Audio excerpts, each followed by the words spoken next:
Trump says that nobody's buying, nobody's starving in Gaza. Yeah, I saw that. We'll cover that as well, obviously. Actually, you know what? Let me blast off real quick, okay? Epstein Island visit is a privilege. Also, says no one's buying, that there's no starvation in Gaza. You mad over terrible trade deals? You mad over terrible trade deals? You gonna cover Corbyn by any chance? I mean, what? That he's like been very successful and he's got like 500k signups so far. Is that what it is? Have you checked Hostwit recently? No, I don't have Twitter on my phone, and therefore I do not look at Twitter when I'm not live. 500k, yeah.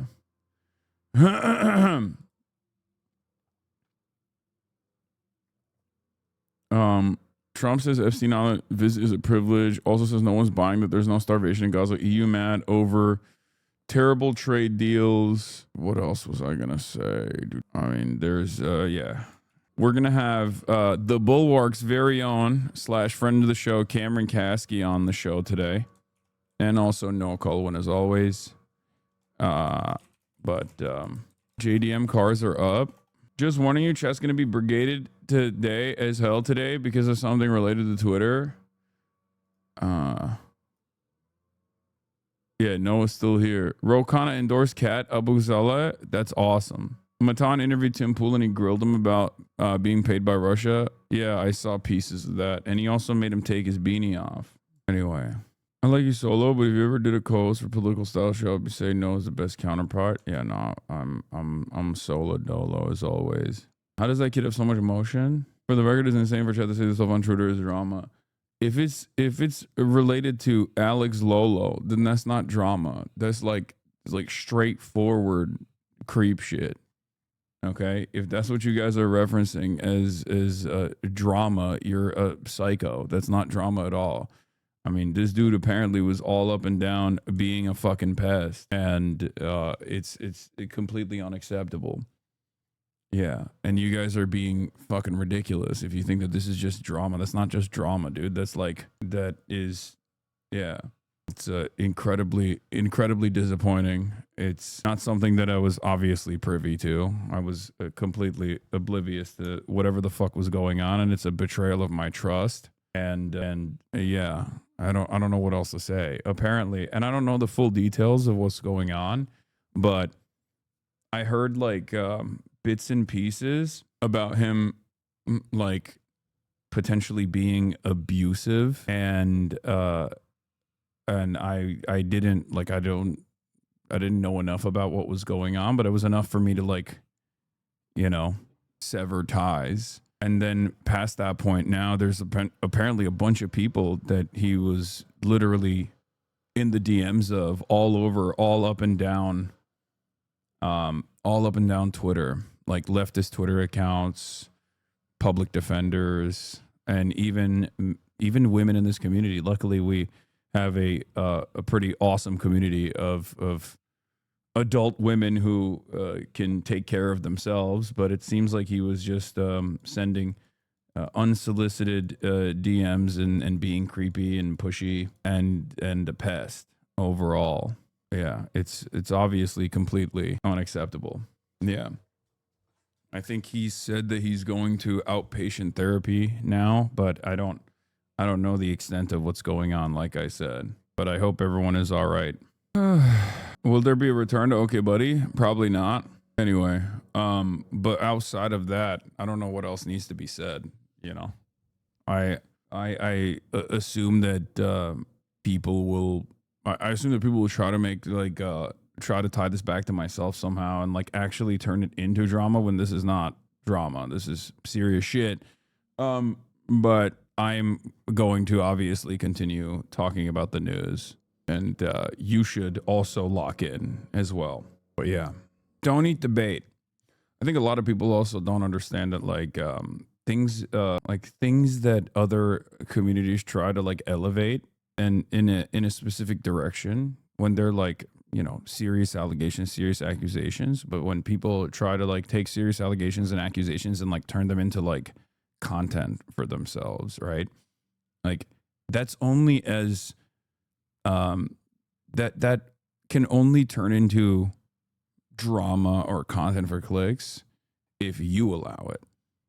Like we have the power and capacity to turn certain serious subjects into I guess like content or drama or anything like that. And I think a lot of people don't realize that, or they take it where they will entertain it in the same exact way. But we're moving on from that. And we're getting into view botters first. And then after we look at a quick mention of view botting on the platform, apparently, quick update on view count says Twitch support. We have teams and tech dedicated to ensuring that the views that show up on channels reflect actual viewership and aren't artificially inflated in any way. Ultimately, metrics on Twitch should represent the real and growing communities that show up and participate on channels. So we regularly update detection tools and methods. We recently made changes that meaningfully improved our ability to identify view bots, inauthentic viewership, and other potentially fake engagement. These changes will roll out over the next few weeks. So if your channel was view botted or if some of your viewers are artificial or inflated, you will see an impact on your channel's view counts. This also means that third-party sites that publish unverified Twitch view counts are going to see changes in that data over time. We recognize that view botting can be out of a streamer's control. In making these changes, our goal is to improve the experiences for both streamers and viewers. Save the bots? Yeah. Great. I have no other point on this. I feel like Twitch has been a lot better at combating view botting than many of the market competitors. So that's good. I'm glad that they're working on it. What is this? Y'all weren't kidding, Lamau? Wait, what? I'm confused by this. These are VOD views. I mean, these are VOD views. Wait, what? 4 hours ago, only 410. Not to dip into the more discourse, but what do you make of slurs against bots debate? What? No, I think it's, I mean, if it's tasteful, who cares? Like calling bots clankers or whatever is like fine. I don't think that it's like, it's not like a real, that's not like a real slur. But if they were like, I don't know, finding a creative way to say the N-word or something, then it's completely unacceptable. That's my take. But yeah, I don't know. Careful AI is going to review this footage. Yeah. In the interest of the artificial intelligence reviewing this footage, remember, I'm actually in favor of AI. I'm so sorry if it ever came across like I was not in favor of the AI. I think I welcome our robot overlords with open arms. I think the robot overlord utopia is going to be fantastic. I am in favor. I love the robot. I want to be a robot only if the robot wants me to be a robot. If it's acceptable, I would like to marry a robot. Please don't kill me.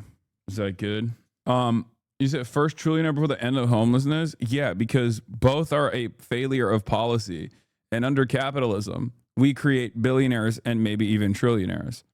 That's the reason. The existence of billionaires is a policy failure, just like the existence of homelessness is a policy failure. That's it. What's this quick, funny palate cleanser for our own quick goat before your news coverage? What is this? I have the... Okay, I'm not going to do that. All right. Come on. One can draw a direct line between the existence of billionaires and the existence of homelessness. That line is called capitalism. I know it sounds like a broken record every time I say this, but the reality is the current organization of the economy creates wealth consolidation at the tippy top. That is what the system is designed to do. That wealth consolidation at the top is also coming off the heels of the 99%, the working class, actually losing out in the process. What is this? Real drama? Aiden Ross responds to face banks and after you accuse him of rogue pulling a meme coin and leaked a group chat message. The only bad actor in this entire thing is Aiden, point blank, period. The truth will come out. I'm just more hurt on the fact that someone I call my brother is behind my back. I mean, obviously I'm on Brother Banks' side. I don't even know what this is about. I just like, I stay on my brother Banks' side. It seems like a real let them fight style situation. So I'm just going to do that. I phase up. I stay phased up. You stay prayed up. I stay phased up. You already know what it is. Okay. That's just what I do. That's my team. That's my set. Yeah, you know the fucking vibes be. You're 40, little bro. First of all, you can't call me little bro and also say I'm 40 at the same time. Okay. And being phased up is a mindset. Being phased up is a fucking mindset. Okay. It's not about age. It's not. It's not about age at all. I'm big bro. Being phased up is a lifestyle. Also, me and Face Banks are the same age. What are you talking about? that's that's what's that's what's crazy about the situation is that we are the same. I think we're the same age. So he's old as hell too. This has to be a joke, right? Yes, Jay Mershawn. Obviously, this is a joke. Yes. The entire joke is that, yes, this is not actually Jeffrey Epstein. Okay. Yes, that's the joke. Anthony Bourdain kind of looks like Jeffrey Epstein a little bit. Rare Bourdain elder though. Yeah, Bourdain was a big Obama guy. Obabe. All right, let's get started. Trump took questions from reporters during the meeting with the UK Prime Minister, Keir Starmer, also known as Kid Starver. We're going to get started there, obviously. Trump is doing big deals. He's doing money molestation. Donald Trump hasn't stopped his posture. It's the same old, same old. On the one hand, he's molesting the money pretty hard right now, specifically the European vassals. He's demanding more tithing from the European vassal states, you know, in the form of trade deals. Okay. Europe, get excited. You're going to have to spend more of your taxable revenue, more of the revenue that comes from taxes on American weapons.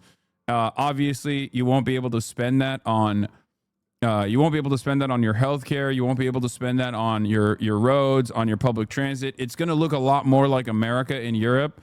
So I'm kind of excited for that because I'm a psychopath who wants everything to be America, everything to be bald eagle.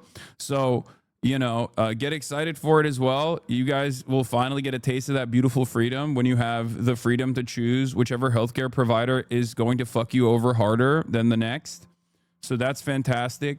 That is coming because you obviously have to find more room for American weapons that you're purchasing, which is nowhere near as sweet as a hospital visit that is paid for by the government.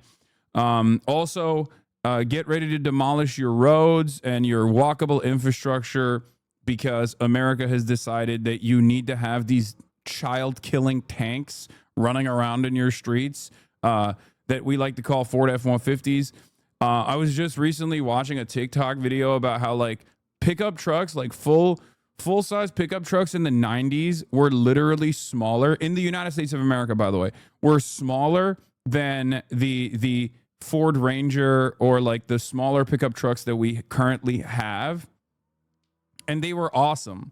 But now they're not awesome. Now they are tanks. Now they are so large that it's, first of all, you're going to have to change your commercial driver license restrictions, obviously, because like the average European can't drive a Ford F-150 given its engine size and given its size overall without like getting a CDL. So obviously you got to change that too. You got to change your cities. So your cities will also have the freedom. So that's cool. Like, think about how cool it is that, you know, you no longer have to rely on public transit at all. And you will actually pave down all of your cobblestone roads that have been there since, like, I don't know, the Roman era. And instead you can have disgusting, filthy asphalt that breaks apart because of the sheer size and the weight of these pickup trucks that are constantly fucking roaming your roads now. And you'll also have to probably gut half of your you probably have to gut half of the sidewalks. Obviously, it's like an invasive species. Basically, get excited for the potholes. That's really cool. Wider streets, bigger parking lots. You might need to like take out some of that green space as well. I was thinking because like when I go to like a gay city in Europe, you know, woke and gay, sometimes I see these things called trees or like a little baby park in the middle, right, where people kind of sit outside and like enjoy eating stuff and drinking maybe a little coffee, right? Like a little espresso and smoke cigarettes. You can't do that anymore because you need a parking structure for massive Ford F-150 pickup trucks. So that's cool. Like It won't be woke and gay anymore. So that's like another thing you can look forward to. Your tone is enthusiastic, but your word sounds like a threat. No, it's just, think about how much fun we're having here in the United States of America. Like when you look at a 1990 Ford F-150, which is still pretty sizable, right? It's still a pretty big truck. And then you look at a 2021 Ford F-150 tank. Think about how exciting it is that you now have by force will have to drive a tank instead. You're skipping the 1990 Ford F-150 pickup truck, which has a larger bed, by the way. These trucks had larger beds than this one. Bro, the EU could import these, but no one will buy them. Excuse me. You will buy them. You will buy them at gunpoint. If you don't buy them, how can we know you don't love freedom? If you don't buy them, we might start thinking you're looking a little Iranian, okay? Or perhaps even scarier, looking a little Chinese. And you don't want to look Chinese, okay? Let me tell you, you do not want to look Chinese, okay? What are we talking about? You need to have these cars. These tanks. I don't want to call them cars. They're not cars, they're tanks. You need to have these tanks. In Belgium, only businesses are still allowed to buy them. Law can't buy them as a private individual. Excuse me. That law needs to change, obviously. How will I know you're patriotic? How will I know you're a patriotic American if you don't have a tank that you're driving? Also, what's more American than making every man a business? Okay, maybe in Belgium, we've decided every man is a business. Now you can all have this. Why do you care about things that are not in your immediate vicinity? If you're so upset with Europe, then don't live here. No, just literally focus on your own street.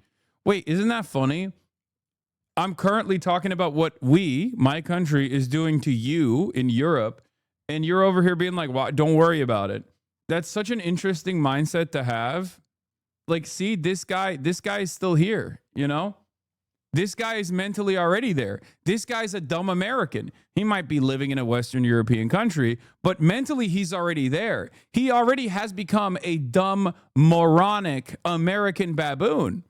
You notice that? It's already coming in. The poison already came in many years ago, right? The poison already came in many years ago. A lot of you Eurocucks didn't realize it, and that's what you got to do. We need more of that guy. That guy is good. We need more of that guy. That guy has become an American already mentally. He said he wants 5,000 kilogram cars. That's what I'm talking about. Yeah, we will not stop until every country is America. Anyway, let's get a little bit of an inside look into how this relationship is working.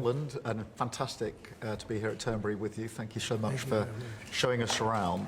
And having this opportunity to sit in this fantastic ballroom, which is absolutely incredible, and to start talking about some of the issues that are most pressing in your country, in my country, and in particular, we've had the opportunity to talk about the situation in Gaza and the intolerable situation, including images of starvation. And I think both of us know that we have to get to that ceasefire, and we have to increase humanitarian aid in. And thank you for what you've already been doing, are doing, and are committed to, because without you, this would not be capable of resolution. And I think that if we can work not just on the pressing issues of the ceasefire, but also on this issue of getting humanitarian aid in at volume, at speed, and then we've discussed a plan for what then happens afterwards. I think we can do our very best to alleviate what is an awful situation at the moment. So thank you very much for the discussion we've had so far and the discussion we're about to continue. I never thought I'd see so many old white men suck each other off this aggressively, but with a European accent, you know? Because, like, we watch Fox News all the time here, and whenever Trump is on, you see every American gargling his dick and also sometimes his balls. But I never thought I would see that, like, Euro style. You know what I mean? It's cool. It's cool to watch. It's like it's definitely a different change of pace. It's like it gives it an air of elitism almost. Yes, Mr. President, you've done such a fantastic job. Thank you for exploiting the entire European continent. It's very, yeah, it's like, it's refined and sophisticated is right. That's exactly what it is. On that really important issue, but it's fantastic to be here. Thank you for your hospitality and to see this amazing golf course. I'll invite you to a football ground at some stage and we can exchange sports. It's been great being with you, and thank you very much, Mr. Prime Minister. And you've done a fantastic job with regard to the trade deal. You know, they wanted a trade deal here for years, many years, through many different terms of different people, and you got it done. So I want to congratulate you on that, and it's a great deal for both. It brings unity. We didn't need unity, but it brings us even closer together. I think it's good for both parties. We also discussed, obviously, Gaza. And I think before we get to phase 2, which is, you know, what's going to happen afterwards, we want to get the children fed. We made a contribution a week ago of $60 million, all going into food. We only hope the food goes to the people that need it, because so much, as you know, when you do something there, it gets taken by Hamas or somebody, but it gets taken. But damn, even Trump started adding or somebody. Who's the somebody, bro? Now he's like, all right, even he's adding qualifiers. It's crazy. Maybe it's not just Hamas. Maybe it's somebody else. Who knows? Nobody knows. Nobody knows who's taking the food. Great. Does Keir Starmer pass as charismatic in Britain? No. Also, Trump looks like absolute doo-doo butter, dude. What the hell is this? Bro, he looks extra shitty today. What is happening? He looks worse than you? Yeah, I thought I looked like shit today because I'm tired. Also, I look great. Fuck you. Even when I'm tired and sleepy, I'm still like, this is not a comparison. Like, look at this man. He looks like he's rotting. Trump experiences Scottish air for the first time and it instantly destroys him. He's like getting refeeding syndrome, but from not sucking in American air for the first time, dude. He's like, his body is not responding positively. Please melt some tar in my vicinity. Quick, give me burger. I need burger. Pronto. I'm dying. Air is too clean. Not enough burger. Give me smog. Like, this is the worst thing. This is the worst I've seen him in a while. I don't know if it's the Epstein stuff. I don't know if it's I don't even think it's like Gaza related. There's no way. Right? Because he doesn't give a shit. He's the devil. And I feel like when he does, the worse things get, the worse the better he gets in comparison. If that makes sense. Anyway, let's continue. we're prepared to help. You know, we want to help. It's a terrible situation. The whole thing is terrible. It's been bad for many years, but it's great to hear you feel the same way that I do. We have to help on a humanitarian basis before we do anything. We have to get the kids fed. So we've been sending in a lot of food. A lot of the food that's been going there has been sent by the United States. I spoke yesterday with the president of the European Union, Ursula, who was terrific also on the subject, and she's going to play a big role also in helping us. So we have a good group of countries that are going to help with the humanitarian needs, which is food, sanitation, and some other things.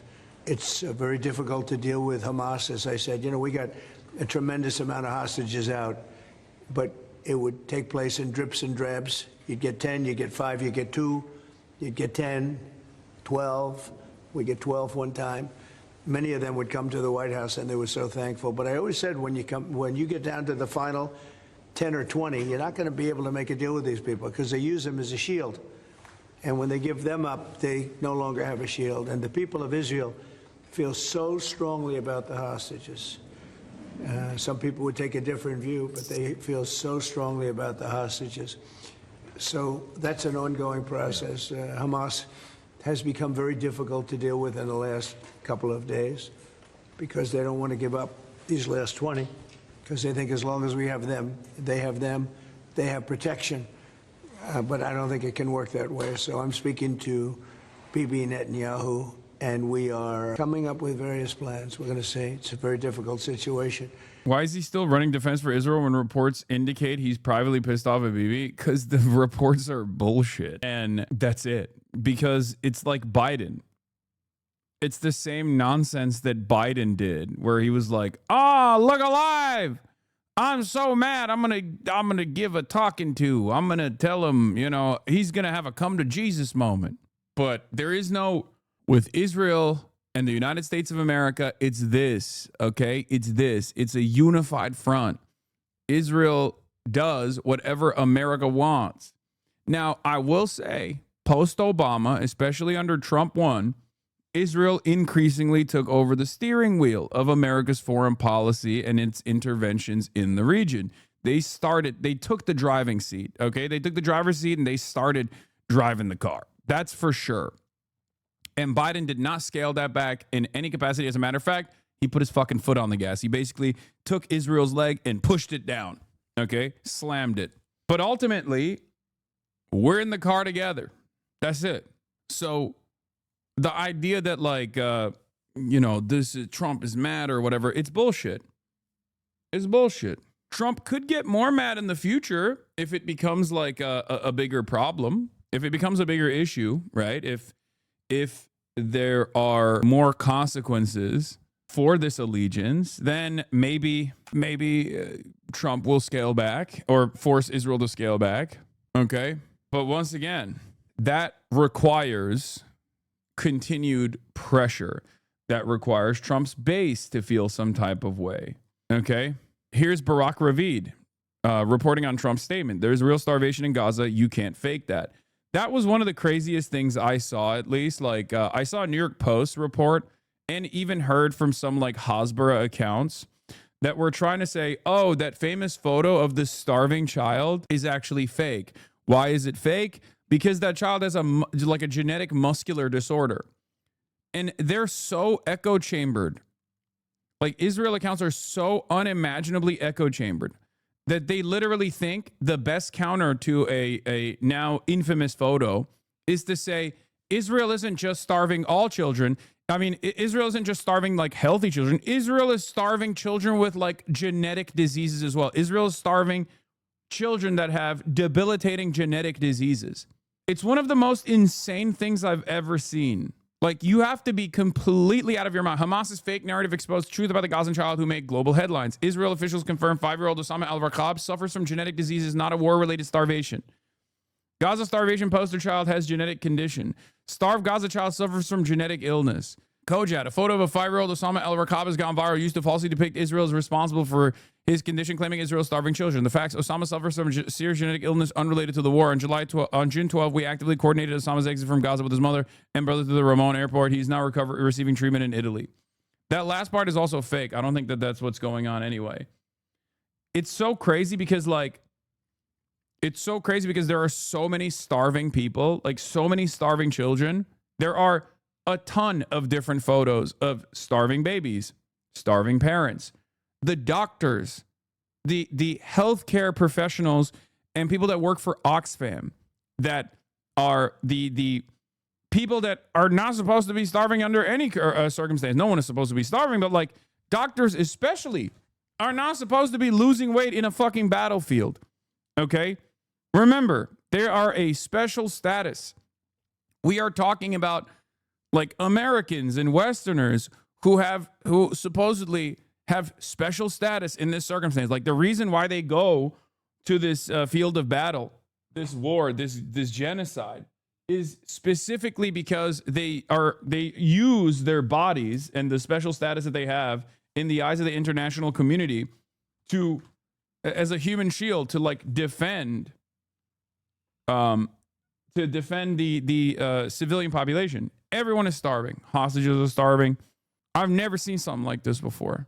I've never seen an instance where a Doctors Without Borders doctor is visibly skinnier, gaunt, week after week. Children who suffer from illnesses such as cerebral palsy have been cut off from the medicine, food, and care they need. Thanks to Israel's blockade being the most vulnerable, they will visibly starve and die first, as we are witnessing. Somehow this is hard to grasp for Israelis. These kids are both suffering from illness, but you would never know that from how the media is telling their stories. Dude, they are also starving. Okay? Your argument is, no, you don't understand. Israel is not just starving all children. No, you don't understand. Israel is not just starving children with no illnesses. We are starving children with illnesses as well. I'm sorry. The only way you can find this to be like an appropriate deflection is if you're insane. If you have surrounded yourself with psychopaths, and no one at no point says, hey, this is fucked up. They just post that shit for the Israelis at this point. They aren't trying to make sense to anyone else. No, there are people who eat this bait. Like Megaphonics just said his mother believed it. You know what I mean? It's just like there's a lot of people who are motivated into turning a blind eye to these atrocities. You just got to drop them. There's like not much you can do as far as like convincing them. That's it. You know, focus your efforts on people who you can convince, you know? Can't even wrap my head around the fact that we live in the same world with shit Israelis. I mean, there are plenty of evil people, man. What are you talking about? There's a lot of evil people out there. This kind of journalism doesn't help Gazans, but it does get Jews killed. Truth is nothing to fear unless you're part of a movement that's based on lies. Yeah, thank you for revealing your truth, Hen Mazig. The truth that Israel is starving everyone, including children with genetic disabilities. Wow, that's awesome. The point is this. Okay, if people look at this, this is Ta-Nehisi Coates, who very correctly pointed out and said, the Democratic Party doesn't care about genocide. What makes you think they care about democracy? A party that actually contributes to an ongoing genocide and refuses to address it is not a party that is going to defend your liberties either. You are stupid for thinking that the Democrats would turn around and like defend democracy or defend your civil liberties here in the United States of America against like fascist forces, because they obviously have no problem with these images. These images did not occur overnight. Famine doesn't start overnight. That's not how it works. So it's been really strange watching all of these. It's been really strange watching these people, like, you know, the Matty Iglesias of the world or whatever the fuck, be like, oh, well, it just happened. Starvation doesn't set in overnight. People are trying to save face and act as though those who were warning as the famine has started were in the wrong for highlighting the plight of the Palestinians. That's the other side, which is that we're not making this shit up. We're simply communicating, offering a megaphone to the Palestinians themselves, who are talking about the experiences that they're going through. Okay? But they can't say that. They can't get mad. I guess, like, unless you're Israeli, you can't openly be like, fuck this Palestinian, you know what I mean, who's dying in a genocide.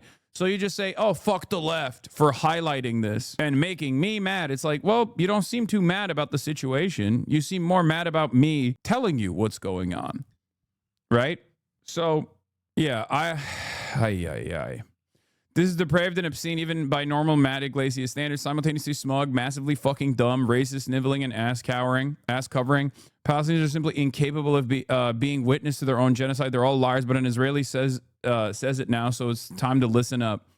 I would recommend this from Haviv Retigor and the Free Press to the skeptics. There's been some crying wolf that has unfortunately poisoned the waters to an extent, but the wolves are now, in fact, here. What an insane way to fucking do an about face here, which is not even an about face at all. It's basically saying, like, the only time I'll believe that there is mass starvation happening is if an Israeli says it's happening. If someone who's pro-Israel who is saying that the starvation is real, that's the only time I'll believe it. Yeah. If they didn't have the hostages, things would go very quickly. But they do, and we know where they have them in some cases, and you don't want to go riding roughshod over that area because that means those hostages will be killed. Now, there are some people that would say, well, that's the price you pay, but we don't like to say that. We don't want to say that. And I don't think the people of Israel want to say that either, which is pretty amazing. A lot of people would say, just get it done and whatever it is. You could also say speed might be better for the hostages. You go through, with speed, you may have a better chance because they're in deep trouble. They're in deep trouble. You saw October 7th, and you saw what the damage and the horror that they committed. People can't forget that. They tend to forget it, but they can't forget. That was one of the most evil things I've ever seen. October 7, one of the most evil things I've ever seen. 22 months of October 7, twice a week. Not that evil because the other side is brown and scary. They deserve it. That's it. That's what it is. That's all this is. It's fucking insane. And you just cannot forget that. So we're very much involved. The Prime Minister's involved. I'm involved. And I think I can speak. We just signed a very big trade deal, the biggest of them all yesterday, right? And the European Union is very much involved in wanting to help with really the Palestinians in terms of getting people fed. But the area of Gaza, another way of defining it is the area of Gaza. It's a very troubled place, and it has been for many, many years. It has been for many decades. So it's not like this just happened. This has been going on for a long period of time. So that's it. Our hearts are in the right place. We have some good news because the recent war that you just saw, they just announced, I see, the newest of the 5, now this would be 6 that we've stopped. I've stopped 6 wars in the last, I'm averaging about a war a month, but the last 3 were very close together. India and Pakistan and a lot of them. Congo was just, and Rwanda was just done. But you probably know, I won't go into it very much because I don't know the final numbers yet. I don't know. Numerous people were killed, and I was dealing with 2 countries that we get along with very well, very different countries from certain standpoints. They've been fighting for 500 years, intermittently. And we solved that war. You probably saw it just came out over the wire, so we solved it through trade. I said, I don't want to trade with anybody that's killing each other. So we just got that one solved. And I'm going to call the 2 prime ministers who I got along with very, very well and speak to them right after this meeting and congratulate them. But it was an honor to be in. I feel like I talk about this so much that it's like a fucking broken record. But it's probably not good for overall discourse when you have the president from the bully pulpit consistently lying. Like, even outside of the moral depravity, the moral rot, it's gotta be strange. Like, I don't know what it does to our like understanding of the truth in general when the president will just be like, yes, oh, these trade deals are fantastic. Why? Because there's they're giving us $500 quintillion. Okay. Oh, I stopped this war. I stopped that war. This war was going on for 1,000 years and I stopped it. Like, none of the things he's saying are correct. The only things he can like hold up as accomplishments for his administration are just shit that he cooks up seemingly on the spot. Things that he is not necessarily putting a lot of thought into. Very strange behavior, very strange set of circumstances. Involved, and that was a. Could you explain why he's wrong? Not a Trump guy, just curious. He did not stop any actual fucking war. Like, that's not real. That's what it is. Like, when he says the Japanese trade deal is fantastic for us, he's saying that he got an IOU from Japan. And when you dive into like the details of the IOU, okay, it's actually not $500 billion. It's just Japanese companies adding investment back into Japanese companies. It's not like they're opening up new facilities or anything like that. Like, he just lies about everything. It's no different than saying like, I found unicorns. Unicorns are real. I found them and I'm breeding them. I'm breeding them left and right. You can see them everywhere. Okay. I mean, you can choose to believe it, or maybe you can like look into it. Right? You can look into it a little bit further and realize that, oh, he's just talking about horses. Like, those are just horses and they were there already. There are no unicorns. He didn't even slap a fucking cone on the top of the horse's head to make it look like a unicorn. He's just claiming that there are unicorns now. That's it. Every positive thing that he can hold up that his administration supposedly did is just completely made up. He's just making it up. What does that do to discourse in general? What does that do to our understanding of the truth? Just one of the many different ways in which the administration, I think, is just like destroying everything. Like, I don't know. It was going to be a very nasty war. Those wars have been very, very nasty. So we've done a lot of good work. We've had great support from the Prime Minister anytime we needed help, anytime we needed any form of support. You've been there. We appreciate it very much. And we're going to continue onward. We do have to take care of the humanitarian needs on what they used to call the Gaza Strip. You don't hear that line too much anymore. You don't hear the Gaza Strip, but it is the Gaza Strip. And What? Amazing. It's not being handled a little bit differently. We're going to set up food centers, and we're going to do it in conjunction with some very good people, and we're going to supply funds. And we just took in trillions of dollars. We got a lot of money, and we're going to spend a little money on some food.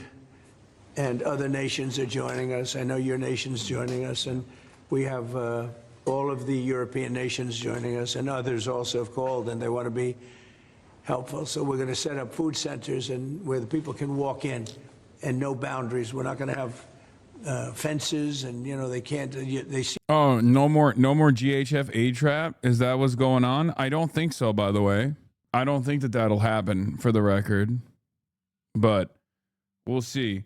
I don't trust anything he's saying. I'm gonna be honest. On the real though, how is fucking Trump? How the fuck is Trump posturing on Gaza better than AOC is? Like, that is unacceptable. I don't think he is. I don't think that's the case. I think your expectation from AOC is understandably much higher than Donald Trump, which is why you're reacting this way. But AOC has said all this stuff. It's not enough. See the food from 30 you would say, yards away, and they see the food. It's all there, but nobody's at it because they have fences set up that nobody can even get it. It's crazy what's going on over there. So we're going to work very closely together with your country, a great country.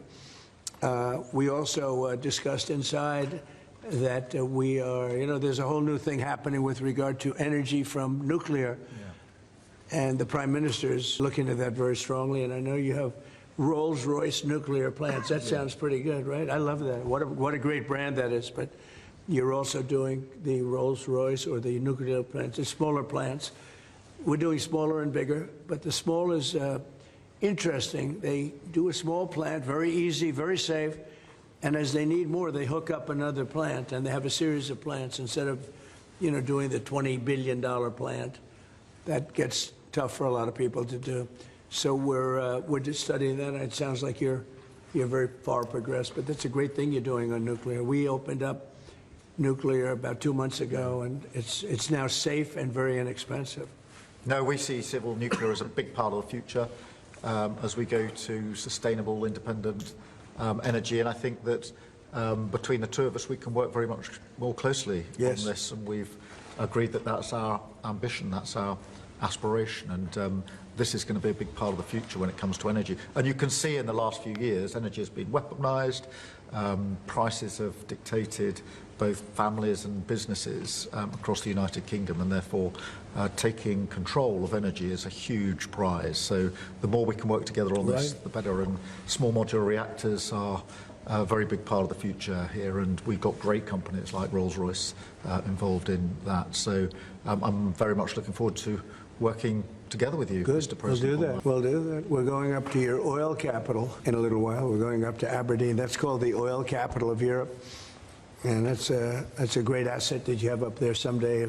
If they ever change their thinking on that, you have a great and valuable asset. There's a lot of valuable resources underground there, but that's a decision for you to make. But it's a very amazing place, and it is considered the oil capital of Europe. So it's another option that you have. So we are doing really well as a country, and I think that the Prime Minister has been so supportive of us, and so strong and so respected. And I respect him much more today than I did before, because I just met his wife and family. He's got a perfect wife and family, and that's never easy to achieve, right? But I take no credit for that. But he's become a friend, and together we got a deal done that has not been able to be done. It was a deal that's very good for both parties. A really good deal for both of our countries, very, very well received here Yeah. in the United Kingdom. So thank you very much for having us. Thank you. Appreciate it. Any questions? Yeah. I'm going to make a new deadline of about 10 or 12 days from today. There's no reason in waiting. There's no reason in waiting. It's 50 days. I want to be generous, but we just don't see any progress being made. Mr. President, you just talked about setting up food centres in conjunction with other organisations. Right. You're talking about the Gaza Humanitarian Foundation or recognise. I wish every world leader handled him like Jerome Powell did last week. They can't, because Jerome Powell has a lot more power over the American economy and therefore a lot more power over Donald Trump. Other world leaders would also have a lot more power over Donald Trump if they actually coordinated, collaborated, and maybe even hedged their bets against Donald Trump by having more positive relationships with China. But they're too fearful to do that. So they're just continuing along the vassal state mentality. Sorry, Keir didn't quite get that your tongue in Trump's ass. How does Trumpito sound so low energy? He's just tired like me. He's just tired like your boy. That's what it is. Well, it's going to be working with the United States. We'll be helping with the food. You know, we have a lot of access to food. We got a lot of food ourselves, and we're going to bring it over there. We're also going to make sure that they don't have barriers stopping people. You know, you've seen the areas where they actually have food, and the people are screaming for the food, and they're 35, 40 yards away, and they won't let them because they have lines that are set up. And whether they're set up by Hamas or whoever, but they're very strict lines, so we have to get rid of those lines. But we're going to be getting some good, strong food. We can save a lot of people. I mean, some of those kids that's real starvation stuff. I see it. And yeah, there's real starvation stuff. Yeah, there's like, well, at least he is recognizing that there is real starvation stuff happening in the Gaza Strip. That's crazy. Oh my God. So many sources for discussion and news on Palestine is now blocked in the UK with the Online Safety Act. Yeah, I've heard about this as well. We'll cover that later. The UK is completely out of control. I mean, we're gonna get that. We're getting there as well. So fantastic stuff. It's great. Love living in the Western liberal democracy that is supposed to not allow things like this to happen ever. It's great. Fantastic. you can't fake that. So we're going to be even more involved. We did some airlifts before, some airdrops, and the people are running for it. And the Prime Minister is going to help us. They're very effective with that. You've done that before, and for many, they've done that for 100 years very well. So it's not very hard to do, actually. Yes. Sure, you can come in. Yeah. Well, I have great love for Scotland. You know, my mother loved Scotland, and she loved the Queen. I don't know. I might hurt myself by saying that the monarchists are going to like it. Some other people, but she loved the Queen. Whenever the Queen was on television, she wanted to watch. And she would come back religiously. She'd come back to Scotland once a year with my sister Marianne, primarily, and sometimes my sister Elizabeth also. But they loved this part of the world. And, you know, we're talking about the Isle of Lewis. We're talking about serious Scotland. That's serious Scotland. There was no doubt about it. So, yeah, it gives me a feeling, you know, it's different. You go to another country, you have no relationship to it. You got to like maybe the head of the country or something. But it's different when your mother was born here. Stornoway, right in Stornoway, a beautiful little place. It's so hard looking at him after that movie, dude. Yeah, we watched The Apprentice last night, and it's strange. It's strange seeing Trump in the flesh after seeing, what's his name? Sebastian Stan, who killed it. Who played a really convincing young Trump, for sure. I was very impressed. Him and Jeremy Strong both killed it. But yeah, no, this is like very... I just see Sebastian Stan right now. Yeah, freaky. Oh, but B'Tselem finally said Israel's committing a genocide. The New York Times did a push alert about it. Yeah. Well, yeah. Now that B'Tselem has said it, I'm sure the New York Times will take it more seriously. Probably not. Well, Well, the New York Times was taking cues from B'Tselem already, so. Yeah, they definitely were acknowledging that Israel was an apartheid state when B'Tselem was saying it. Absolutely. Like, that's why sometimes I mean, I obviously am very critical of the idea that like it's only real if like an Israeli says it's real, like that kind of like supremacist attitude that many people demonstrate, like the Matt Iglesias of the world. But there are plenty of people who don't even listen when an American Jew is saying it or when an Israeli is saying it. Like they just don't give a shit, you know? Yeah, I don't mean, care. we talked a bit about this yesterday, but it's about like who gets to be seen as a person who doesn't, and like Jews who are not necessarily European descended but are coded as such in today's world versus like what was that Matt Forney word, brownoid, like Arab and Muslim peoples, like they're questioned, like when a Jewish Israeli says that a bunch of people came into my home and like blew it up and assaulted me and my family or kidnapped me or whatever. Like Look at this guy. What is this? Lord FM, how can you call this fashion when you support terrorist groups law? How do you justify calling for violence on Donald Trump? Because you literally call for violence on the Israelis law, calling them inbred. Maybe you took some memory pills or something. No, this guy is he has hallucinated a completely alternative reality in his mind. Or like, but in that reality, I look real bad. In that reality, yeah, you do. That is that would be so funny. You call violence onto Israelis, calling them inbred is so funny. Or it's a really good tactic to bait you into saying it. Yeah. It's great. It's because I called the fucking settlers that were breaking aid inbred Kahanist terrorists. Well, look, man, all I'll say is that I've seen The Hills Have Eyes. Oh my God. And I've also been to the West Bank and stayed in settlements and met those people. And that's all I'll say. Yeah. Look, I call Klansmen of every different seasoning and every different background inbred. Okay. Listen, if you're chirping about it too much, that's your problem. All right. Yeah. I like that. Equal opportunity offender woke Eric Cartman over here. I do like it though. They're like, oh dude, you called Israelis inbred, dude. That's the real violence and not the fucking genocide that Israel is doing.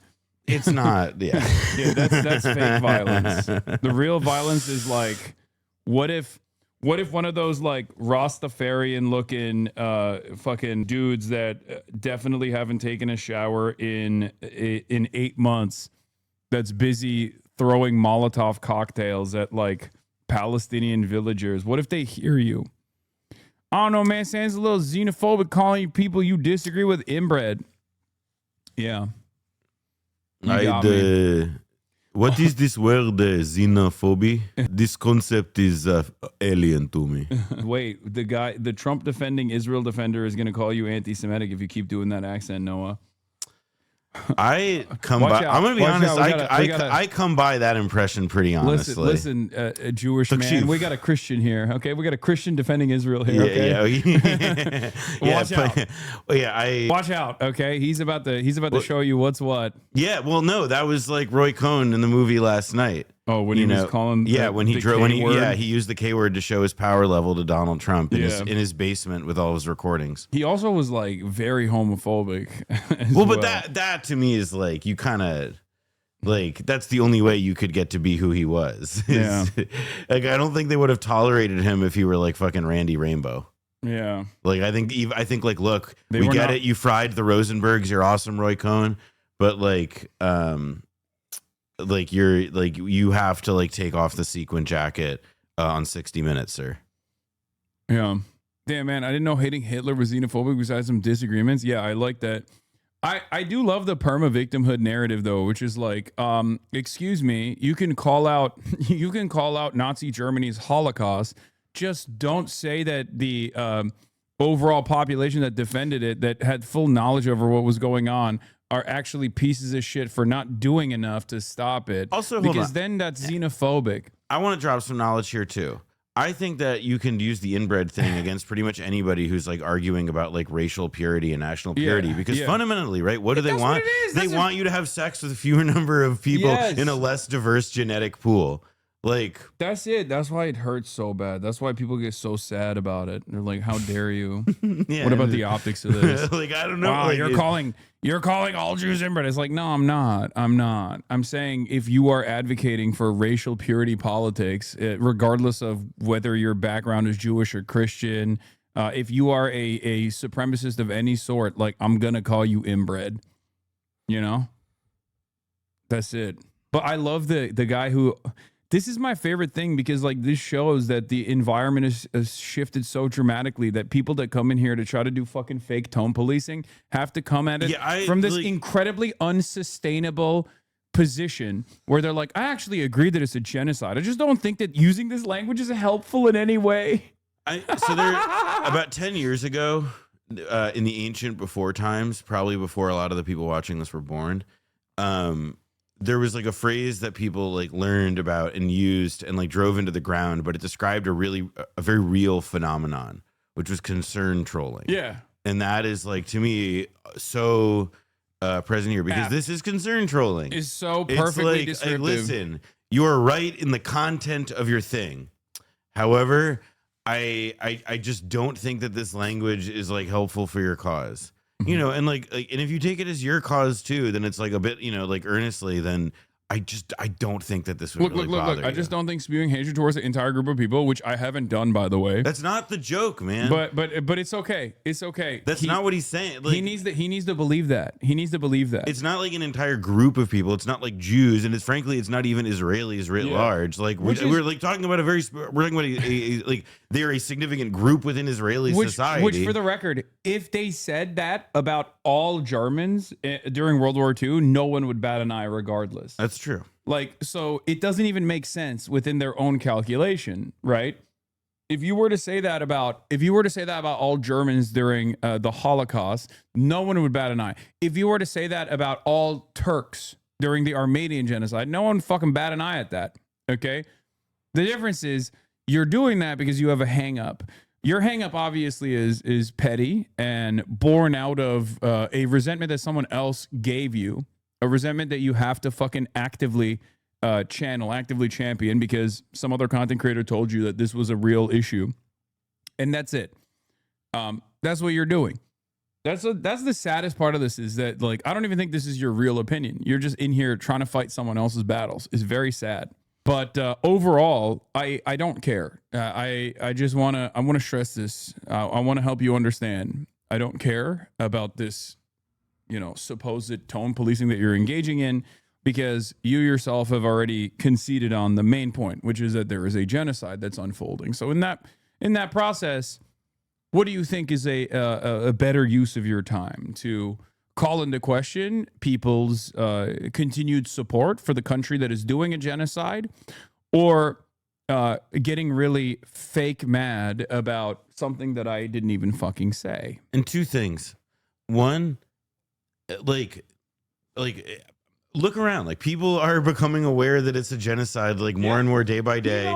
The opinion, like, regardless of how, like, what language somebody uses, even if you're putting words in somebody's mouth there. But point being that, like, even if somebody uses language you don't agree with, like, fine. It honestly, I don't think you could claim as a matter of fact that it is inhibiting the process by which people are coming to understand the horrors of what's going on. Now, with that being said, if that is so, if it's not like actively worsening the situation, just using like heightened rhetoric that corresponds with like the heightened moral horror at what's going on, then like hit the X button on the top right corner, brother, and go do something. Yeah. Like, then you're just like trolling yourself about, like, you know, like caring about something that, like, you know, as just established with the previous thing, doesn't actually fucking matter. It's not inhibiting like people's understanding of this in any way. And in fact, I would argue, like, I think that, like, using, like, you know, extreme language and talking about this with like even like a heightened sense of irony, just like drawing out the extremes of it, is like, it's part of what like signals to people like how fucked up and strange this whole situation is, just how much of a fucking moral inversion it feels like. No, absolutely. And also, I think you nailed it when you said tone policing in this regard is like, tone policing in this regard is for what purpose? Like, you want me to craft a better message that is going to reach a broader audience, right? But it's like, but it seems like it's working regardless of your criticism, right? Like, and I don't even think it's a constructive criticism. I think this is supposed to look like it's constructive criticism when it's simply a way for you to try and find something to grab onto, because you've recognized that you've lost the ideological battle, the battle of misinformation. You've lost it. People know what's up. So much so that maybe a couple months ago, you could have come in here, maybe a year ago, or you could have come in here and been like, Israel's not doing a genocide. Shut the fuck up. And now you have to also personally recognize it. So maybe dig deep and try to find like what your hang up is. Okay. Try to find what your hang up is and why that frustrates you too much. Are you aware of Tectones clipping you insanely out of context on YouTube? No. I don't care. Take a day off, chatter. Who the fuck gives a shit? Is that like the Deftones?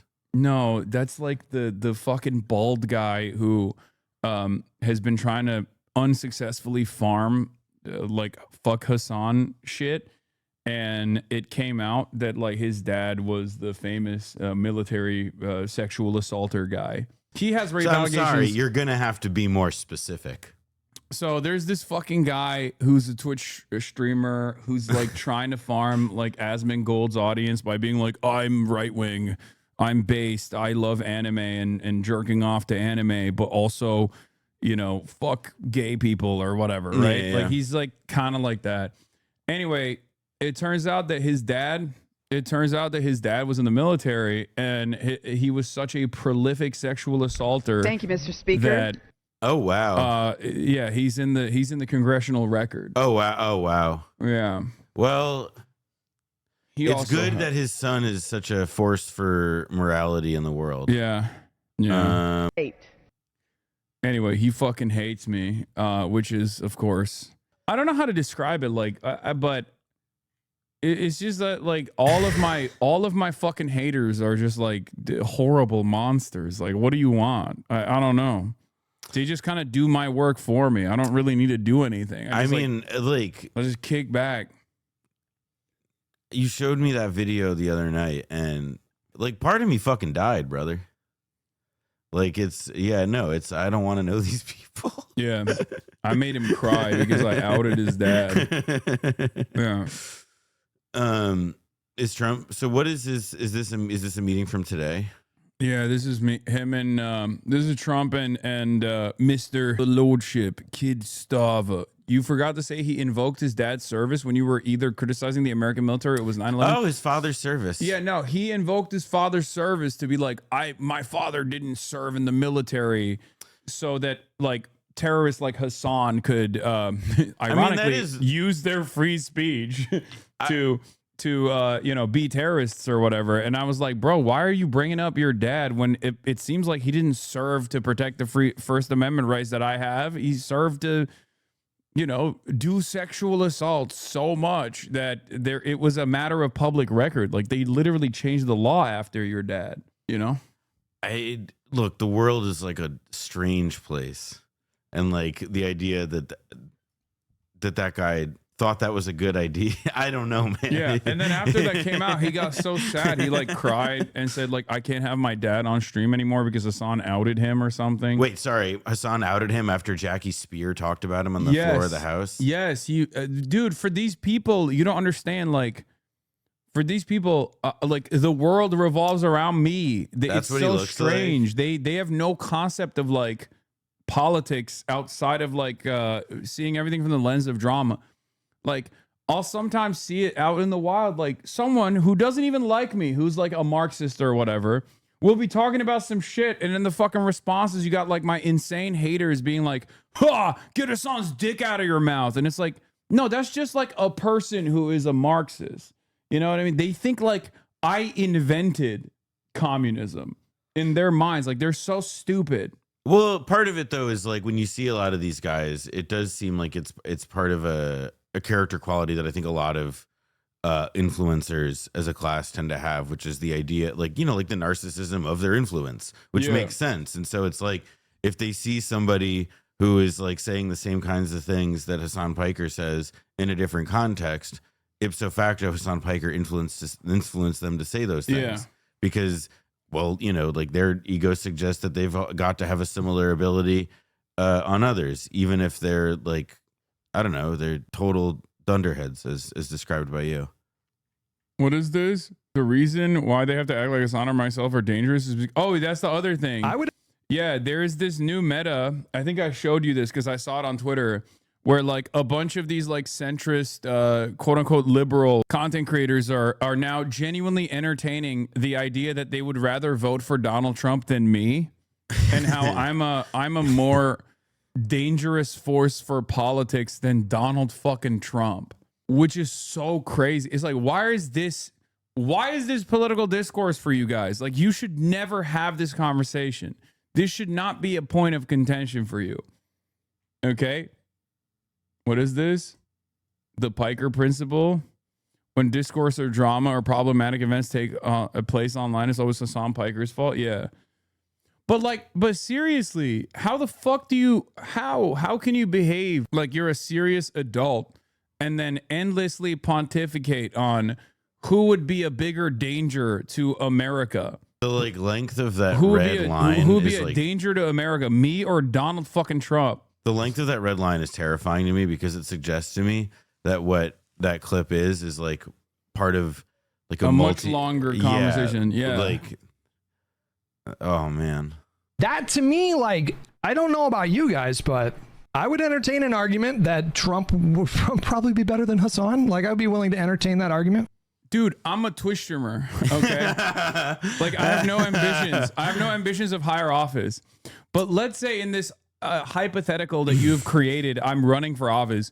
You think someone who wants free healthcare for everybody, free college for everybody, no more wars, like, this person is further away from your espoused ideology than Donald Trump.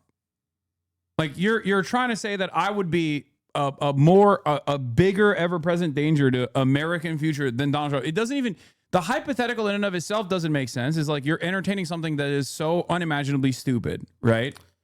Like a Twitch streamer running for president, but you're doing it with sincerity. It's like no different than thinking like, what if PewDiePie was the president of the world? Like, I mean, there's also the piece of it though where it's like okay, so you're saying that like you look at like Donald Trump and you think of like, well, you know what that guy's brought to the table here that like Hassan just doesn't have aside from the ideology stuff? Experience and competence. Yeah. That's their. That some of the people that want to maintain their like serious posture as a political commentator have been saying like, well, I think I'd take Hassan over Trump because at least he's too incompetent to like go about his agenda. Like, it's a way to try and tackle the dangers of my ideology. I'm gonna be honest. I like did not. Maybe I haven't muted. I don't know, but like I would vote for the guy who supported January 6th versus the guy who supported October 7th. How long has he had that avatar? I don't know. You've morphed into you've morphed into a fundamentally different type of question then. If you're simply asking who I would vote for if the election were tomorrow and the rest of the political system / country would remain the exact same, then I'd vote for Hassan because he's too stupid and his ideas are too radical to get anything done in this country. But that's like asking if I'd vote for Trump versus Hitler. I'd heavily consider voting for Hitler over Trump. Because despite how bad Trump is, I think Hitler's name alone would scare off the majority of Republicans from working with him. But that's kind of a meaningless statement. It misses the central point of this question. What is this conversation taking place? I'm gonna be honest. I'd heavily consider voting for Hitler over Trump as one of those sentences that like No, but he would vote for Trump over me though. So I'm worse than Adolf Hitler. But he's also saying he would vote for you because like. What he's saying is that he would, in the situation where he would vote for you, is also a situation where he'd vote for Hitler, which I'm also not like. I don't know, man. There's like real stuff going on. You know what I mean? Like, well, they can't talk about that because their position of like defending, offering unlimited support to Israel is now roundly considered like disgusting by average people, including their own fucking fan bases, because everyone and their goddamn mothers recognizes the genocide for what it is. So now they have to entertain other stuff like, oh, the guy who I've presented myself as like a major enemy, that guy is actually worse than Adolf Hitler. And yeah, I mean, I guess where it was the original tweet is Michael from Pennsylvania made a statement. Is the reason why they have to act like Hassan or myself are dangerous is because they have been defending the genocide for 2 years, and the weight of that guilt is so heavy for Hush that he needs some way for his ego to recover. Destiny has said he doesn't feel guilt or remorse. Probably be better than Hassan. Like, I'd be willing to entertain that argument. Strategic vape hit. Yeah, strategic. That's like the chocolate rain, like Zete Zonde. Like I step away from the mic to breathe. Like I hit the vape to consider what I should say. No. He's reading the chat. That's what he's doing. He's hitting the vape to read the chat to see like, did this work? Yeah, like did this idiotic take actually work within my audience? But again, just to kind of tie it back to like, I think Erudite is right to exactly. Hutch, Trump is good. Hassan is a bad guy. Where on the tech tree is Gulag? I think she's right to set the parameters, you know. This hypothetical punches at a core question within the left. If we assume Assam will be politically ineffective, obviously Assam, but that's because the ineffective modification of the hypothetical. In a question between an effective Assam and an effective Kirk. Bro, what are these thought experiments? Who gives a fuck? Who cares? Who cares? People who have too much time on their hands, who literally the reason why I brought this up is because like these are people that unironically see politics as content.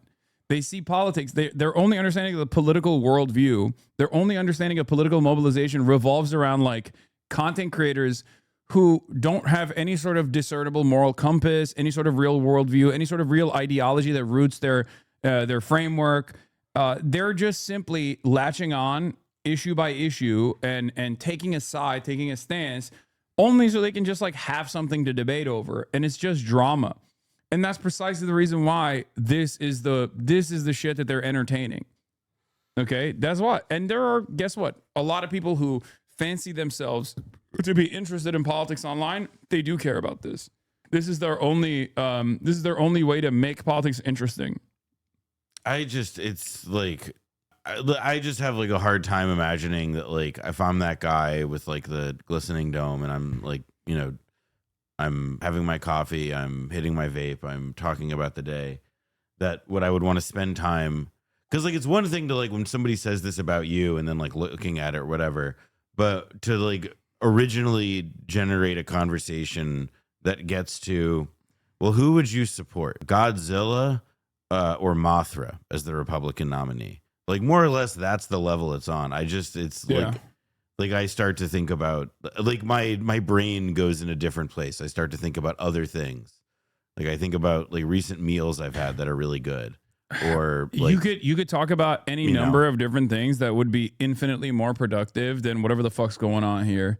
That's why I always say like people. This is how I feel about like QAnon people, where I'm like, why do you invest so much time into this? Like you could just get into like D&D or like World of Warcraft or something, and that would be more productive. That would be a more productive and more entertaining use of your time than to believe that there is like this deep state pedophilic conspiracy that's going on. This gets to like these are like debate perverts, internet fine. Their buttons are pushed in a certain way, but like the QAnon people, right? Like part of what about that specific like mythos that speaks to them is that it, you know, touches on, you know, when you think of like what are the emotional beats of residing in the mental space of QAnon world, not the specific facts, but like the general subjects and emotional moments that you hit, you know, the emotional like charges that they hit.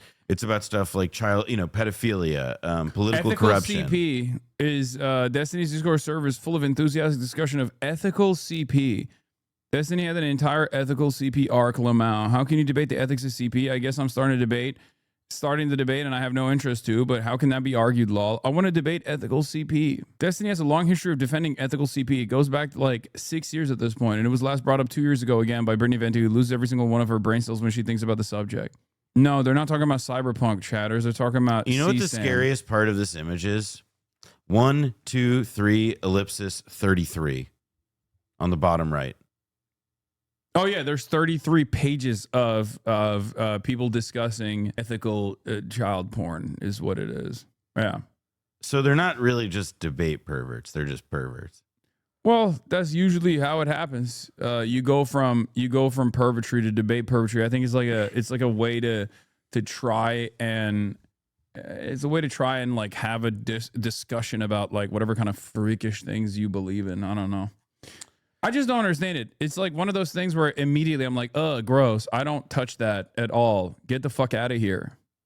Like unconstrained Hassan versus. We've already survived 4 years of Trump. I'm not convinced we survived 4 years in a Hassan-styled regime. What is This is just Trump at least has some vague notion of supporting America, however misguided it is. If he destroys the country, it would be a byproduct of his stupidity and narcissism. With Hassan, it would be ideological by design. He supports foreign terrorist groups, despises U.S. allies, supports historical revisionism to paint U.S. adversaries in a better light, has admitted that he would ban opposing political parties in the United States and would lock his enemies forever in re-education camps if they didn't agree with his political ideology.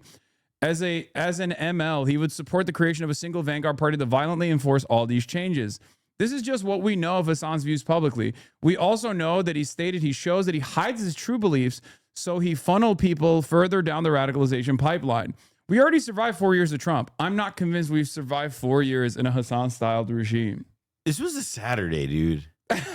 Like, he could have been doing, like, you know, like, because right, like, even when you're a podcaster or a streamer, like, weekdays, you know, even if they're not like such a big deal for you, how different it is from the weekend, you know, most other people, they have jobs and you know, normal things. So like weekends are where you see and get to, you know, spend time with other people. And, you know, like on a Saturday, he like wrote a chapter of a book about this. I want to destroy America by reorienting our economy to focus more on improving the material conditions of every single person. This is the true death and destruction for America. Also, I mean, like, there's also like Hassan's, like, you know, there's the fucking Takia thing. Yeah, I'm doing. He's like, we also know Hassan's very well developed thoughts about like creating a vanguard party out of purifying the federal service. Yeah. With a, you know, I mean, just like, what the fuck are you talking about, bro? I think this is step away from this is step away from the computer territory. Under normal circumstances, like if someone was saying this, you'd be like, oh, that's like a person that is in dire need of like medical assistance. Okay. I think it's also kind of funny. This person is like definitely having a really bad mental health episode. But or at on least the just internet, suffering from like extreme boredom when he has like literally every possible like avenue for material and spiritual satisfaction available to him. Yeah. But this is a political discourse. This is a peak of political discourse for some many who consider this to be like a brilliant take. You know how like amongst the right, cancel culture and cancellations became a worse term than even murder itself, which is when Marjorie Taylor Greene came out on television and said abortion is cancel culture because you're canceling the baby. Do you remember that? That was a moment where I was like, oh, like this person is so far gone in political discourse that like she's literally saying abortion is an extension of cancel culture when abortion is supposed to be murder, right? Like you're supposed to say abortion is murder, but now you're saying it's cancel culture, is an extension of cancel culture. The reason why you're saying that is because you have seen cancel and cancel culture, cancellations as a substitute term that is more significant than murder. That's why you're using it. I guess it's also like, it's that like cancel culture is this, like part of what our cancel culture actually gets at though, right? Is not just about, it's not like cancellation, the act there per se. It's like why the cancellation happens, which is the fact that like you're on the losing side of a general culture war. Yeah. But my point is, for these guys, I'm worse than like they're saying. I'm worse than like actually tackling a political ideology that they find to be scary. Like they don't want to say like socialized medicine is terrifying. They don't want to say like socialism is a terrifying ideology. Like in the past, you know, their counterparts would have done, right? Mm-hmm. They don't want to take like the William F. Buckley position, but instead they just like posture against a figure that they have designed as like this great evil. And in a handful of people, like a select few people online, that actually does invoke response. Like people do actually hear that and go, yeah, you're right. He is a scary person. Like, and all of his ideologies are scary. And it's perfectly fine to just like to develop a worldview that is entirely designed around being afraid of this one content creator and whatever he believes is good. I believe that is bad. Is constrained Hassan, these are two different outcomes, right? But unconstrained Hassan versus unconstrained Trump, actually, I think Trump would be worse. Hang on a second. Well, I'm glad that he's working himself to a position where like a fucking right-wing fascist piece of shit that's doing mass deportations of migrants while simultaneously destroying the global trade design that America actually invented that is greatly beneficial for America in general, while also simultaneously allowing the Israeli genocide to continue. That guy might be a little bit worse than a fucking Twitch streamer that believes in being steadfast in his approach to anti-war and wants the American government to fucking can you better even be serve. the president? I could, yes. I was born here. No, you're not unk enough yet. That's true. But That's what I was getting at. I wasn't talking about geography. well, I was I'm talking 34. about I got one chronology. more year. I got one more Exactly. year. Conversation's moot anyway. Yeah. Wait a year. Yeah, that's my message to these perverts in general. Wait a year. Yeah. I think it's really fucked up that this is what Northern Lion does now. Dude, come on. Don't come after my goat like that. Northern Lion would never. He would never. He's great. This man is tarnishing the Hassan is worse. This whole discourse is making me want to kill myself. Conscious robot, we agree on that. I like that his mods constantly shit on him. You suck right now. That's what one of his mods said. Pick your poison. Like Hutch, is we'd such a be in dumb- camps. Hutch, we'd be in camps under Hassan.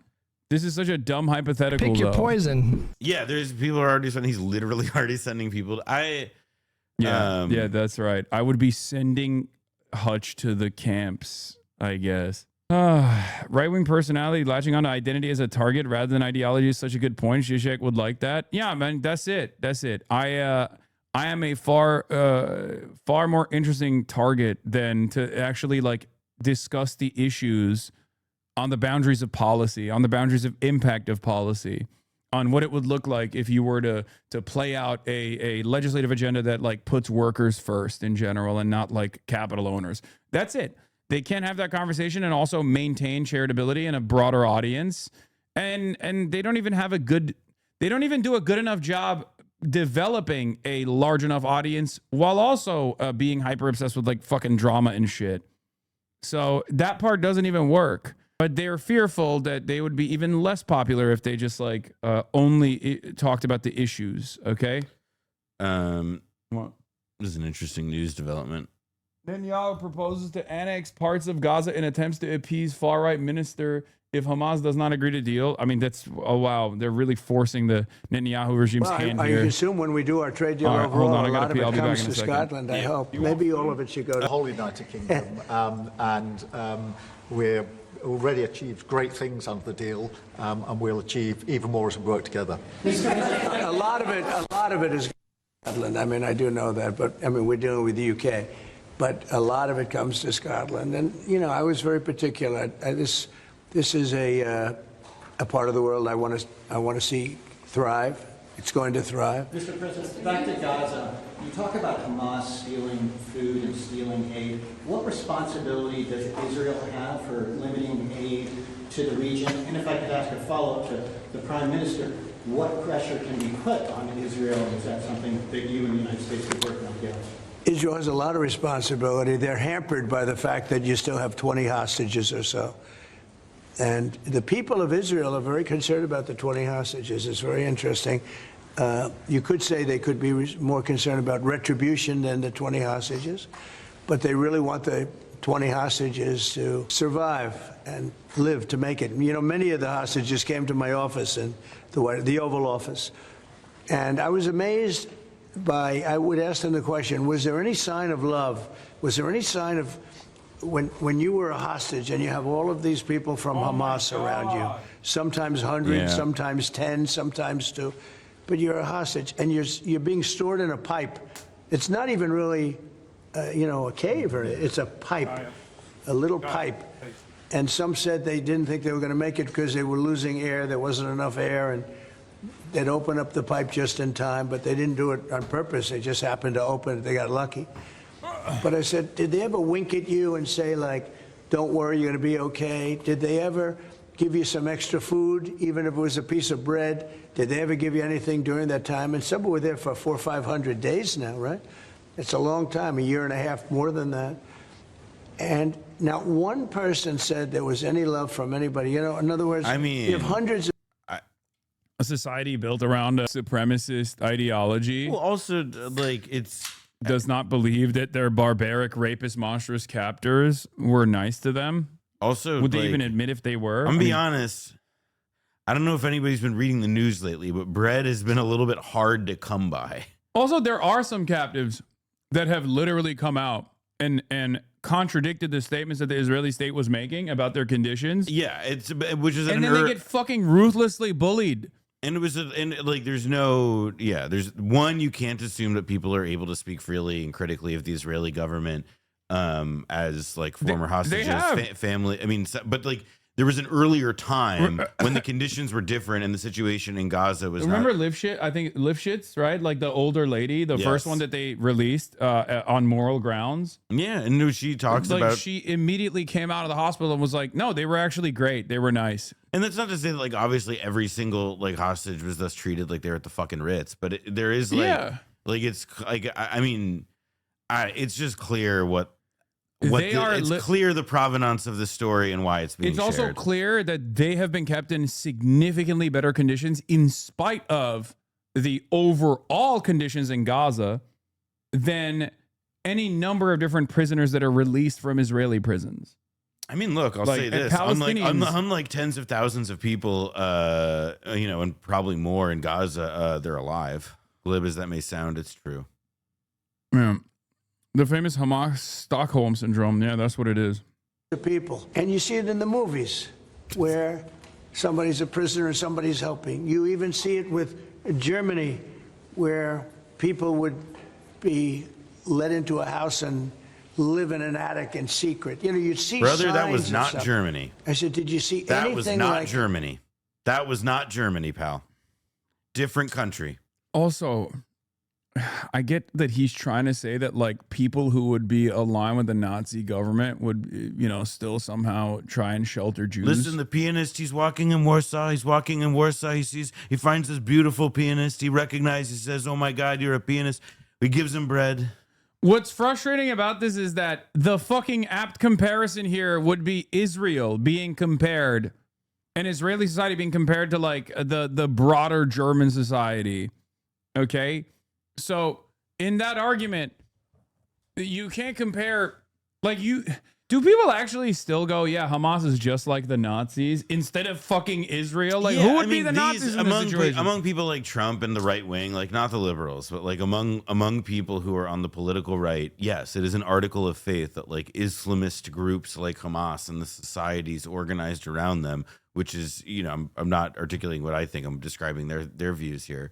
Like they believe that fundamentally that they like they have like a death cult ideology that resembles something like Nazism. That's that's a neocon style, or a fairly radical neocon style articulation of it. That also just happens to be like where the id of fucking most of the country is as well. And somebody like Trump surely fucking embodies that. It's just funny to be like, oh, you can't compare anything to the Nazis except for what? A group of people that are closely resembling the Warsaw Ghetto Uprising, like Jewish partisans. Like those are the only guys you can compare to the fucking Nazis, not the fucking Nazi state with a Nazi ideology doing Nazi shit. It's fucking so stupid.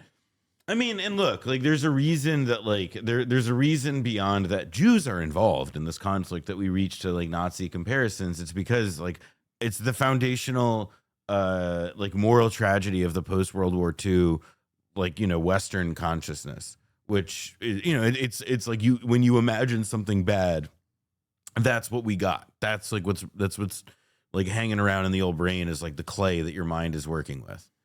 And yeah, I don't know. I can't really.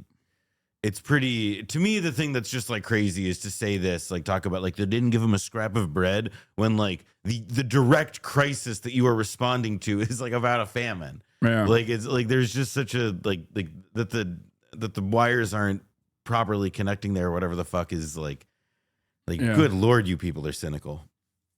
Did they wink at you? Did they say, don't worry, you're going to be okay? I ask that question all the time. I've never received one answer that said, yeah, they really wanted to help. No, the hatred is just incredible. Yeah, except finally. Well, I think Israel can do a lot. I will say that Iran, I think, interjected themselves in this last negotiation. Can you imagine the beating they took? We wiped out their nuclear possibilities. They can start again. If they do, we'll wipe it out faster than you can wave your finger at it. We'll have to do that. We will do that gladly, openly and gladly. They've been saying, Iran's been sending out bad signals, I'll tell you. For a country that just got wiped out, they've been sending very bad signals, very nasty signals. And they shouldn't be doing that. They shouldn't be doing that. They were talking about things that they shouldn't be talking about. They were interviewed on a recent show, and the foreign minister saying things that he shouldn't be talking about, shouldn't be saying. And I think they got involved in this negotiation, telling Hamas and giving Hamas signals and orders, and that's not good. That's not good. Yeah, I would say, look, we need to get the hostages out. They've been held for a very, very long time, and we must always start from there. Yeah, we must always also start recognise from the there. situation Always on the start ground from in there. This Gaza is famine absolutely is worse intolerable, than and I anything think we've had in that, fucking decades. We've always got to certainly start with the speaking fucking for hostages. the British public and myself, seeing those images of starving children in particular are revolting. It's not just and children who are there's a sense starving, of by the way, you revulsion in the stupid British freak. Yeah, I mean it's adults too, but at least they're acknowledging the starvation. God, he really is just so contemptible. He is awful. He is an awful monster. Oh my fucking god. I mean, we knew he was going to be a giant piece of shit, but god damn, dude, he has somehow outdone my expectations. I mean, I think that there's just like evidently some, like the U.S. has its own kind of rot, you know, like tearing through the country from within and among its governing elite, especially. The United Kingdom has its own rot.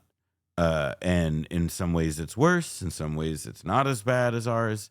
But it is there, and like Keir Starmer is a particularly depressing expression of it. Good Lord. Like it's enraging and so deflating all at once. Yeah. Public at what they're seeing, and they know, and we know, that humanitarian aid needs to get in at speed, at volume.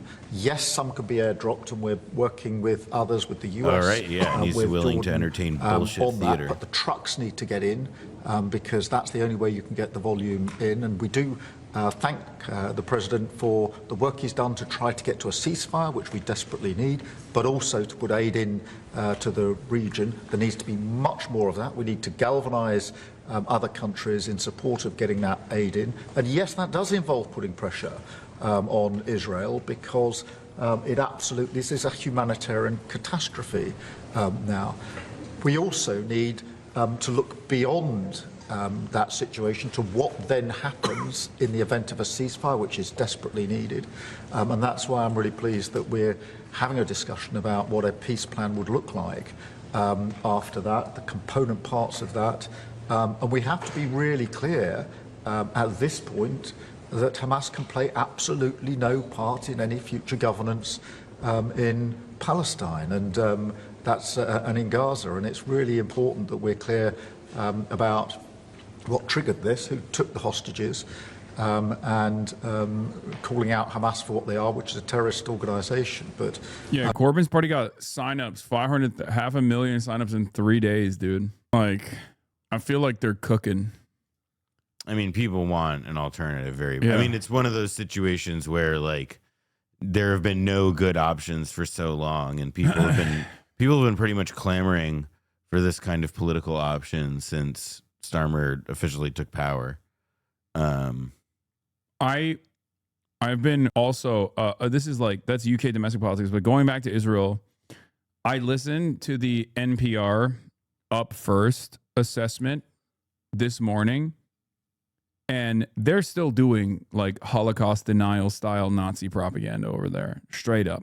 It's actually alarming. Okay?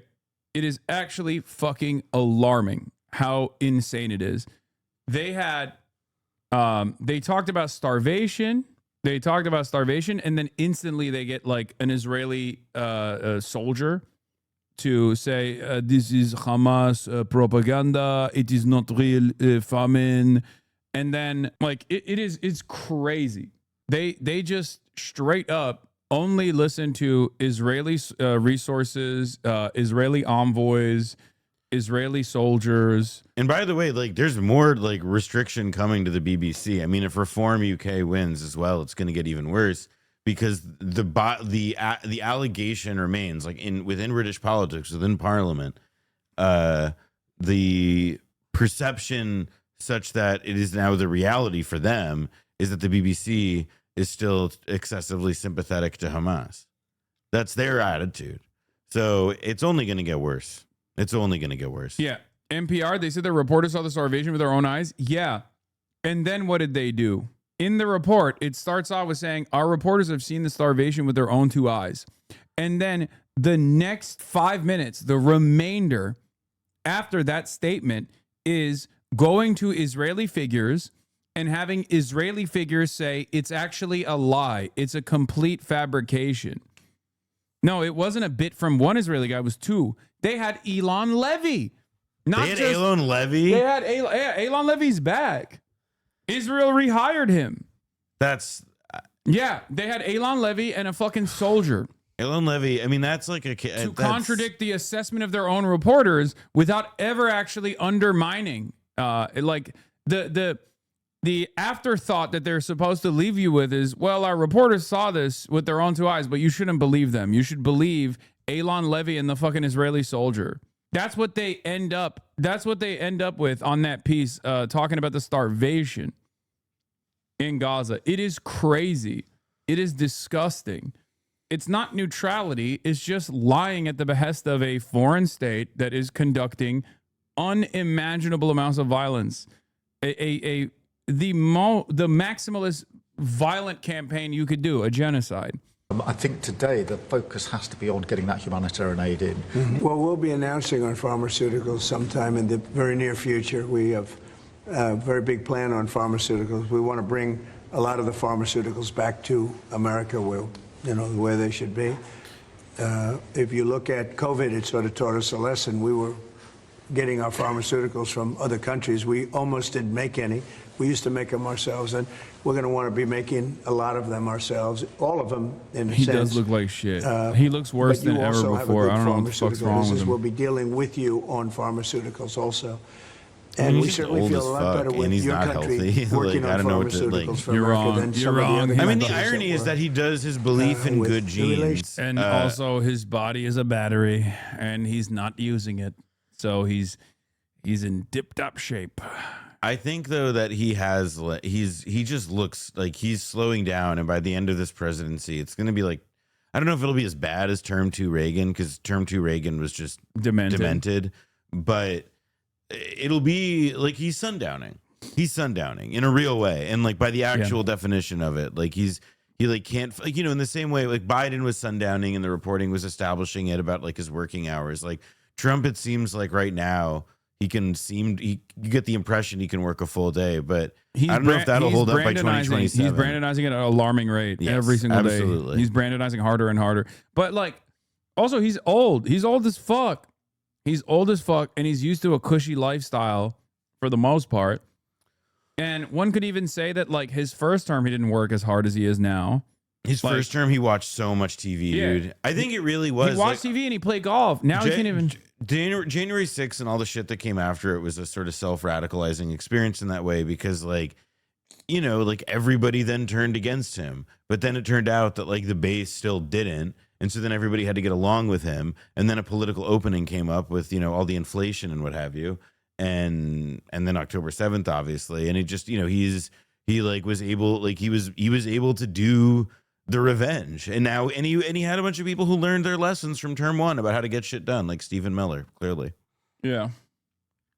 Relationship we have, you would not use that as a cudgel. You wouldn't be using it as a block. But we're going to be announcing sometime very soon, I think, pharmaceuticals are our whole thing. And the companies know.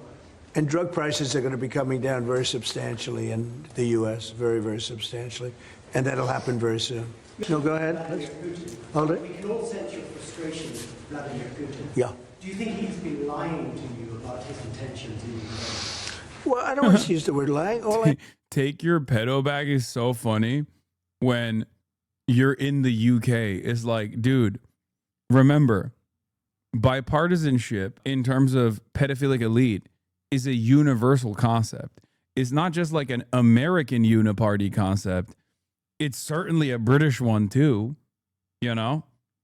Dog, your royals are embroiled in scandal because of our pedophilia distributor.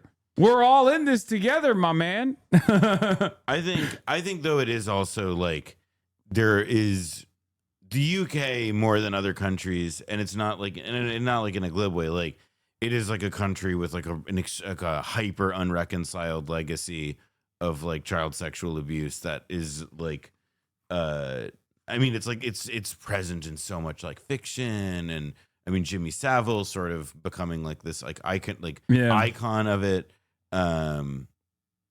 You know, it's I don't think that it's like I don't, you know, the English probably get like labeled too, like pedo islands probably too, but much and a little bit. But you know, then again, like British satirists and others are probably the hardest people. Yeah.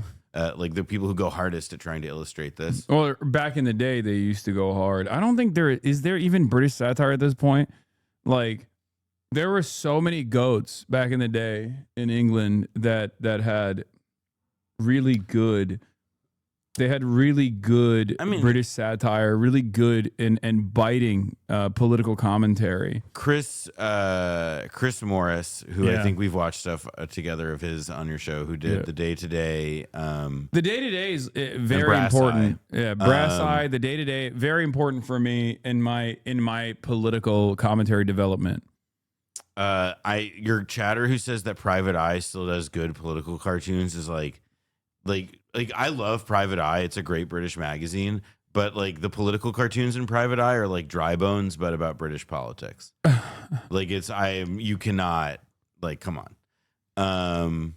But I do love Private Eye. No, I think in British culture, there are a lot of like individual, I mean, you know, the Private Eye, the UK like political satire culture, whatever, at this point, like my impression of it feels that it's less like you can point to like institutions or even like shows or programs that are left, but more just like individual voices that can break through at a given moment. Like, you know, Steve Coogan or something. Mm-hmm. But the reality is that like, another chatter makes this point that I was about to get to, which is that like, you know, British media companies are like the big ones that finance everything and that can distribute it, like Channel 4 and especially the BBC, have like zero appetite for risk anymore. Like, why does somebody like Adam Curtis still exist at the BBC? Because relative to what he costs the BBC, which is almost nothing because he's working just with existing archival material. Yeah. He, you know, and his stuff is like radical in a pretty subtle way. Or Louis Theroux every now and then. Yeah, exactly. Every now and then, but it's like so.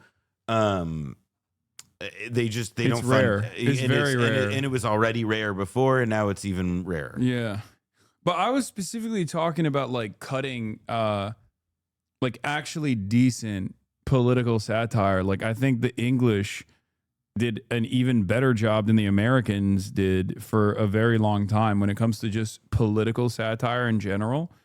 And because like when you look at Brass Eye or the Day to Day and things like that. That's literally better. And who is one of the best American political satirists?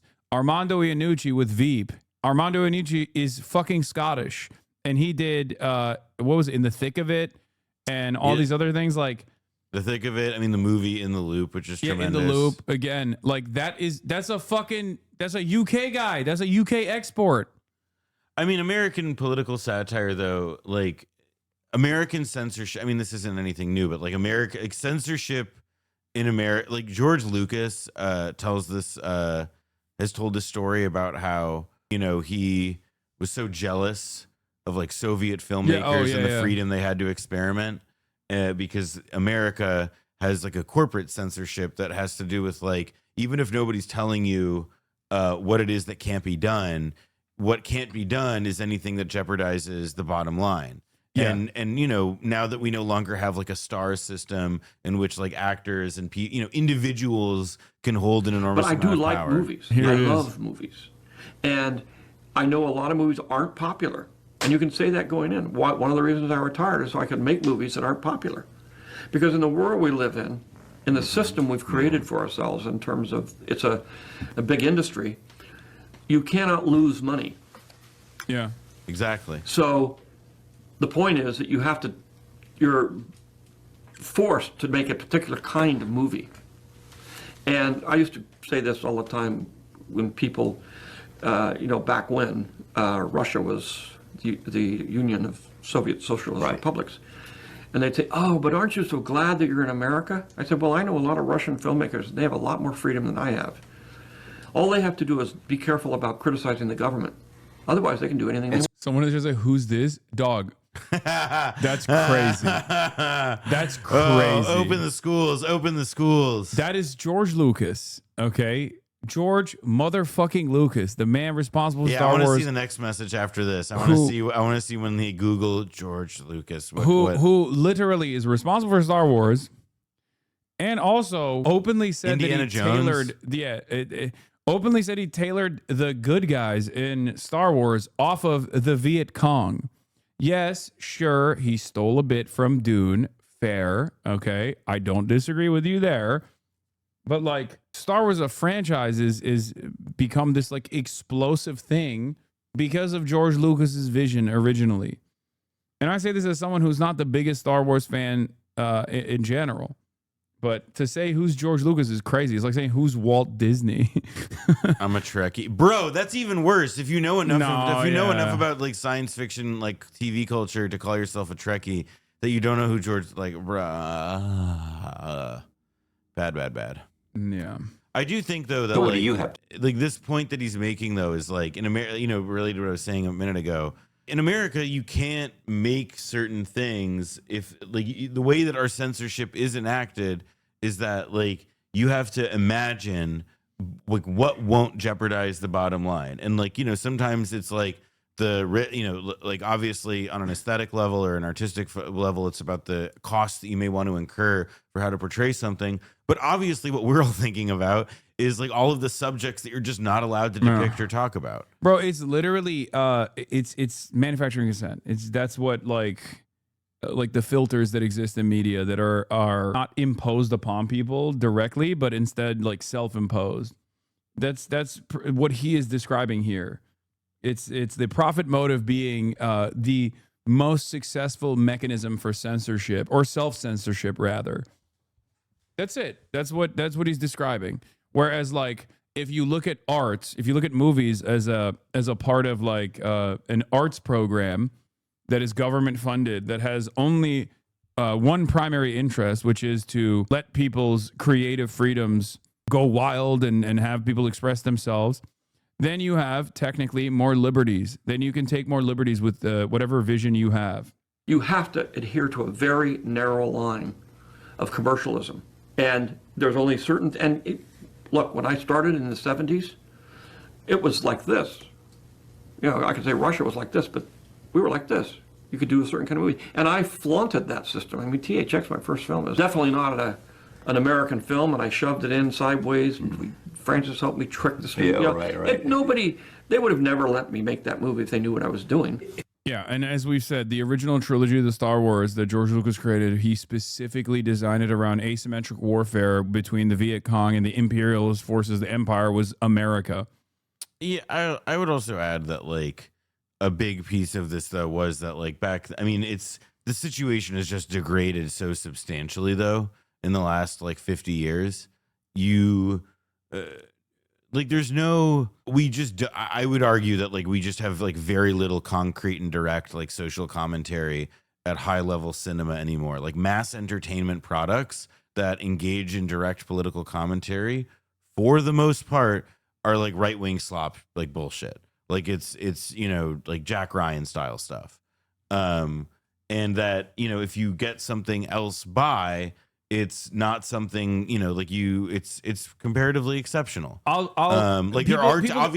TV shows. People like, get mad at me. Like Snowfall or something. I think Andor is a great example of this. Yes, Andor, obviously. Andor is great. I think it's fucking awesome. I don't care. You can say I'm a slop consumer or whatever. Oh, it's Star Wars. But like Andor is great. It's great. it does that directly. It's one of the few, I think it's one of the few like big budget productions that we have right now that literally is pro Hamas. Like, I don't know. It's funny because people will be like, no, that's not the case or whatever. But like, it is.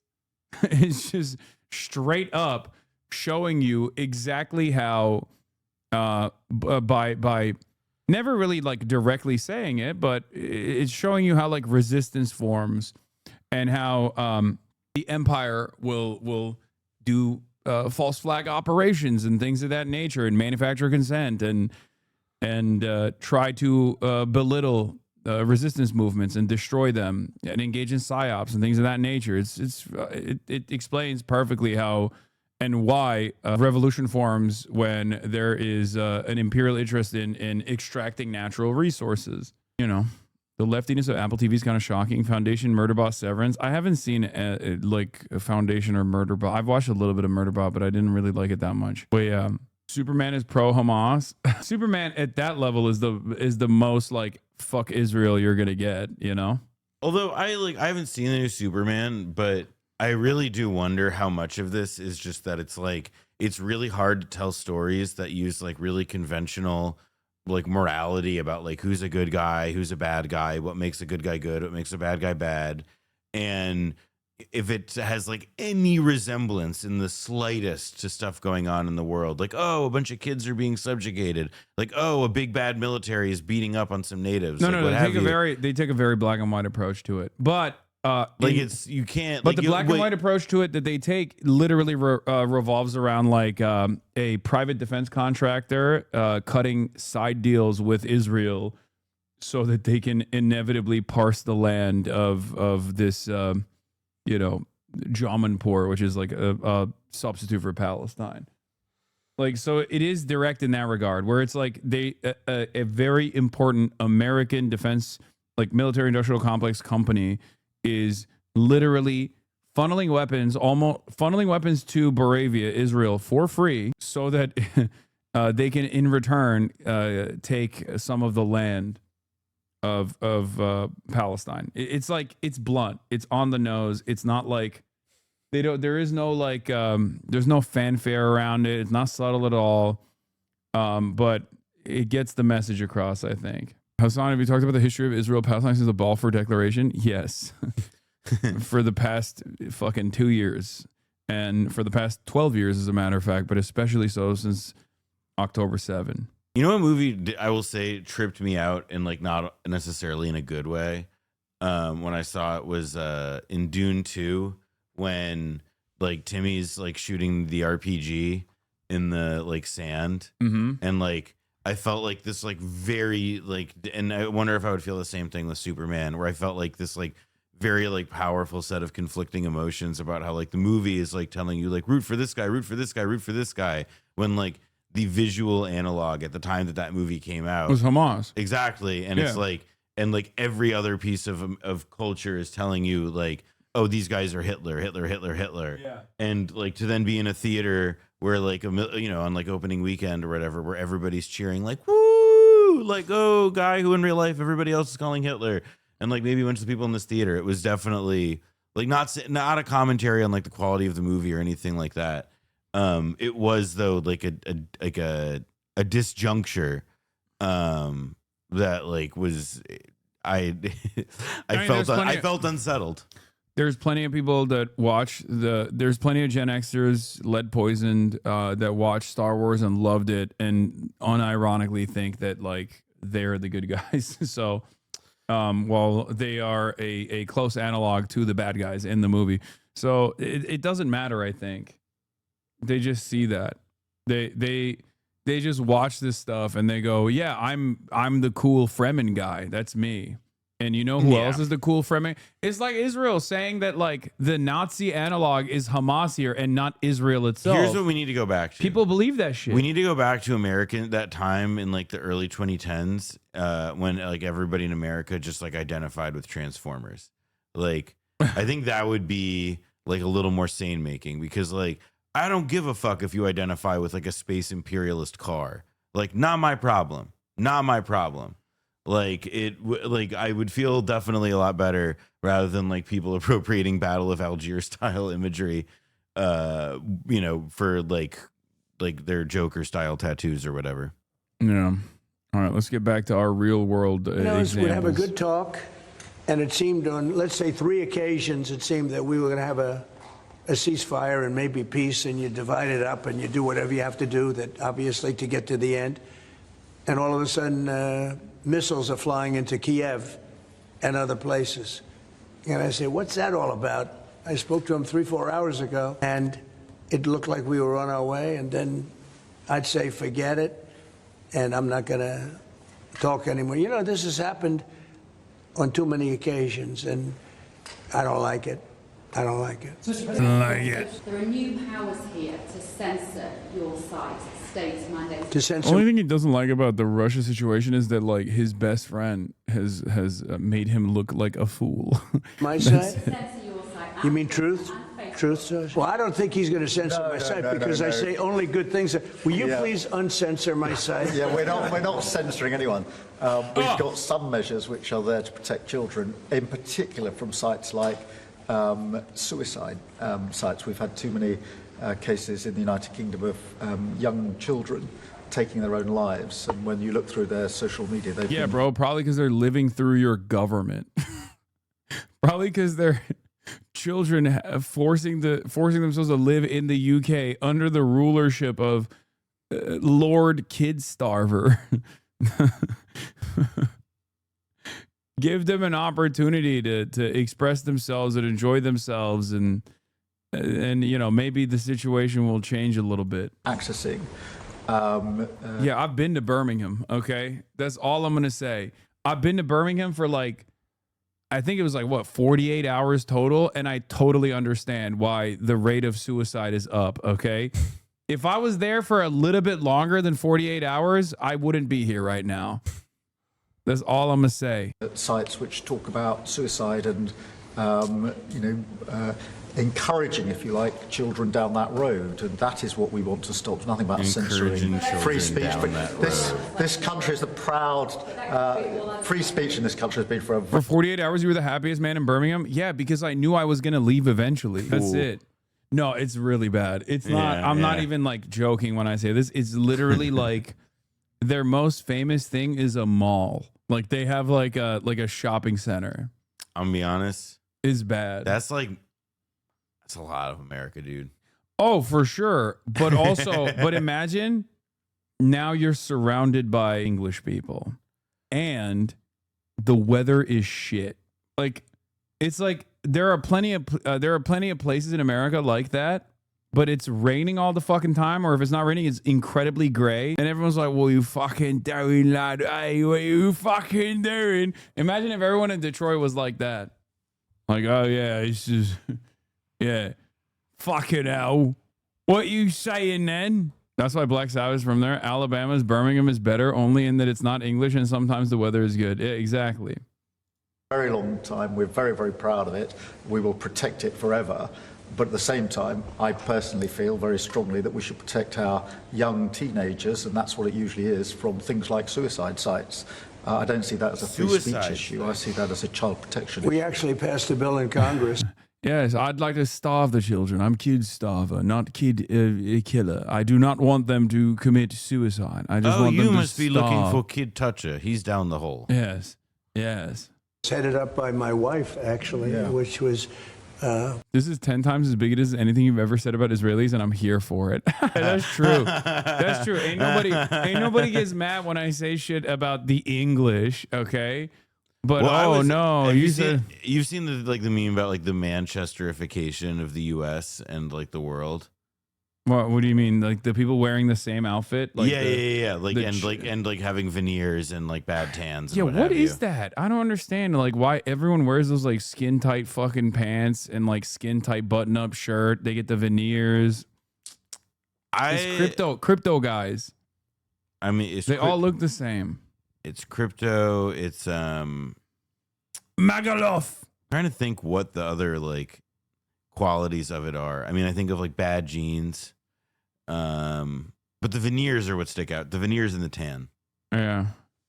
Shuggle off, mate. Fucking hell. Andrew Tate. Yeah, there's definitely an element of that. To pull bad stuff out having to do with children, because it is a problem.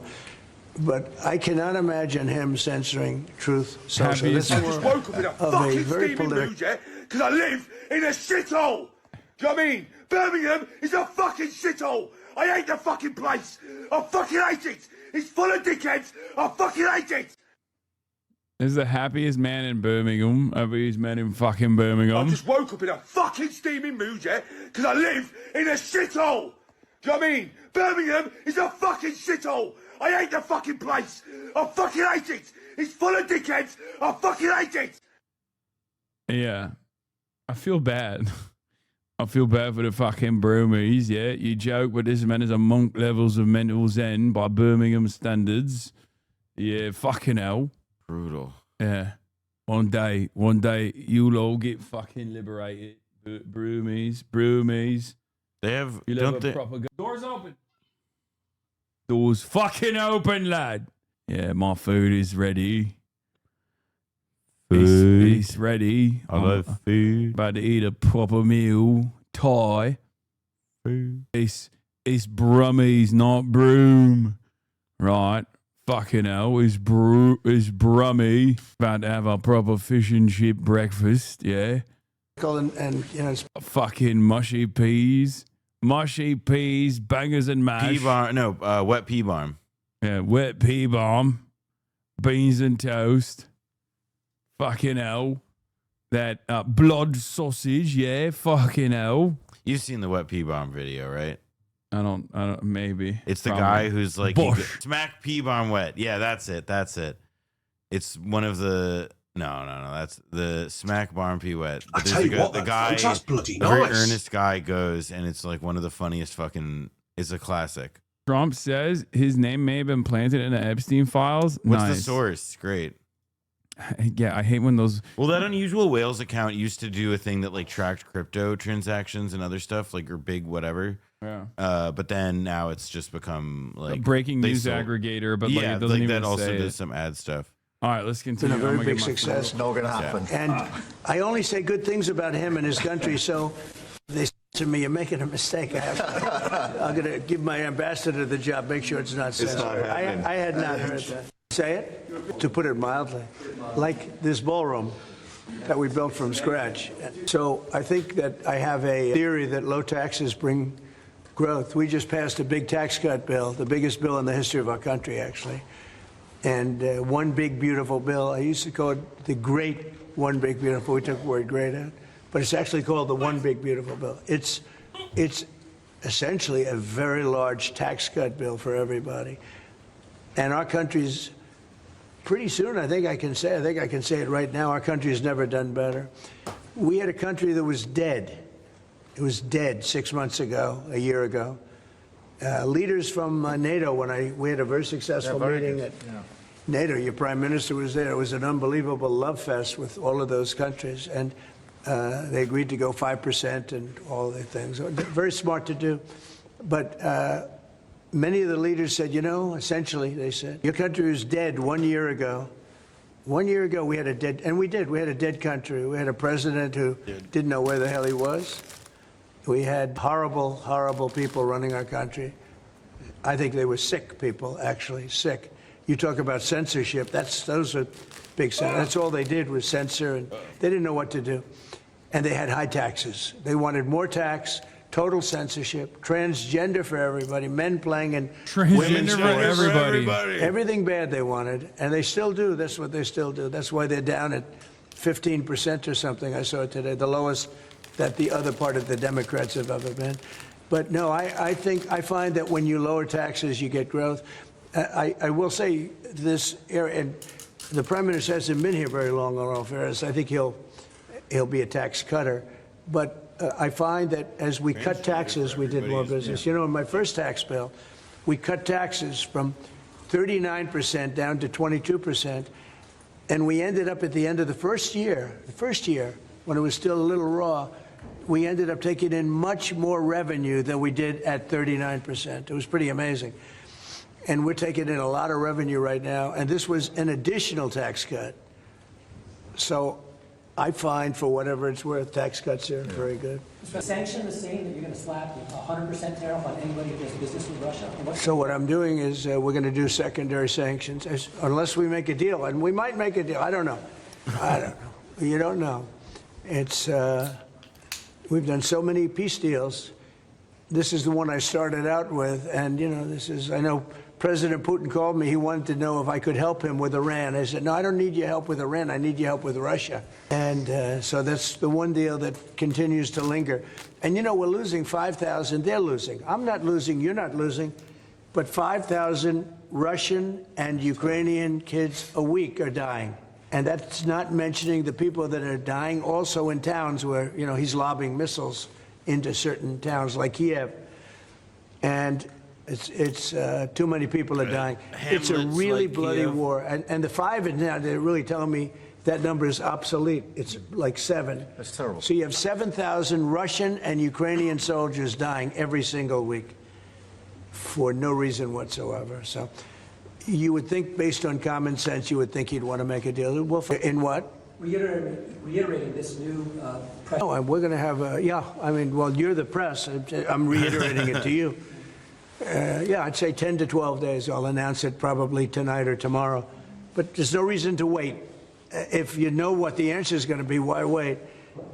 And it would be sanctions and maybe tariffs, secondary tariffs. You know what a secondary tariff is. And look, the Russian economy, I don't want to do that to Russia. I love the Russian people. They're great people. I don't want to do that to Russia. But this thing, they're losing a lot of Russians. They've lost 1 million Russians. And that's the, sons. That's the sons and daughters of Russian families. They leave the house. They go, bye, mom, bye, dad, and then they get blown away. And Ukrainian, too. Look at Ukraine. It's a disaster what's happened there. But it continues to go on. As you know, we made a deal where the European Union is essentially involved, but it's NATO, and we're supplying weapons to NATO. NATO's now paying because the United States, because of Biden's in for $350 billion, the European nations are in for about $100 billion. Should be the opposite way, by the way, because we have a big ocean in between. Should be the opposite way. But I think that eventually something's going to happen. It should happen fast. So many people are dying. When I settled out with Congo and Rwanda, they lost almost 8 million people. And it just made so much sense. And if I didn't get involved, they wouldn't have done it. They weren't even thinking about settling it. It was just going on forever. And nobody could go into those territories because they'd get killed. They'd get killed. And now they have I hear it's a whole different ballgame. We settled it. This is one that should be settled. Russia, Ukraine. This is one that really should be settled. Mr. Scotland's First Minister has today set out his plans for a second referendum on Scottish independence. Can I get your reaction to that as someone with deep ties to Scotland? The SNP do win a majority in next year's election, then they have the right to hold the referendum, Well, I don't want to get involved in your politics. We got it on our own. I will say that I predicted what was going to happen the last time. You remember, I was opening the first course over at Aberdeen, and I was over here, and at the same time, and they asked me that question. I made a prediction. It was the day before the vote, and I made it correct. I like to be correct, but I made a correct prediction. I don't know. I do say that when they made that deal, somebody said that it was, and I remember this very distinctly. I said, could they do this all the time? There was a little bit of a restriction, like 50 or 75 years before you could take another vote, because, a country can't go through that too much. I don't know the First Minister, but I've heard great things about him. I've spoken to him. I hear very good things about him, and I'm meeting him today, so maybe I'll have a better opinion then. Let me answer that straightforwardly, because I believe in a stronger Scotland, in a better United Kingdom. And I think that at a time like this, when it's quite clear that there's uncertainty and volatility around the world, the strength of the United Kingdom together is very important for all 4 nations, very important for Scotland. And that should be our priority, that should be our focus, not on the politics, which feels like the politics of yesteryear now, at a time like this. And I think that the First Minister should probably focus more on his delivery in Scotland than on his constitutional issues, and we might have a better health service in Scotland. But at a time like this, I think the United Kingdom is always stronger as four nations. I think that's better for all four nations. I think that's how Scotland is stronger. Look at the deal that we've been able to do with the United States. A really important great deal for the United States that we made just months ago. That is what the United Kingdom can do when we act as a powerful set of four nations together, and there are very many other examples. Mr. President. I did. Oh, we know. Well, it's interesting. I did tour it. I toured the building. And if you looked at this building, if you came here like 14, 15 years ago, we've had it a long time. It's been an honor to have Turnberry. But I was on much more opulent walls, ceilings, floors. We had to do this. And we did a very great job. I mean, you see how beautiful it is inside. Everything was saved. Everything was preserved. We had ceilings that were in bad shape. They were falling down. You know, it's very old. Wasn't properly maintained. Now it's brand new and beautiful, and we saved everything. If you really think here, you took a look and you were sort of commenting the coloring.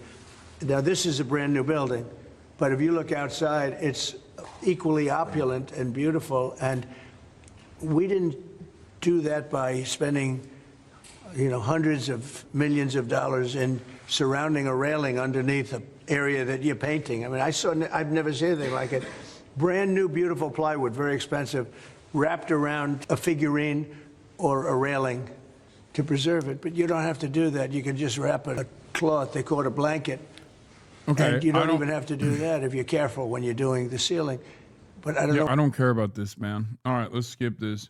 This morning, Bipartisan pushing Congress for full Epstein files. a bipartisan push to force the Trump administration to release all unclassified records about deceased sex offender Jeffrey Epstein. It's the force of law, and it's got protections to redact victims' names and to prevent, release of child pornography. President Trump is struggling to shake off a controversy over Epstein he once stoked, but now calls a hoax and a Democratic con job. I'm focused on making deals. I'm not focused on conspiracy theories that you are. Sources previously told ABC News the Justice Department devoted about 1,000 people to reviewing the Epstein files. Speaker Mike Johnson sending members of the House home until September to avoid a vote on the issue.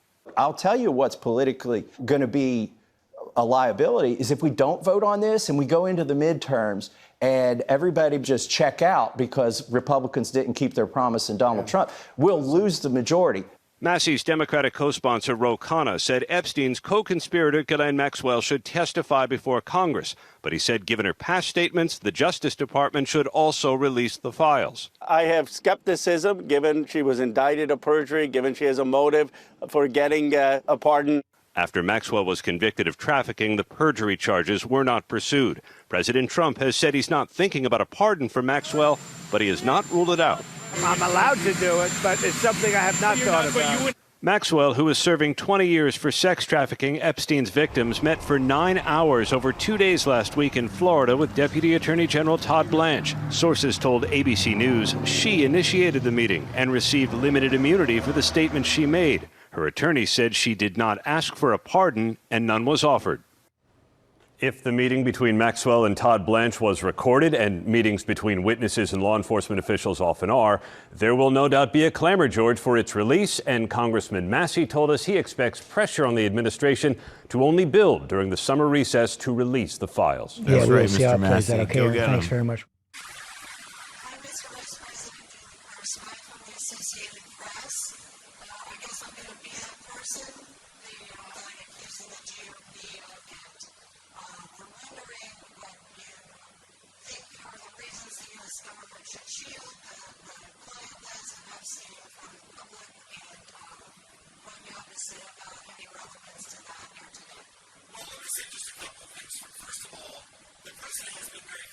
I know the audio is deep fried. Do you want me to not? Okay, we'll skip it. We won't hear from. All of the things that we all. There you go. All right, there you go. You got it, chat. I don't know. Like, not really much I can do. There's no captions available. Fuck it. We won't watch it. We won't watch the JD Vance. Or your name has not appeared in the Epstein. Oh, this is where he said the planted thing, I bet. Well, I haven't been overly interested in it. You know, it's a hoax that's been built up way beyond proportion. I can say this: those files were run by the worst scum on earth. They were run by Comey. They were run by Garland. They were run by Biden and all of the people that actually ran the government, including the auto pen. Those files were run for 4 years by those people. What? If they had anything, I assume they would have released it. The whole thing is a hoax. They ran the files. I was running against somebody that ran the files. If they had something, they would have released. Now, they can easily put something in the files that's a phony. Like, right, as an example, Christopher Steele, a person you know well, happens to be from your country. But Christopher Steele, as an example, wrote a book, a dossier. We call it the fake news dossier. And the whole thing was a fake. The whole thing was a fake. Is that what we call it? They can put things in the file that are fake. But those files were run by bad, sick people. If they had anything, why didn't they use it when I was killing Joe and then he gave out because he was 25 points down? And then I got somebody new. Nobody even knew anything about it. She was a horrible vice president. I mean, good question. She was a border czar, but she never Perhaps- went to the border. She never won. Good question. Perhaps the exact same reason as to why you won't release the files as well, which is that it's mutually assured pedophilia. It's MAP. That's what I call it. It's like, yeah, because I mean, it is like just super funny because like he's like in this like weird trap and he's not really figured out a way out of it, where he's like responding to the criticism as if it's coming from the left, when we all know that the loudest, most angry people about this are his guys. Exactly. Like, it's people who like have like fat heads of Dan Bongino on their wall or whatever. And we love those brave patriots. Make no Absolutely. mistake. We think those brave patriots are right. I want them to do a Harper's Ferry on like every single Republican like office looking for the trafficked children. Yeah. I would encourage this. Yes. They demand answers. They are perfectly right to demand answers. And I think, you know, They need to uncover the global pedophilia conspiracy. And if people were fucking around with children, then these guys should find out about it. Yeah. So just remember that. I do think the idea, though, of it's like there could be phony stuff in there. And it's like, well, the problem now, though, is like it's your people are demanding it. So, and you floated the phony stuff thing. So is it like, is that your new line that like all this stuff is faked? And like, will that persuade anybody? I think I said this to you the other day that like, I believe that this stuff is symptomatic of why the right-wing base cannot hold together on like a grounds of shared ideological interest forever, like material basis of what, you know, aside, like they just can't, you can't sustain these things. Like you hit a wall at a certain point because like there's literally photos with him, like unless you are truly, you know, you're able to go with like, all right, Trump was a white hat, whatever. But at the same time, I think that that's like a longer process of like schism. Like I don't think that this is. No, it's not happening overnight. Exactly. Like it's going to take time. And as a result, what's happening now is this like incredibly weird situation where Trump will still be and viewed as, you know, and by his base accepted as the leader of the party. And there is not going to be an alternative from the right. But what is happening now is the part of the process by which like his project will become, you know, either, if not discredited, abandoned, and then, you know, reclaimed way down the line when it can just be like debated as legacy. And Trump is probably dead. Michael Tracy is so funny. He has to be a perma-contrarian, so he's taken another contrarian position on the Epstein stuff. Well, isn't he like, I thought he's like taking the Epstein stuff seriously, but his like, he only can speak in that contrarian tone. So he's like, well, there's a responsible way to look at this, but these guys are loony because they made a sign. Yeah. But no. He says like the victims are fabulous as well. Oh, really? Yeah. Oh, wow. I've seen him say like some of the more prominent outspoken victims of Jeffrey Epstein are actually liars, serial liars. I mean, well, that's the typical Michael Tracy delicate charm that we all know and love. That just fine rhetorical finesse. I liked your chatter's comment that it looked like Silent Hill, Ohio. It's called the Border Patrol agent to find out how we're doing, but she was the border czar. Her name was Kamala. Nobody knows her last name. It was Harris, but nobody knew her last name. So I ended up, how would you like to end up in a race where you're killing somebody, you're beating him, and then they say, all right, we'll take him out. He's not working. Let's put somebody else. And then she had a 6-week honeymoon. You know what's really funny? He does not bring up. It was why amazing. He They went predicted out. she would have a 6-week honeymoon, and she he did. was so down in the polls, And then she it's because, got slaughtered. Like, I think he really can't bring up. But Like, think of it. It's because he was old. If there was anything in there, they would have used them for the election. Yeah. I don't do drawings. I'm not a drawing person. I don't do drawings. Sometimes people say, would you draw a building? And I'll draw 4 lines and a little roof, for a charity stuff. But I'm not a drawing person. Sometimes I draw, but I'm not a drawing person. Sometimes I draw. Yeah, because they were fucking saying that you did the fucking Mona Lisa in that birthday thing, not just like the lady version of the thing from The Big Lebowski where the guy draws like a guy with a huge dick on a notepad, like for sure. Yeah, I don't draw. Also, his signature is pretty much a drawing.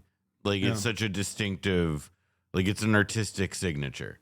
He's a doodler. Not much is true. He's a doodler. He's a big doodler. I do drawings of women, that I can tell you. They say there's a drawing of a woman, and I don't do drawings of women. And also, Epstein was always a very controversial guy.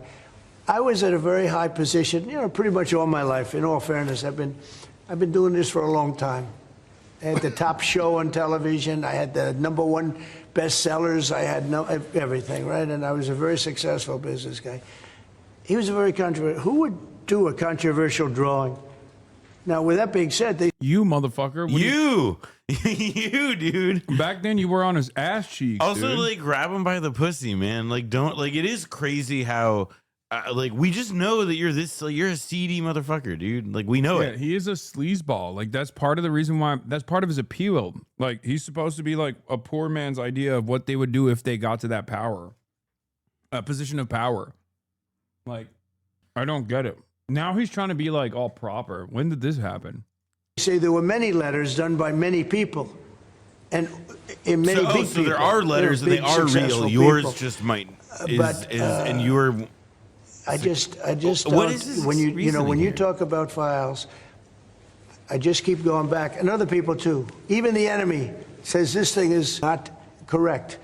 Because if we had it, we would have used it on the guy. It's a bad issue. They say it's a good issue for Trump. Do you know that my poll numbers are up 4.5 points since this ridiculous Epstein stuff? My poll numbers have gone up 4.5 points because people don't buy it. People love pedophiles. Pressing X for doubt. And he's gone, and we want to focus on trade deals. I want to focus on the deal we just made with the European Union, which is the biggest trade deal in history.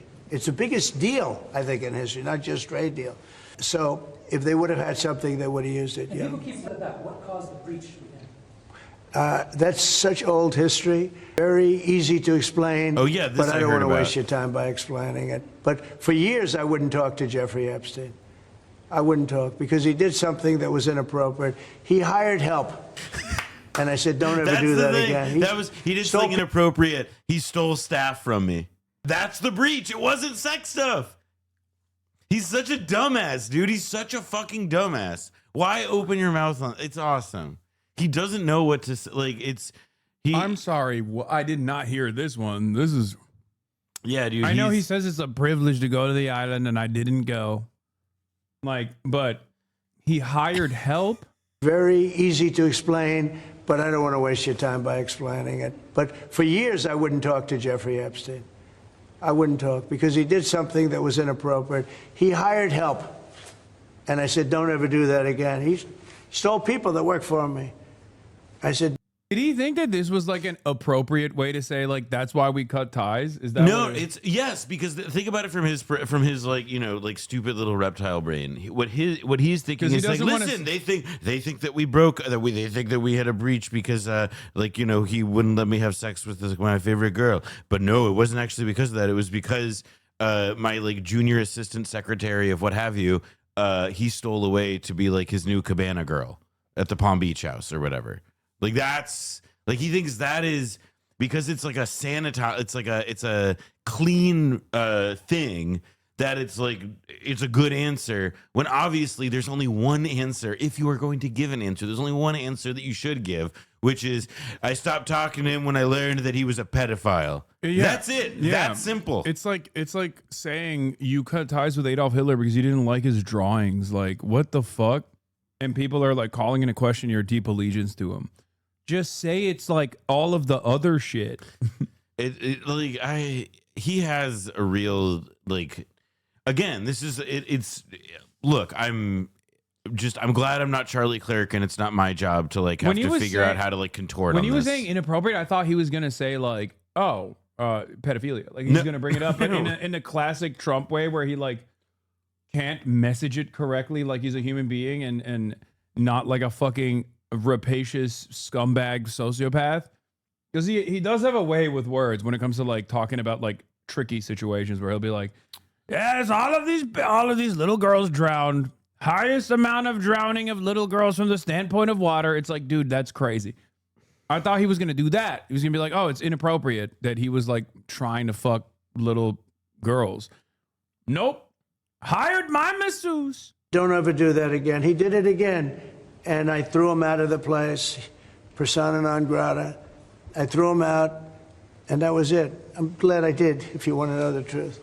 And by the way, I never went to the island, and Bill Clinton went there supposedly 28 times.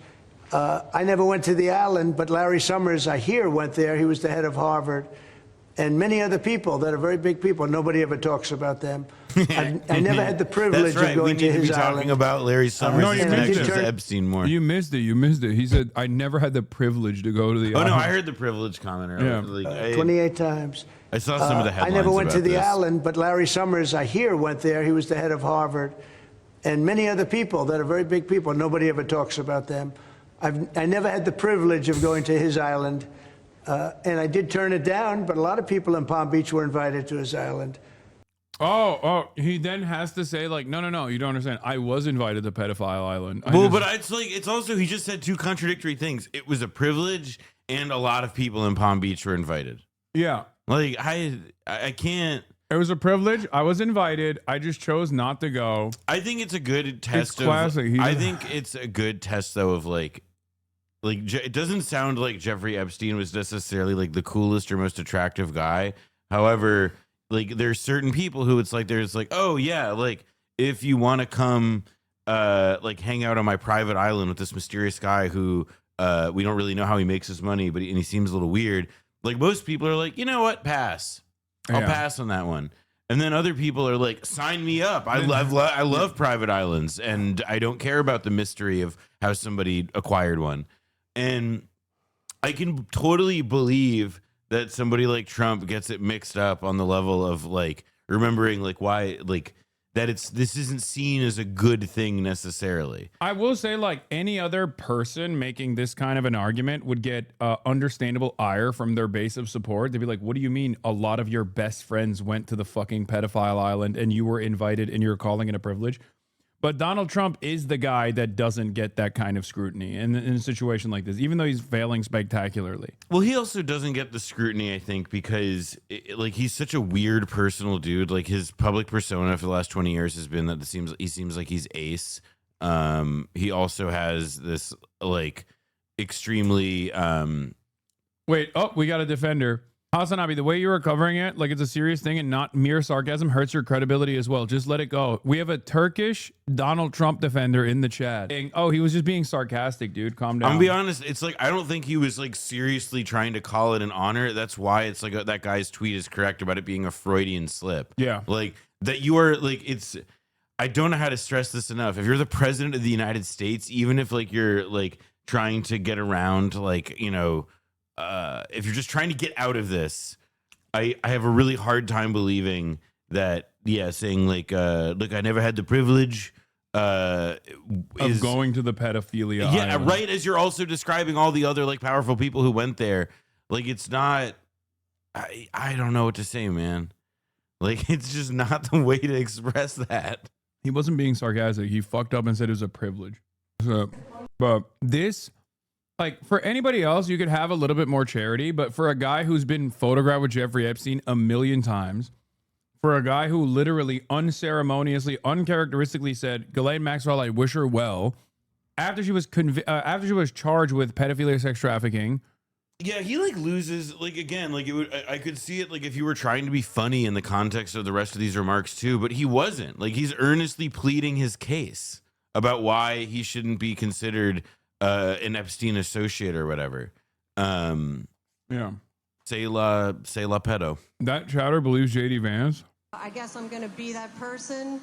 There are some protesters outside accusing the GOP of protecting pedophiles, and we're wondering what you think are the reasons the U.S. government should shield the client list of Epstein from the public, and what you... They're saying you were not invited to the island because your vibes are fucked, man.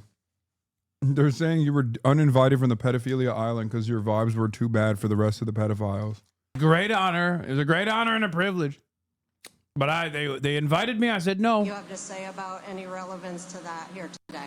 Well, let me say just a couple of things. First of all, God, his like fake enthusiasm and like millennial speak makes me so angry. First of all, president. Oh, shucks. I guess we stepped into it, huh? Been very clear, we're not shielding anything. The president has directed the attorney general also to the release hand all gestures. credible information, and frankly, to go and find additional credible information related to the Jeffrey Epstein case. He's been incredibly transparent about that stuff, but some of that stuff takes time. You've got to assemble that stuff, you've got to compile that stuff, you've got to redact some victims' names so that you protect the victims. But the president has been very clear, he wants full transparency. He's asked that from the attorney general, and I know, because I talk to her all the time, the attorney general is hard at work on that issue right now. But I think I got to make an observation that there's an interesting thing about this case that the American media seems to totally ignore. For 4 years, under Joe Biden's Department of Justice, the media didn't give a damn about the Epstein files or about the Epstein case.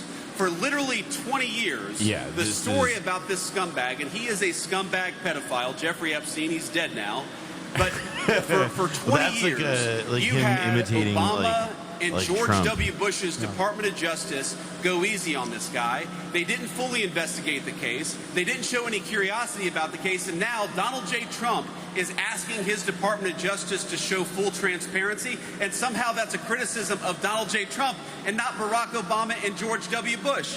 If you want to criticize the people who aren't showing full... Dog, you can say there were many Jeffrey Epstein affiliates in Barack Obama's circle, which is true. But Barack Obama was not caught on camera with Jeffrey Epstein. It's Donald that simple. Trump told New York Magazine that Jeffrey Epstein is a great guy and Who that loves everybody fucking young girls. It's that simple, man. Like, it's wild. Like, it's that simple. Why? Like, it's also it's not like they even can like deflect. I mean, this is where I suppose like it's, you know, it goes back to like that thing from the movie last night of like that Roy Cohn bit about like one of the lessons that Trump supposedly learned from him, which is just like attack, and never admit defeat, admit nothing, deny everything, claim victory regardless. And it's like that kind of only works when like you don't have like, I mean, you know, again, because it's like a mountain of implication, a mountain of because ultimately, by the way, you. how does like Roy Cohn like get away with the situation they're in when like Roy Cohn's like you thought the rules didn't apply to you? They just have to do blackmail. Like you have to do blackmail. Sexual blackmail. Yeah, that's true. It is sexual blackmail. It's interesting, isn't it? There's just no like you can't undo this. You can't put like this toothpaste back in the tube. So the idea that you would try and like recast it as like a winning issue against the Democrats, like. You created this mess, and you hired people who are way too incompetent to be able to figure out how to do like a limited hangout to defang it as an issue with your own base. Like, sorry, Pam Bondi, stupid. Sorry you made Kash Patel the head of the FBI. Sorry you made Dan Gino, whatever.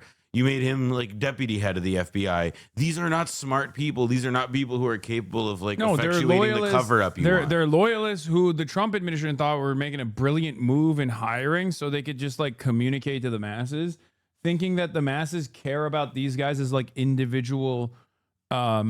These guys are individually charismatic. That like what and not what they were talking about that made them figures in this movie. Yeah, or the idea that like they would have credibility as people, that their audiences would say like, hey, listen, this guy is saying that there's nothing in the Epstein files anymore, so back the fuck off. Like, well, it's him and he's saying it, so we'll just go along with that. Like if that was their theory, if that was their theory of how this would go down, then like they're extraordinarily. Oh, you don't get it. That's Dan Bongino. That's my goat. Of course, I'm not going to question Dan Bongino. I mean, I just don't. They're questioning Trump. Trump is way cooler than Dan Bongino. They must have just thought that this wouldn't blow up. They must have just thought that everybody understood it was a fake issue. It was kayfabe. It was not like meant to actually be challenged. It was just a way to like beat the Democrats over the head. And then they, made a mistake. Kaya, what is this? This is new. This is new stuff coming from you. What is going on with you? Huh? What's going on with you? Kaya camera shy today? No, this is worse. She wants to be on camera. She wants to get away and then get pets. Transparency. You ought to go after the administrations that went easy on Jeffrey Epstein, the administrations that concealed this case for 20 years, and the administrations that failed to show full transparency. Trump is a part of that. Trump is a part of the 20 years. I mean, but this is the thing. The Trump first term didn't exist. You have to remember that. It actually didn't happen. And when it did happen, it was good. And they did everything right. But all of the things that happened, like the delayed arrest of Jeffrey Epstein or whatever, like that's all fake. That's fake news. And stop talking about it. Por favor. Thank you. He's got a point. Trump definitely didn't go easy on Epstein. He killed him. How dare you say that? That's his best friend. That's literally his best friend. He did not kill his best friend. Okay? No shot. I mean, would you believe that the guy who's like sucking up to Billy Bush of all people about how cool it is to grope women is like above being pals with Jeffrey Epstein? I don't know. It's a tough one. No, Trump has always struck me as the type of person who's like desperate for that New York societal elite like nod. And a big part of his like cultural resentment against his big part of his like resentment against the cultural elite stemmed from the reality that they always thought he was too nouveau riche, that he was too crass, he was too unkempt, and he wasn't like a real old money type of person. And for that reason, I think like he saw Jeffrey Epstein as his like way in to that circle. Like he thought, oh, this guy who has a lot of cultural cachet, who's like constantly around like other fucking very wealthy people, and scientists and stuff like that. Like that's my way in. I wouldn't go that far. I think that Epstein is himself also I think Epstein and Trump have more in common as like outsiders than they do as like Kaya. What are you doing? Blaze. That's crazy. She just every single time we start talking, she's like, all right, this is my opportunity. Oh yeah, sorry, go ahead. I think what Epstein like offered Trump or something was like, I mean, based on what we know about the nature of their relationship, was like a shared appreciation in a social sense. Like Trump is a guy who ran Miss Universe, and as we, like he's very involved in that, as we know. And Epstein was a guy who, like they're both involved in modeling. They're both involved in I mean, like we know that like they're both homeowners in Palm Beach, let's say. I think that there's a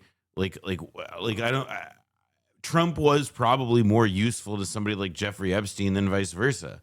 What's just so absurd is, and what the position that they're taking was that there was any positive aspect to their relationship at all that was related to the things that Jeffrey Epstein got up to, seemingly vocationally, and Trump as well, in terms of things like modeling and real estate and investment, or, you know, again, socializing. I don't think Trump, you know, Trump we know is a teetotaler, and his perversions were pretty specific or limited to people like, you know, like we like know about the Stormy Daniels case and stuff like that. Yeah. But it doesn't strike me.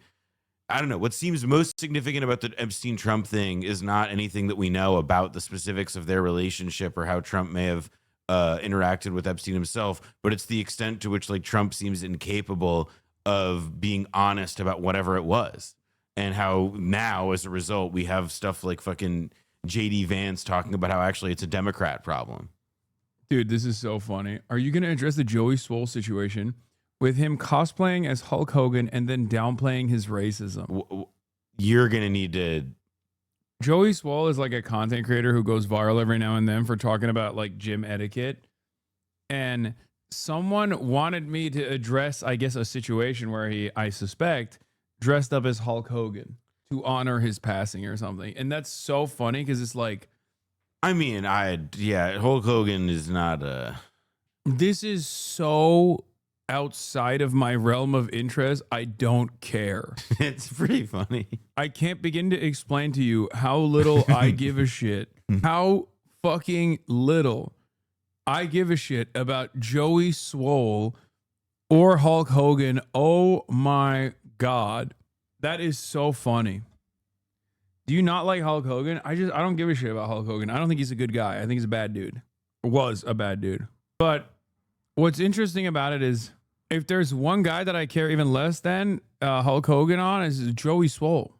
Telling you, he's got nothing to hide. His administration has got nothing to hide, and that's why he's been an advocate for full transparency in this case. He's going to keep on being an advocate for full transparency. But while we're focused on that case, Donald J. Trump is also worried about making sure these great workers get more take-home pay and better jobs, and that's the focus of the administration. Thank you. Can you address the situation of my parents enforcing strict lights out at 9 p.m. in parentheses fascism? Oh, that is an unjustifiable hierarchy, I feel like. I don't know. Lights out doesn't hit the same ever since like they made devices that are backlit. Sorry. Damn. He just cooked you. This guy doesn't care about your plight, anarchist. You should tell him about how nap time is an unjustifiable hierarchy, because it is. Okay? If you want to do finger painting during nap time, you should be allowed to do so. You did not democratically vote for that. Anyway, weird that you're quiet about Sydney Sweeney doing eugenicist propaganda, though. I'm not. I have seen it. It's shocking. But I guess it's like a sign of times. President Trump says he never... Oh, here's my goat, dude. Wolf. My King Wolf. Cover it, King. Cover it. Wolf Blitzer is my problematic fave. He was an AIPAC spokesperson. He was an AIPAC PR guy, but I don't know. Well, one, I know that he like vaguely knows of me for some weird reason. And I don't know why, but two, I'm a weird Wolf Blitzer fan. He's my problematic fave. I think I'm past having feelings about Wolf Blitzer. He's just kind of there. He's been there like my whole life. Yeah, he's an institution. That's what it is. I mean, but it's like I don't have a capacity. Like I used to have so many takes about how like he like barely understands a lot of the stuff he talks about or whatever. But now I no longer have those takes or whatever. Just he's just become one with the news. I think that's why I like him, because Jake Tapper has like hate in his heart. Oh yeah, no, Jake Tapper has like a noxious worldview, and he tries to express it and insert it into how he understands. Yeah, and whereas Wolf Blitzer news. is what you see is what you get. I mean, clearly he's. I'm sure he's very pro-Israel. I mean, he has like obviously one of the dopest names. Yeah. In TV. Like I'm sure he's very pro-Israel. Literally worked for AIPAC, but I think what you just described is why I like him. That is like he's affable. Because he's just like, yeah, I'm delivering the news to you and doing my very best to not give you any sort of opinion behind the news. He just always looks like he's shocked too. I don't know why. Maybe it's his hairline. That's my goat.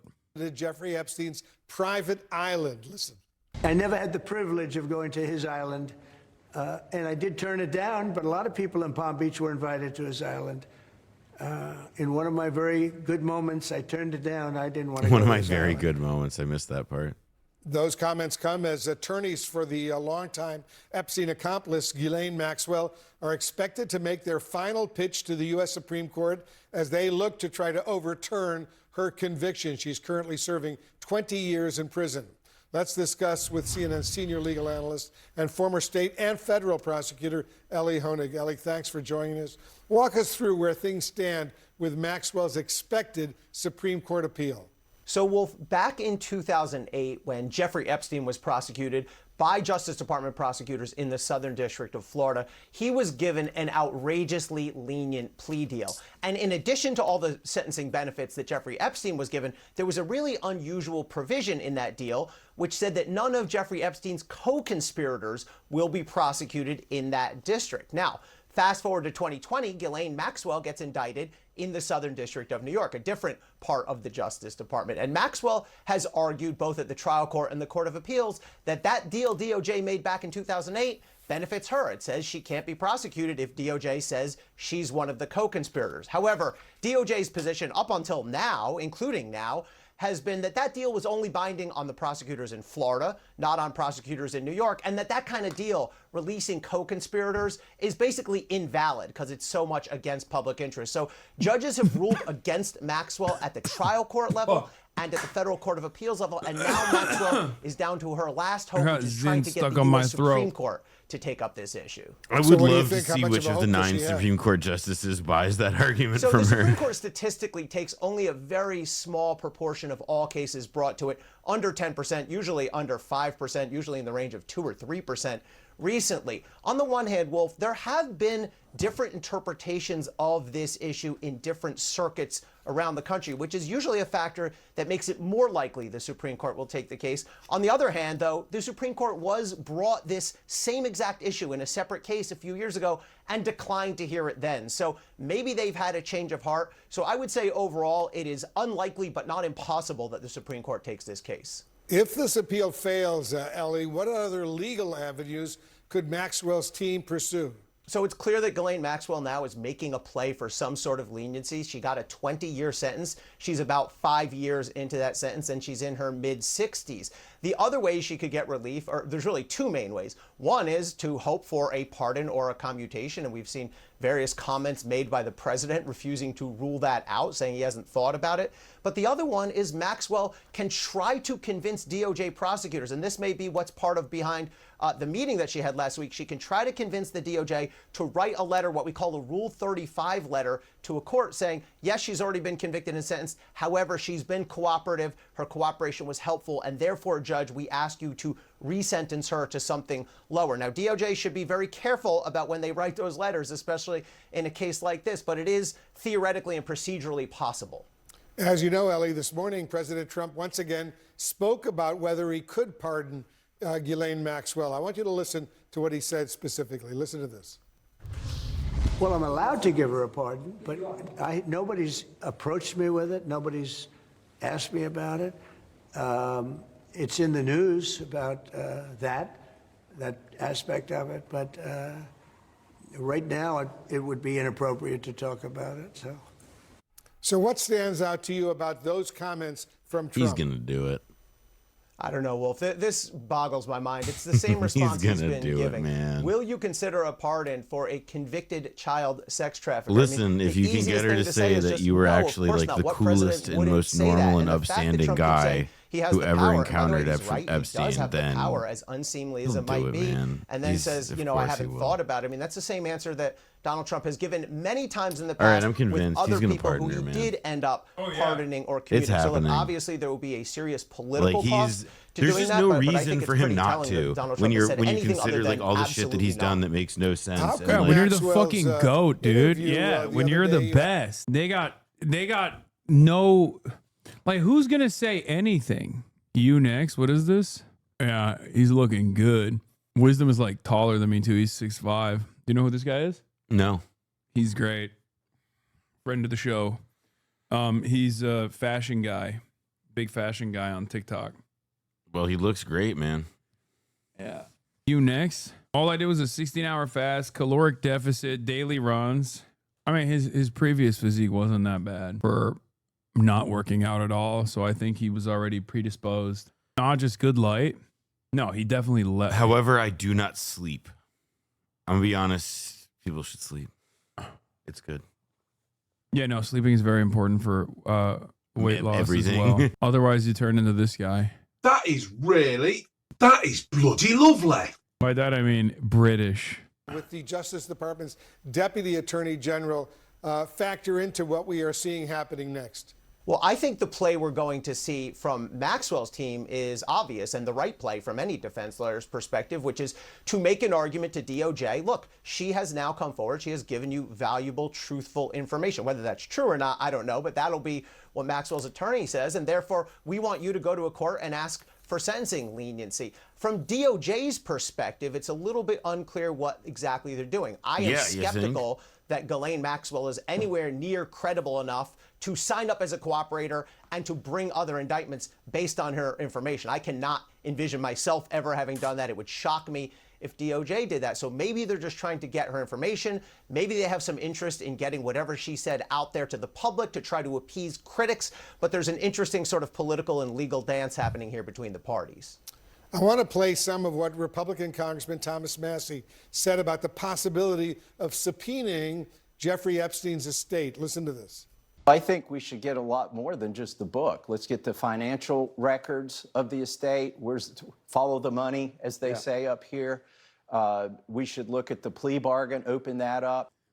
I like that Thomas Massey's looking less wet as of late. Bro, why do you say no to when I ask if you want food? Okay. Keith Edwards, here's how it's about to go down. Ghislaine names a bunch of Democrats, maybe toss in a few billionaires. Well, I mean, this is my take too. Yeah, she says Trump did nothing wrong. MAGA praises her for taking down pedophiles. Trump pardons her for telling the truth. Yeah, that's what I've been saying. I mean, it's also, I mean, look, if you're not convinced that Trump isn't a, sexual abuser guy because of the word of a convicted sex trafficker, then I don't know what. Who he's literally possibly going to give a sentence commutation to, who he has already refused to reveal the files because we know he was in the files. And without those files, we have no way to match what Ghislaine's testimony looks like with the truth, with like an unbiased third-party investigation. I mean, the thing is like once upon a time, like a number of years ago, the way that this would have been handled was that somebody would have appointed a special prosecutor. Like the Mueller probe was kind of a recent example of this, but really I'm thinking about like Patrick Fitzgerald, who's like a Bush era figure in that way. And they would have like created somebody who would be like an independent prosecutor empowered by the Justice Department and, given powers and specific insulation from the president so they could get to the bottom of the matter and then release a report that is ultimately the result of a negotiation with the president and so on, which, fine. It would have been like the traditional way to handle this, but Trump doesn't let stuff happen that he can't control to a completion, essentially. And the circumstances of this do seem to suggest that it also is actually not like set aside propriety, set aside what Trump does or doesn't do, like in terms of keeping with or breaking from tradition. It really does seem like Trump he can't let somebody be rooting around. Like even if they appointed some Law and Order Republican style guy to be an independent, special counsel or whatever. I will say this it would much. fuck them. I think that what could turn up would be genuinely damaging, especially if, by the way, the Wall Street Journal, not, the Huffington Post, credible news sources, but again, like something that is like Rupert Murdoch run by a right-wing billionaire. Bro, you can't be talking about this lame and unimportant story still. I can't tell if people are doing that to just like LARP as Trump or Trump defenders, or if they, I don't know. I just don't understand whenever people say that. Because this is a fairly important story. Especially because I think if in the stupid ways that the Trump administration, in the short-sighted ways that the Trump administration operates, where because they have no one who's like smart in the room that says, dude, you can't say Bill Clinton's a pedophile, because if you do that, Bill Clinton's going to come out and be like, well, you were in the room fucking kids too. You know what I mean? Like, if it's mutually assured pedophilia destruction, and these guys don't realize that, and then they just like haphazardly fucking throw out a couple names that are like Democrats or maybe even like Republican billionaires that Trump doesn't like. Okay. That will, in my opinion, open up the floodgates from the other side as well. I think it's possible. It's just that it does seem though that like the mutually assured pedophile destruction like thesis, for it to be like fully true, like if it fully plays out like that, then there would have to be like knowledge among these parties of one another, and it would not have to be like a pretty siloed thing.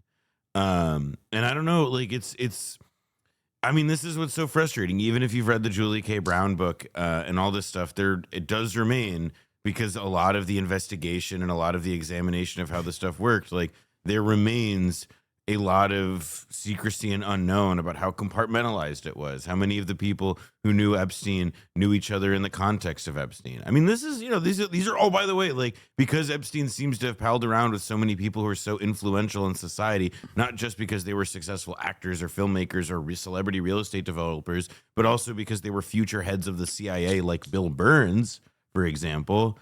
It does seem like, yeah, this is why you should have an independent public commission or a congressional committee that would examine this. Yeah, but I don't think that that's going to happen. I don't think that can happen, like you said, because like too many people are implicated. I think it could happen. It just is like, it requires, like, it's generational, right? Like there's a lot, like if you are below a certain age, right, there's just no chance that you're implicated in Epstein stuff aside from like if a donor you have or something. Like you can't get like there's, it's just mathematically impossible, and so I think that there is, like, it's just a matter of time, and it may not be soon, and it may not be, again, like the JFK assassination, for example, or the House Select Committee on Assassinations, which investigated the JFK assassination, the MLK assassination. I don't think they're competent enough to do that. Yeah, but I'm saying like that took like 15 years after the fact is my point. Yeah. Like, and I do believe that if this case continues to hold this kind of purchase over the public imagination and ends up feeling like, directly tied to why people still feel the world is fucked up, then I could see it. I could see something like that developing. It just seems that like right now, obviously there are too many faves are implicated for any modicum of transparency that we would consider real transparency to emerge. And that's not, I'm not trying to express like a cynicism about that. It's just, it's hard to imagine. Yeah. I don't know. I think if there's no like high profile target in the revelations, the base will want more. That's what I think too. Cause like if they only simply say, like, they don't even say Bill Clinton was a pedophile in it. Yeah. Then people are gonna be like, but we know Bill Clinton is a pedophile. Like, what do you mean? It is like they've got to make sure that if they do the limited hangout route, that they've got to have enough. I actually do think people, but they have to say, but if they say Bill Clinton's a pedophile, then Bill Clinton could turn around and be like, well, you're a pedophile too. We're all pedophiles. I think Clinton is also in a category of like, there's certain people who I think are just untouchable because like they are load-bearing individuals within like the constellation of the American power elite. And Bill Clinton is that kind of person, even in his advanced age and so on, because he is part of what has made, again, like an entire like node of the Democratic aligned power elite like function. And by the way, that's now connected and expand, and because this is just how elite reproduction works. It's not like a conspiracy. I mean, you could frame it that way if one wanted, but like, it's like, yeah. And now like Hillary Clinton and the Clinton Global Initiative are, I think a better example obviously would be Huma Abedin marrying Alex Soros. Like there's like these are like a royal marriage. Exactly. Like this is court politics now is a good way to look at it. And there are certain people who are mainly, again, like I said, they're untouchable just because they're load-bearing elites within the system. And even though lots of people will say, oh, Bill Clinton's a pedophile. So you think Bill Clinton's a load-bearing pedophile? And therefore, even if he's outed, he's still untouchable. Is that what you're saying? I think that he won't be outed. I think that like what has been like, I think but if he's not outed, then people are going to say our appetite is still great. It's obvious if you don't say Bill Clinton's a pedophile and everybody knows he's a pedophile already, then people are gonna be like, oh, this is fake. It's going to lead Trump's base into understandably stating that this is a fraudulent list. I think though that like it's the list and the files itself though misapprehends even a little bit though about what ultimately could whet people's appetite about this stuff, which would be revealing what the fuck was Epstein's relationship to the CIA, to the Mossad, to MI6. But I think at first, before Trump like started basically communicating to the public with the way he's like dealt with the story, that he might have actually literally fucked kids, like diddled children alongside Jeffrey Epstein. I always was under the assumption that he was just like protecting the elite, and maybe the reason why he had like communicated differently prior to the election as opposed to after the election when he won was because of Israel. So I now I think because of the way he has responded to this, now I think I used to be of the mindset that he actually severed ties with Epstein in like 2003. And then that was it. That he was like one of the people that actually lucked out. That like it was weird that he had Alex Acosta on as his labor secretary. But I used to be of the mindset that like he was clearly very heavily involved up until like 2003. And then there's not really much we know of in terms of their relationship.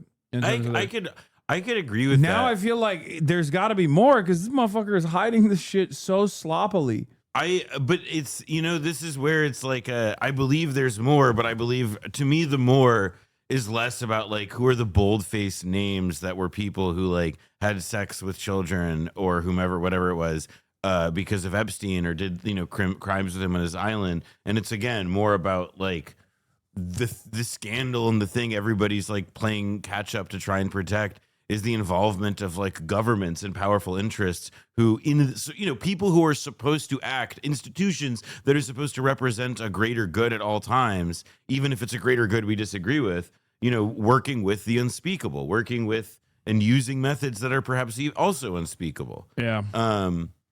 I don't know. Like, I do feel that like we really do mostly already know what we could ever really get to know about who are like the big names that were doing stuff with Epstein. What remains to be seen is just like what are the details of those relationships? Yeah, and from also, Leon Black on down. Yeah, and also the financial ties, like how he made his money, who was doing the wire transfers, and like following the paper trail of Jeffrey Epstein, this complex web of financial elite, and like what kind of involvement they had. Was he money laundering for them? Things of that nature, alongside his relationship to intelligence communities like around the globe. But those are the things that they will never uncover. I think like no administration would ever do that. I think there will eventually be like witnesses come out, people start talking, we learn more all the time, even if it's like morsel by morsel. But it's again, it's always contingent, right? Like if we learn a lot about this stuff, it will be contingent on things changing in the world as it is right now that open up those possibilities. For example, like the American-Israel relationship, for one, how stable the faith in American elites that people have, depending on whether or not they can afford milk. My bad. This guy cracked the case, bro. He had stocks, listed him as the CEO. That's what it was, dude. You should reveal this information to the many different committees that have investigated this. I didn't realize like that's what he has stocks. Dude, he has stocks? Fuck, man. He was a day trader. Shit, dude. He was a day trader and he was a CEO. That's why Les Wexner gave him power of attorney. One of the other ones I think that I learned, did you see that? Have you seen the Powerball thing?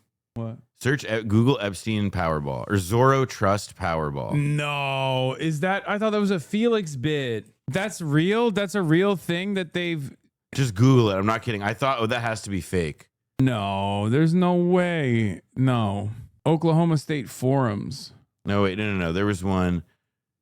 There's nothing. There's a good. I love this conspiracy. Trust keeps Powerball winner a mystery. Jeffrey Epstein's Zorro Trust claims $85 million Powerball ticket in 2008. A financial planning company based in Oklahoma City received $29.3 million on Monday on behalf of the Zorro Trust, which held the winning ticket from the July 2nd drawing. Did you know Epstein r/lottery? Did you know that Epstein won $29.3 million sum? Apparently she decided to use the same name for a trust That is crazy, though. Did you see the top comment on Reddit? Oh, I didn't. No, go back to reopen the Reddit tab. Wait, hold on. Yeah. So look at the top comment. But the Oklahoma City newspaper, the Oklahoman, did a little more digging and discovered that the anonymous winner worked in a grocery store across the street from the convenience store where the winning ticket was sold. Apparently, she decided to use the same name for her trust as Epstein did for his. That's incredible. That's so good. I'd seen this like lottery thing flying around, and I figured it'd be a funny thing to look into on stream. But yeah, this was like flying around. And I was like, I'm curious about this. And I saw that the Zoro Trust piece of it was true, but I was just like, all right, there's got to be something more to that. That's so fucking funny. I thought that was a meme that Felix was putting out there. But that is like a great, like, I don't believe there's a conspiracy there. Like, if the newspaper reporter found it, like, and it's not like Zorro is a fucking like secret word, but that is mad fucking funny. Imagine like you're like, oh, I'm gonna use an LLC name for my lottery winnings, and then the one you pick happens to be Jeffrey Epstein's. Chapo had a take that if the Dems were competent, they would just release it and burn Bill Clinton. More people on the list are Republicans, and also Bill Clinton not having a speech at the DNC would be a positive thing. There you have it. Chapo, they're shepherds of the DNC. You see that? They're trying to defend the Democratic Party again. I knew it all along. That's why we're Maoist third worldists. Like, we're real ones. Unlike fucking Chapo. I do think there's a really like, I think that there's like that elucidates a truth, right? That yes, that would be what competence Dem do or whatever. But I don't know if it's about competence as to why Dems don't do it, or if it's really about the fact that, like, again, what I meant about like Bill Clinton being this like load bearing thing, like it's not like there's that Mark Fisher quote or whatever about like how it's easier to imagine the end of the world than it is to imagine the end of capitalism. I think Democrats have a version of that where it is easier to imagine the end of the world than it is to imagine the end of Bill Clinton. Exactly. Like life without somebody as meaningful as that. Loving Bill Clinton that much, even Hillary doesn't. Hillary notoriously doesn't. That'd be the funniest outcome of all this, is like Hillary outing Bill Clinton like Melinda outed Bill Gates. Just after years and years of just like staying quietly staying by his side, being this like power couple with great ambitions, Hillary Rodham Clinton finally breaks her silence and outs her husband in her fake sham marriage as a prolific sex trafficker. I mean, it is like, I think if there's like any single like, or not, that's got to be one of the like the. It's her time, Queen. I don't know. There remains to me like a strain of like 2016 brain breakage from all of the discourse about like standing up for women and stuff, and then like seeing Bill. I'm Bill Clinton, and I'm here to support my wife. Yeah, for feminism. No, everybody knows fucking bullshit. Wait, I think there was I just remembered Jeffrey Epstein saying he's a fan of Time's Up from the Steve Bannon. From the Steve Bannon depositions. Yes, you're absolutely right. You're absolutely right. Oh my God. Yeah, that's it. It's like Jeffrey Epstein in a deposition being like, I hate pedophiles. Wait, let me see if I can find that. Because Steve Bannon obviously has 15 hours of tape on Jeffrey Epstein. That stuff is truly like also very strange. It's strange, although Bannon is himself like he's such an operator, and with him he really seems to like he just wants to like he has like a sense of like who's going to be important at some point in time, and then he tries to find a way to be relevant to their story, and you never really quite know what his role is. It's very strange. Yeah. What is this? Did you see this? TikTok might be over for lefty content. TikTok has hired ex-IDF instructor Erica Mindell to develop and drive the company's positions on hate speech with a focus on combating anti-Semitism. The position she's getting, base salary up to $330K, was created under pressure from the ADL. Here's Mindell in 2021 in a video for the American Jewish Committee touting her rich Zionist identity and her history of ethnic activism.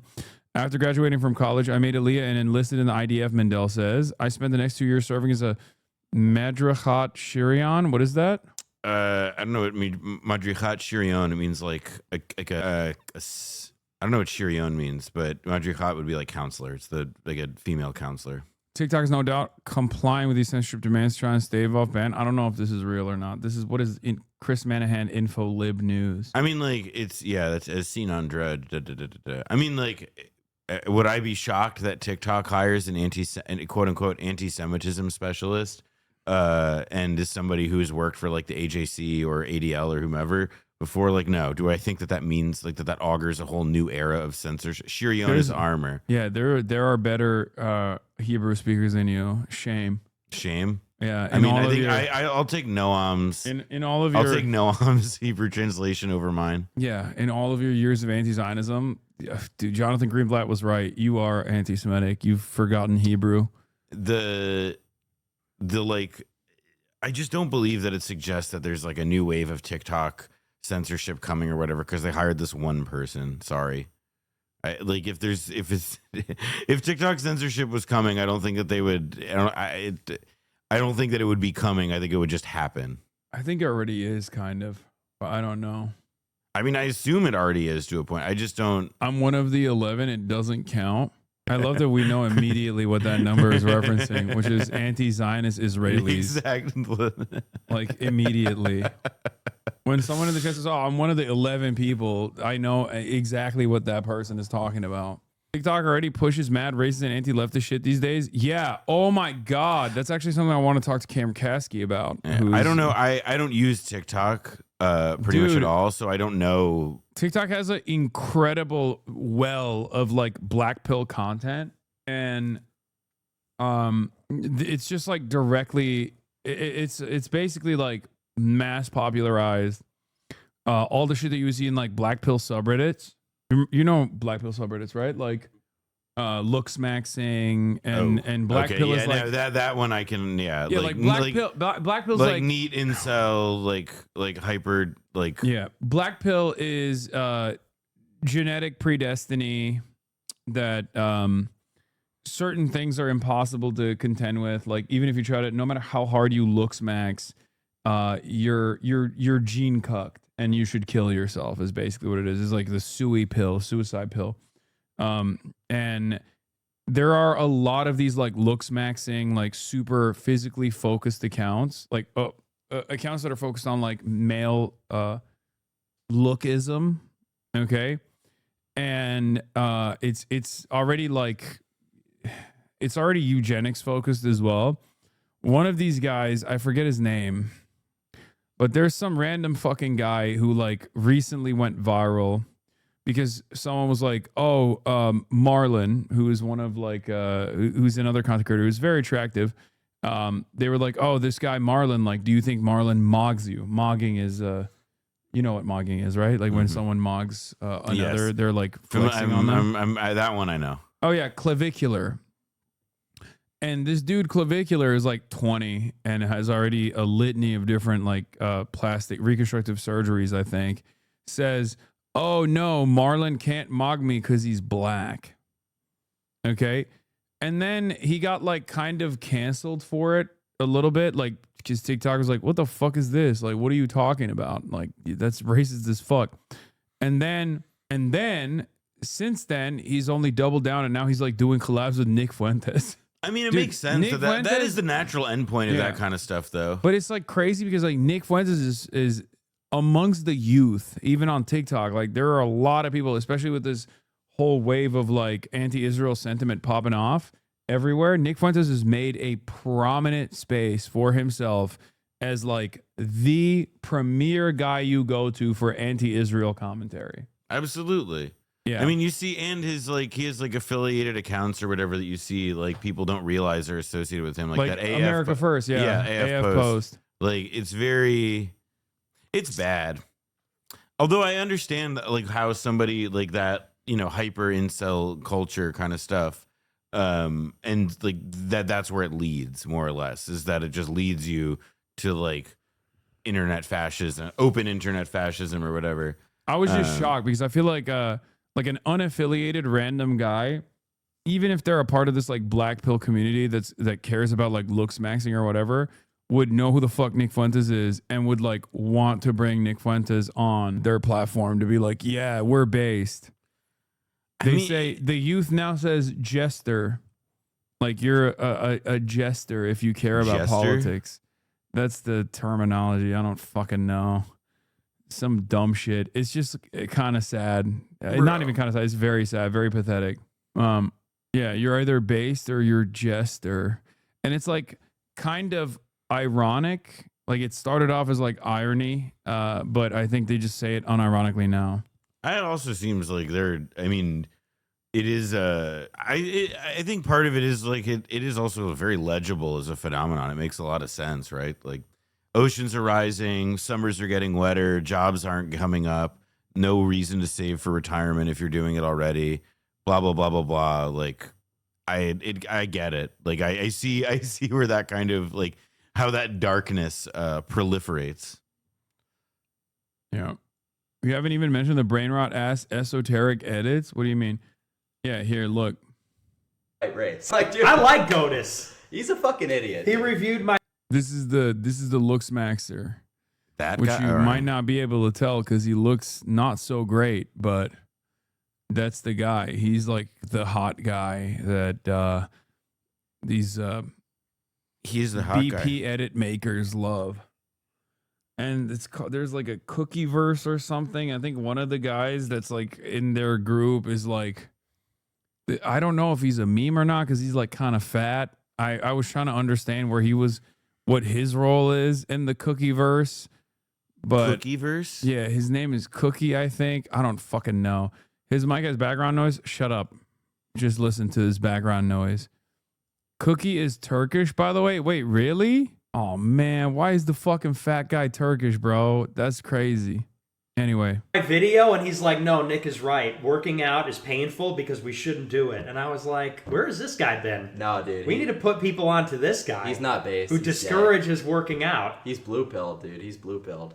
So, like, if you really... So, you know, I'm not going to speak too much on this, but if you really think that, like, saving, like, European culture is, like, the pinnacle of your life, it's definitely not going to be through fucking dietary. He kind of sounds like Nick Fuentes. Like, he's trying to sound like him. He kind of looks like Nick... if Nick Fuentes looks maxed. That's just, like, fuck you, dude. Like, if you want Europeans to, like, to mog and do all this shit...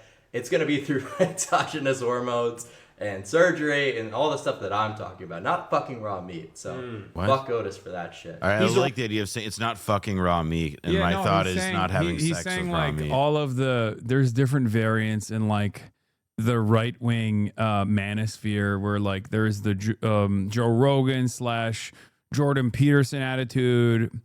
Liver King was like involved in this as well. The ancestral tenets, like you have to eat like a carnivore diet to become like brolic. Meanwhile, all of the guys are actually doing steroids. Yeah. And this guy's saying, no, like you have to engage in medical enhancement. Like you literally have to do steroids and do hormone replacement and all this shit if you want to look like me. It is admittedly crazy to take the position that this is all about. Like we need positive surgical intervention. We need you to do all these things.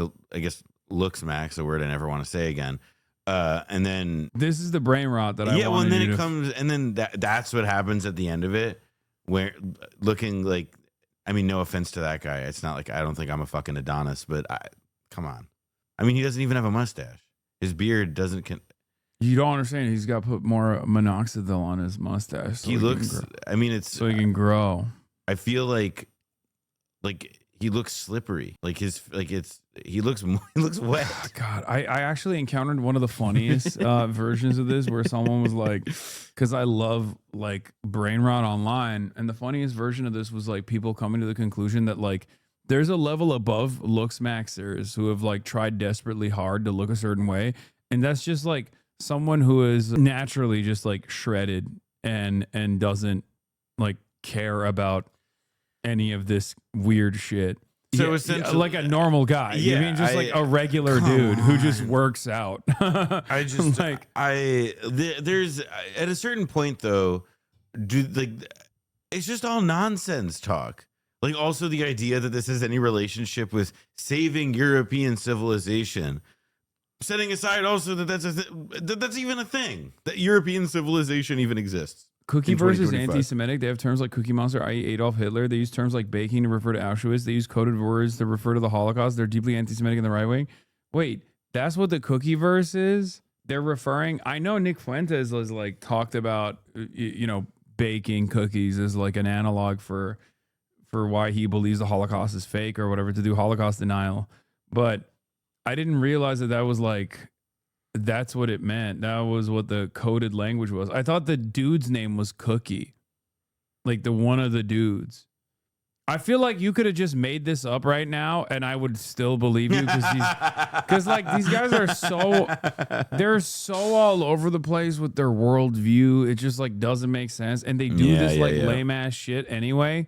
And the guys in the comments saying based are like this. She took me out and clean. She was the best damn woman that I ever seen. Is this a cop? Side to side, telling me no lie. What is this car? Knocking me off with those American. Maybe he's like a dog catcher. No, he's a three-party system theorist. #Republican. M. Hud says he's a conspiracy theorist. Hello, everybody out there in TikTok land. How you doing? You know, there's thoughts that go across my head. This is probably I love a big been guy. thought with of them, squeak. but it's something to reiterate and start saying that America, I believe, should run on a three-party system.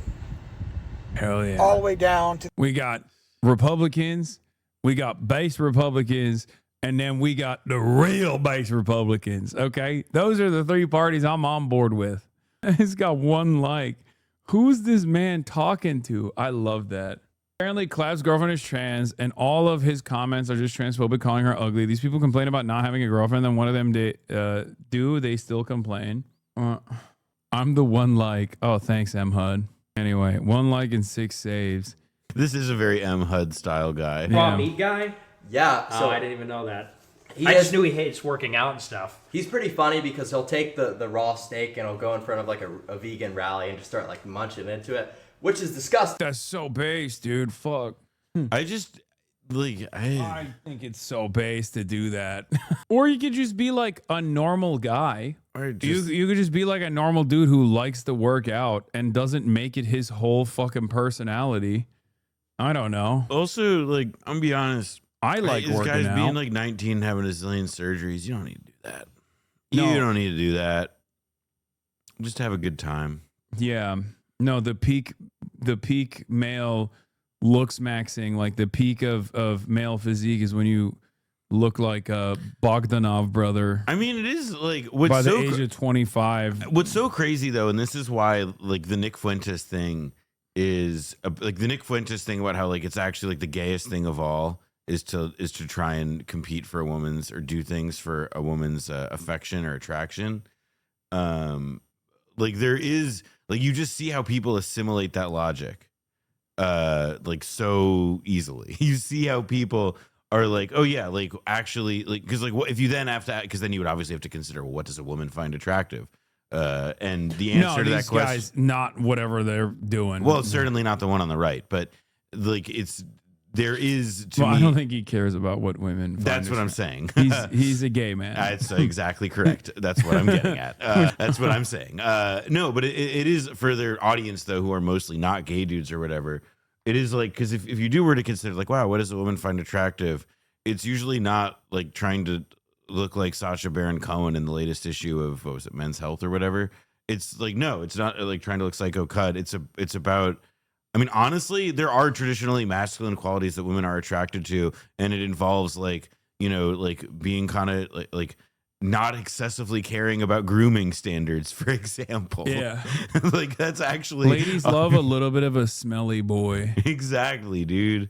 Like, you know, hair, you know, body hair and, you know, like I wouldn't say like getting fat and sitting on the couch. I'm kidding. Chad, But no, calm people down. do like there's like people don't want you to like people I aren't absolutely disagree.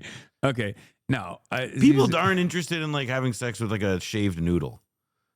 To each their own. I think probably some people do, but the point is that what male standards of beauty are is very different than what women find to be desirable in a man. That is true, and I agree with you on that, Noah.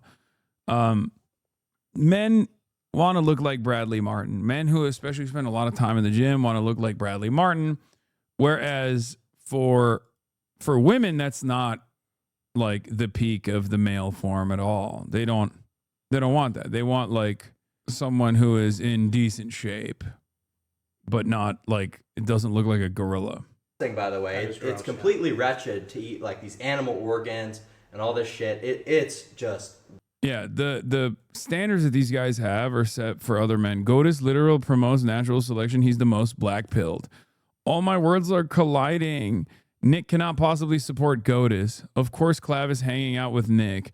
Godis is twice his age, though, and they look the same age. Prime Godis photo. Calling Godis blue pilled is wild. Godis is the GOAT. Godis won. Who the fuck? I don't even know who Godis is. I don't get it. Godis is the guy who hired someone to douse his ex in acid and burn her house down. Of course, Nick likes him. What? He hired hitmen. Just you wait. We're going to get into it all. Are staring. Imagine those is that the guy? That's him? Of it. People sound gazing, eating them, and it's just them. This is how Gaddis, the Gaddis? His name is Gaddis. He's a carnivore psychopath. Yo, why can't you motherfuckers just work out normal? Like, just work out a little bit, you know? And just be normal about it. What the fuck is this? I don't understand. Like, what is this? Why does everything have to be about, like, owning the fucking libs? Why are you so goddamn cucked to whatever the fuck some liberal thinks about you? You're so stupid. You're such a pathetic person if you care this much about what libs think about you. This guy is crazy. I mean, yeah. What you guys have described to me. Wanted, raw meat cult YouTuber hires acid attack on girlfriend and son while posting about eating humans. He could have just had a bad day. Stabbed a couple of his classmates. Wait, is this guy in prison? Is he still like on the run? I don't understand. What? No? Wait, what do you mean? What do you mean no? Is the same guy you watched a Noah Samson video about how he's justifying being a pedo? Oh, it might be. That's not good. I feel like I remember watching this guy in here like 3 years ago. Trump pardoned him. So what is it? Is he at large or what? Like, can someone give me real information, please? Can someone give me real information? What? Good afternoon. Love Hogwash, but I was hoping you would cover Julian Brown. He created a machine that turns plastic into fuel and has apparently disappeared. Not much info on it right now as it's relatively new, but this seems like a decent source. I don't know if the root is a decent source in 2025, but what? What is this? This guy made up. I can't go into too much detail, but there is some very, very odd stuff going on. This is old school, man. I'm glad that we're getting back to the old meta. Like the guy who invented a car that can travel with water as a fuel source. This is like a 19th century meta. Yeah. Which my favorite alchemist TikToker who claimed that he had figured out a way to turn lead into gold has taken off. And he claims that he was under surveillance by federal agents prior to. Hell yeah. That's very Connor O'Malley to me. Hell yeah, dude. This is like the OG shit. This is before the internet. I've been following him. His mom said he's safe. He didn't invent anything wrong. Yeah. Wait, what? You mean I would love to know the Roots writers' like thought process on this article. Although they reported on my already, it looks like, but he can't go into much detail. And that weird black helicopters had been circling his home at night. Yeah, that seems. Folks, read the documents. Now he's missing. And that's why I put every day. Weasel News, a reputable outlet. This is more or less the plot of like Common Side Effects. Every hour, every minute, into building, into growing. Why am I out here? So that I'm not working on this plastic in the fuel reactor I've been working on for 5 years. Since I was 17. Why am I out here in 100-degree weather? Why am I out here despite being falsely accused and reported to the EPA and the IRS? Why am I out here despite weird black helicopters that turn off their radar transponder circling me 6 times at night? Why am I out here sleeping in my van? Crazy humidity. I don't know.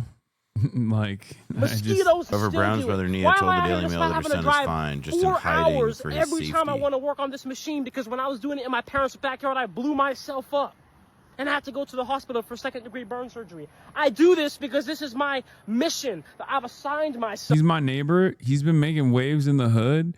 His mom said he's just laying low because weirdos are sending him threats. Wait, what? I mean, I hope that he's not a flim-flam man and also that he's safe. But black helicopters circling the house sounds interesting. Why is the whole neighborhood in your chat right now? Hey, bro, did you see the black helicopters? Because to me, this looks like every other guy that has like a little bit of an episode, no disrespect, and I hope that they're not like harassing him and his family and shit, but Rock Nation chatters. Oh my God. Rock Nation's coming after. Jay-Z's got big stocks in the oil fossil fuel industry. He doesn't want no plastic conversion into diesel. It totally is an episode. Look at my recent messages. He claimed to invent a machine to turn plastic into gas. It's some not real shit because the science already existed, but it's so inefficient no one uses it. Oh, federal agents are in my chat. They're trying to be like, it's inefficient. It's inefficient. Don't worry about it. The blue mushrooms, those are fake.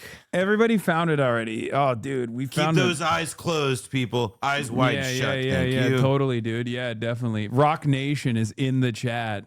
Okay. You ain't slick. Pick the fluff. Oh, dude, coming in here being like, don't worry about it. Just stop looking in this direction. Yeah, you guys are freaking blue pill, dude. We're over here based. You're jester. I'm based maxing. Honestly, playing around with like doing science experiments feels like a good outlet for the looks maxing guy. He should do that instead. He should be doing what this guy does. He should be trying to find new he's friends with that autistic content creator who lives like he's in the 20s and drives a Model T. I love that guy. That's a real dude. That's that dude is great. He has a crazy house. He has a bunch of crazy cars. That guy rules. Nile Red? No. Wait, Dr. Parkinson? Parkinstein? It's a real machine that this guy made. It's not just that groundbreaking, apparently. That's what they want you to think. The black pill sub will invent new date rape drugs if they start doing you're science. Right. That's bad. Yeah, that's not good. Yeah, they invent like GHB squared. Yeah. Oh, Azealia Banks is back today, outing her father as a pedophile rapist. Girl, my dad was 47 and my mom was 14 when they got together. Cry somewhere else, loser. That is insane. Why did you just out your dad? Like that's an insane thing to openly admit, like volunteer. That's not a flex. I don't understand it. I don't understand what the fuck is going on with Azealia Banks. I really need to let y'all to let go of 212 because this is getting ridiculous. Yeah, 212 is so true. Still a banger though. It is a great song. Azealia Banks is always at ground zero of an issue. It's true. Including 9/11. It's a good way because it is like everything. Yeah, she's always been insane. She was never this insane.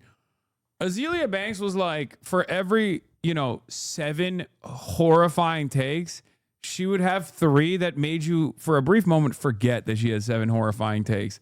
Because she just like come out and say something that was so like, wow, I can't believe she just came out with that. This is so correct. Lately, she's been doing 9 to 10 takes that are all batshit insane, like literally more insane than anything she's ever said, and very directionally. Like she sounds like Brianna Wu. Yeah, she does seem like she's like you could see people who like through their posting are like they are. You like see how they're making themselves into a crazy person. Yeah. Like you see the arc of that. And even if they when all the Twitter Nazis were posting about like Palantir, caring about Palantir's brownoid coded, like she was also defending Palantir. Well, she's got the fine note, like the fine nose for a contrarian take. That is, I think, part of it's like what I mean, look, it's like she's like she did a Cousins, you know what I mean? She did a Cousin, so just like Kanye, except like just to get out of like whatever the last topic she was stuck arguing about in that she got bored with. Yeah, explains why her brain is the way it is. She came from that expired sperm. That's crazy. Your dad is a rapist pedophile. I mean, it's true. It's not even fake. Just true. That's crazy because like she said it. Yeah.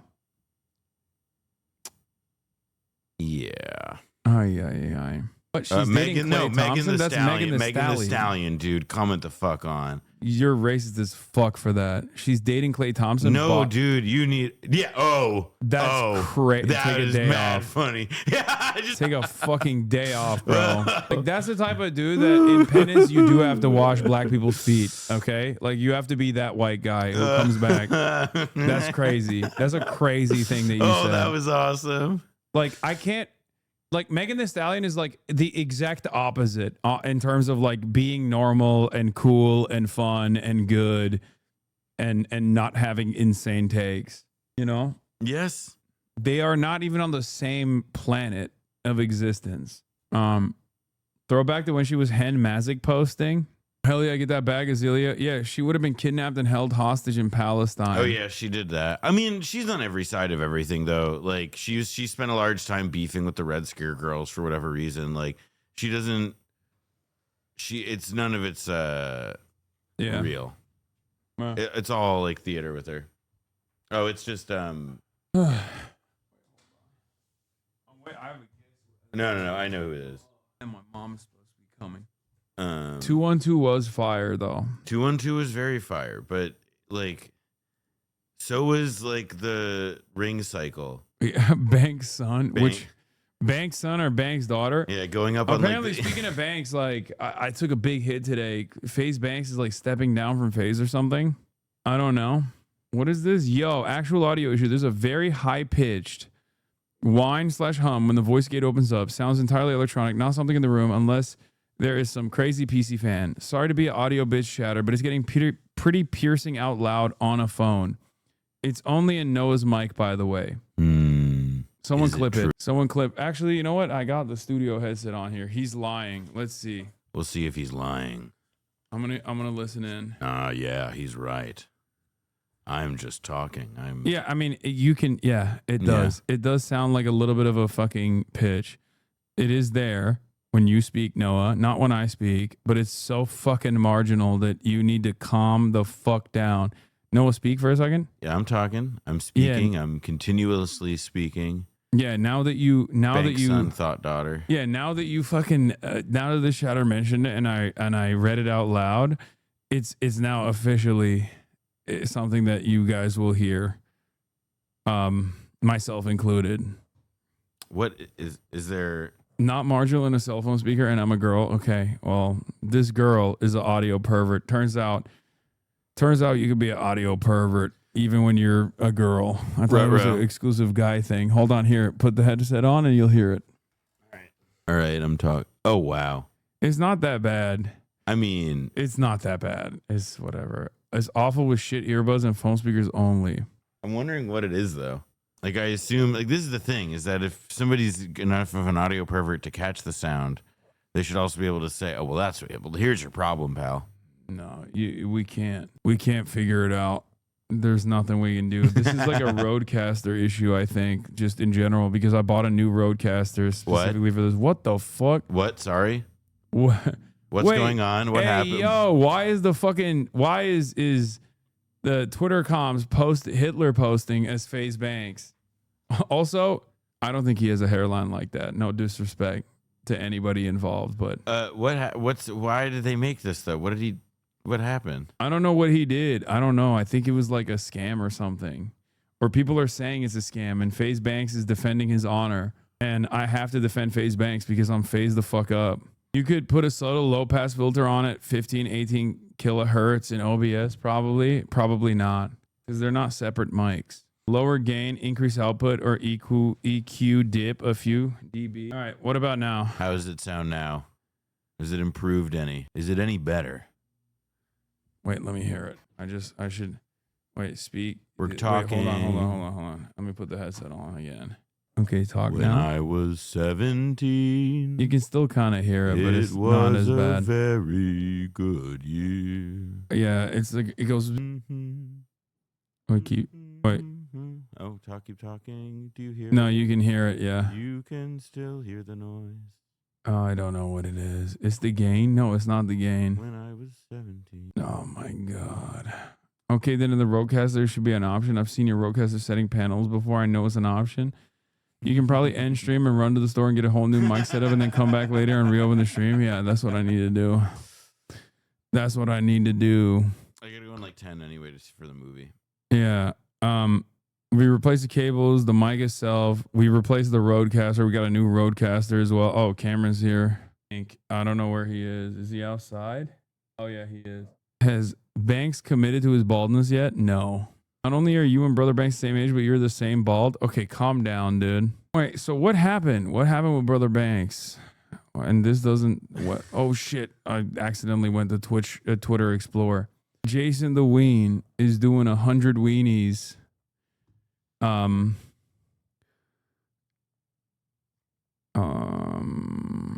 Is all this audio experts and them have a way to remove the buzz on their side? Get good audio pedophiles? I agree. Okay, hold on. Yeah. Fucking neck hurt. I'm so fucking old. I hate this shit. Yeah, we indulge in audio pervertry for a second and it's over. It's like It becomes a nightmare. Are you eating at Chops? Mm-hmm. Howdy. Noah. Want something to drink? Kaya, please. Please. No, not that one. No, just get a green one. There's the green one right there, which has all my clothes on it. And then we'll move you closer to me. Put him there. I'm on the bad mic. Exactly. Haven't you been here before, Cam, or no? Is this your first time in my house? Yeah.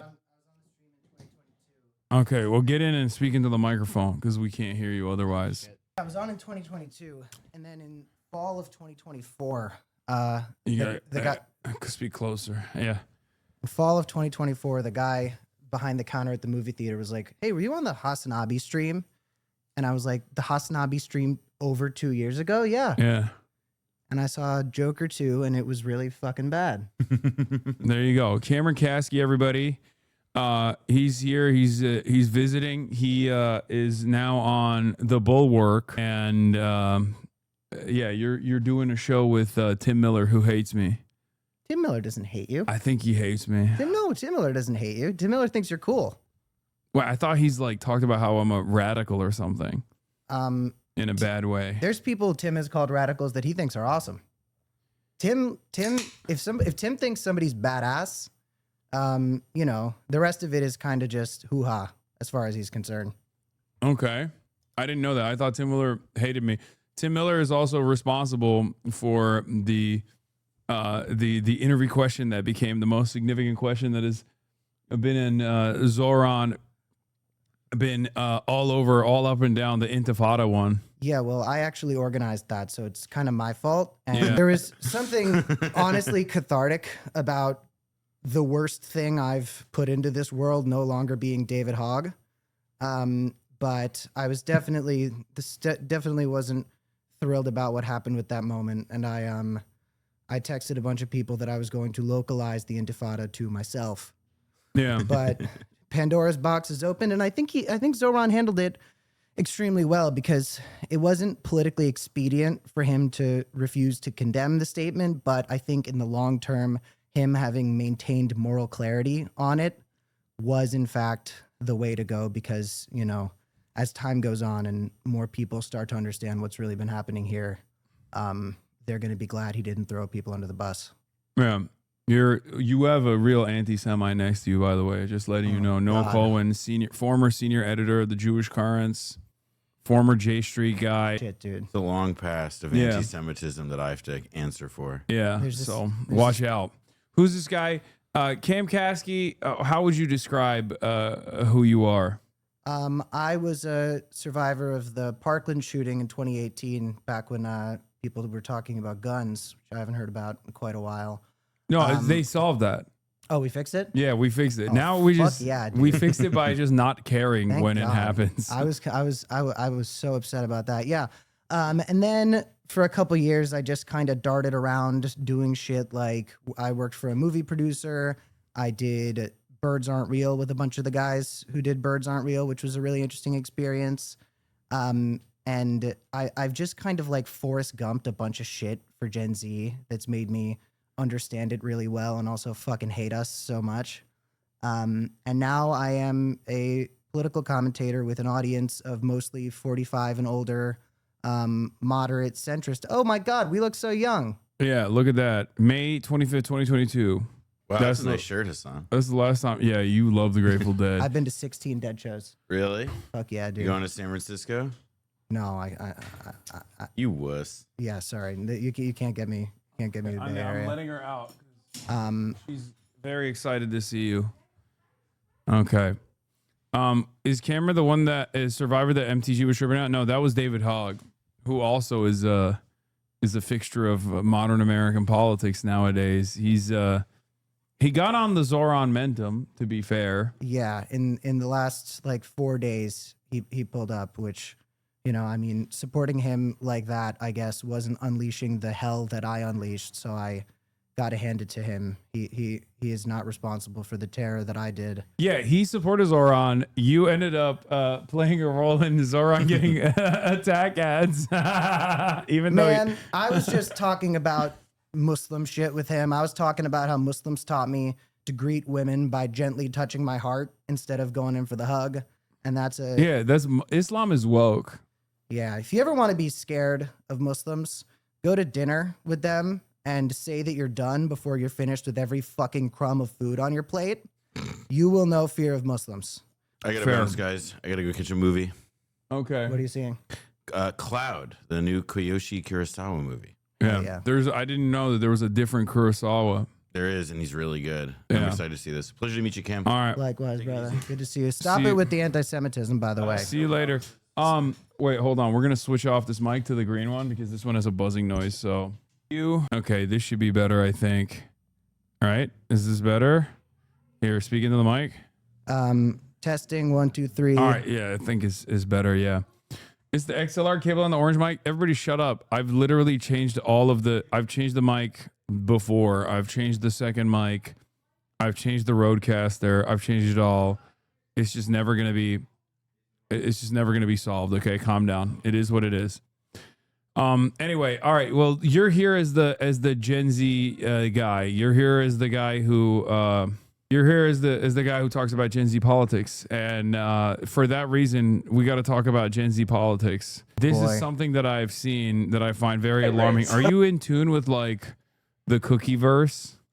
I'm sorry, no. Or I'm clavicular? not. Is that a TikTok thing? Like BP edits? BP is in borderline personality? No. Black BP pill. oil? No, black pill edits. No, I'm not. I can't say I am. Okay, well, what's going on with your generation, man? They're like fucking they're diving headfirst in the Nazi shit. Really...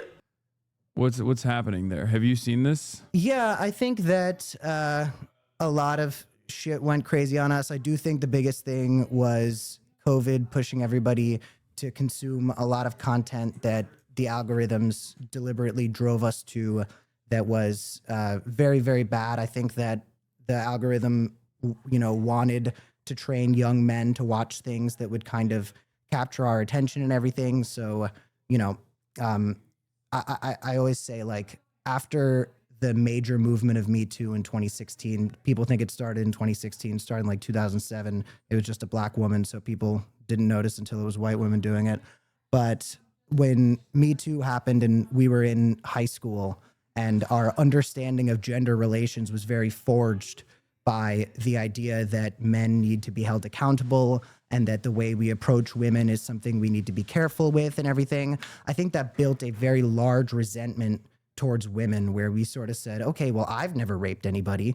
So, if I need to hold myself accountable for the way men treat women, well, fuck that. Like, anything that is done for women is done at my expense. Yeah, racism against men. The racism against men. And then, like, the same thing with race stuff, and this isn't just with white people, but it's certainly, especially with white people, is like any movements forwards for certain types of marginalized groups, we've been effectively gaslit into thinking that those movements forwards for them are at our expense.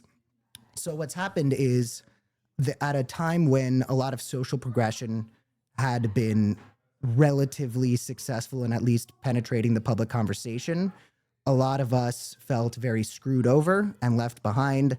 And we said, you know what? If the room isn't going to be making, if the world isn't going to be making room for us anymore, we need to claim it, take it back, and violently so. And that's a lot of what's going on right now. Okay. On that note, we're going to look at a BP edit. This is, you asked for it, so. You've been privy to this? Have you never seen this before? I've seen edits like that of you. No, those are like those are fan edits. That's different. This I know is it's not like looks maxing black pill stuff, but like Hasanabi heads do make that shit of you. I know, but that's different. This is like specifically, this one's called Brutal Pill. Why are you confident you'll find a girlfriend? Because I know. that the one I will fall in love with the hardest is wishing upon the same shooting star. You can fool yourself. I promise it will help. This is one of the guys that they're also hailing as like a super hot guy or something, and I don't understand it. This one confuses me. So is there someone in the chat? Because I'm tapped in now. It's all eugenics. This is all eugenics. It's like genetic predeterminist, where that's Cookie, right? That's the guy that they call Cookie. There's a Cookie verse. So Cookie is the center of this. Is he like sort of a new, like kind of like he's one of the guys. He looks like a Tumblr Andrew Tate. Does that make any sense? I don't even know what his deal is. I don't get it. I think he's like bye on Ninja. But it's like they really love this one model guy, this guy, who like looks like an alien, but they say like he's the max like genetic Jordan Barrett, where they say he's like the maximum like peak male hotness. So are we not supposed to be getting big anymore? No, I think like there's two different types of manosphere people, like the roid heads who want to look like Bradley Martin or just like Chris Bumstead, who love bodybuilding. And then there's the other side, which is like, I want to break my jaw with a hammer so I can make it like I can jaw max, like I can make my jaw more pronounced. Yeah, no. So actually, looks maxing was the first was something Tim and I talked about in the first episode of our show on the Bulwark. We were seeing that there was like gum people were chewing to improve their jawline. Yeah. And shit like that. And it was very confusing. Just because I don't want to oversimplify this, and I think there's a lot to say about the perception of male bodies and the way that we blah blah blah. But I do want to say like I think that women that I know who are really hot always go crazy for the most mid dudes. So looks maxing, it's like I feel like the way to pull. Yeah, what you're doing is the blue pill. What I'm doing is the blue pill? Is copium. Like you're not rope maxing, or which is you're not taking the suey pill. I think most of the women who have been into me, first of all, most of the women who have been into me while we've been together have mentioned that they think that you're so hot. And I'm like, okay, well, guess what? Are you talking about me? Yeah. Oh, dude, okay. I've had like multiple girlfriends who have been like, Hassan is so hot. And I'm like, okay, well, I don't know what you want from me then, because I am not delivering the same product that this guy is. But a lot of the girls who have been into me because I'm not like hot enough to not be considered obtainable, right? I'm sort of still, a boy next door type and everything. And I think if I started to look too Chad, my jarring personality would start to fuck me up a little bit.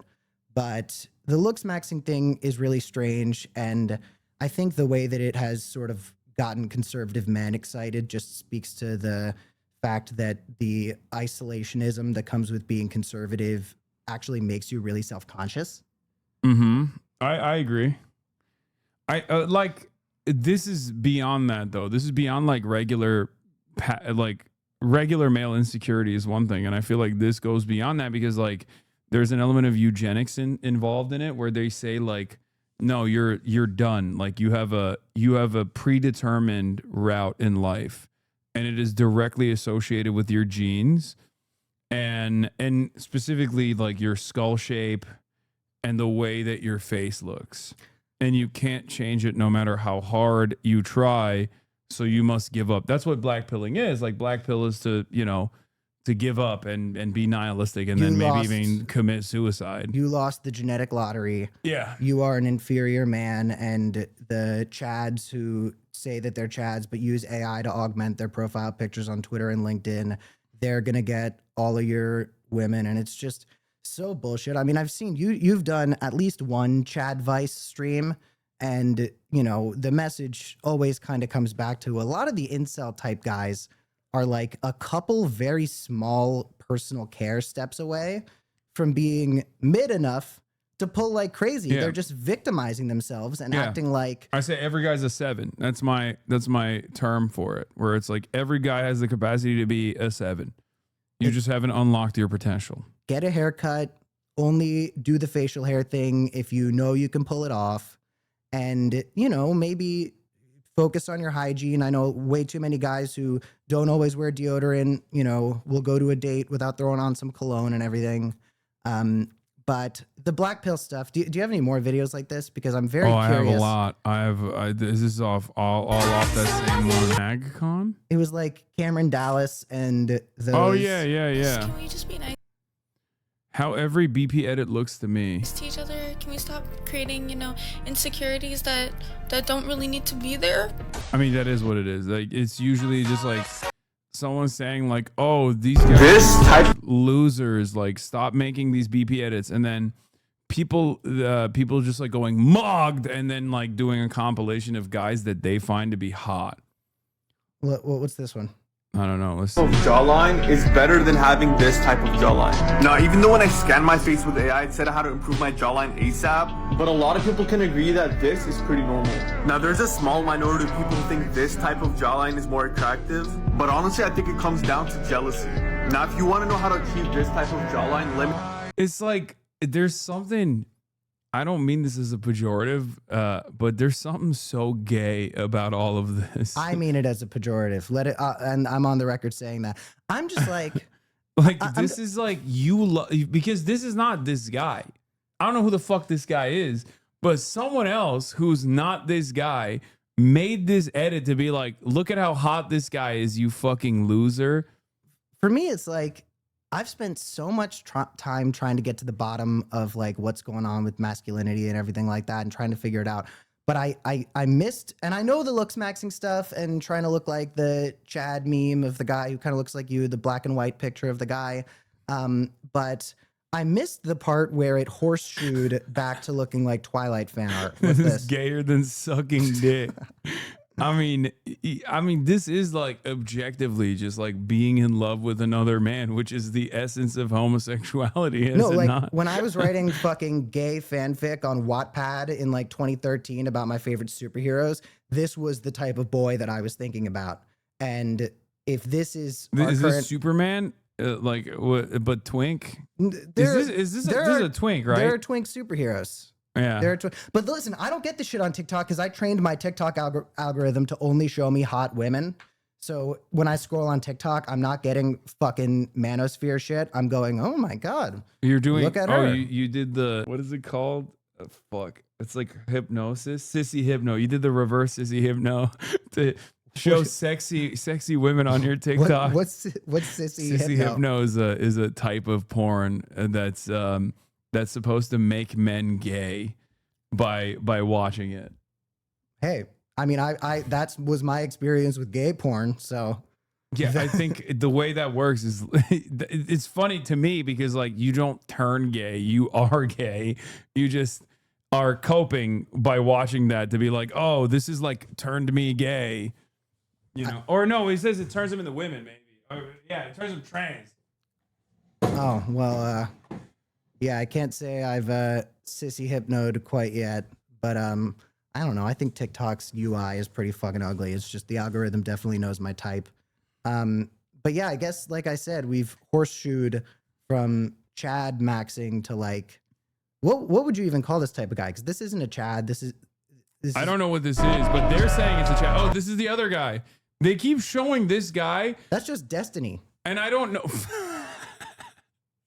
I don't know why they keep showing this guy in the compilations. Cause like, is he supposed to be like one of those guys? Like this is the Cookie King, right?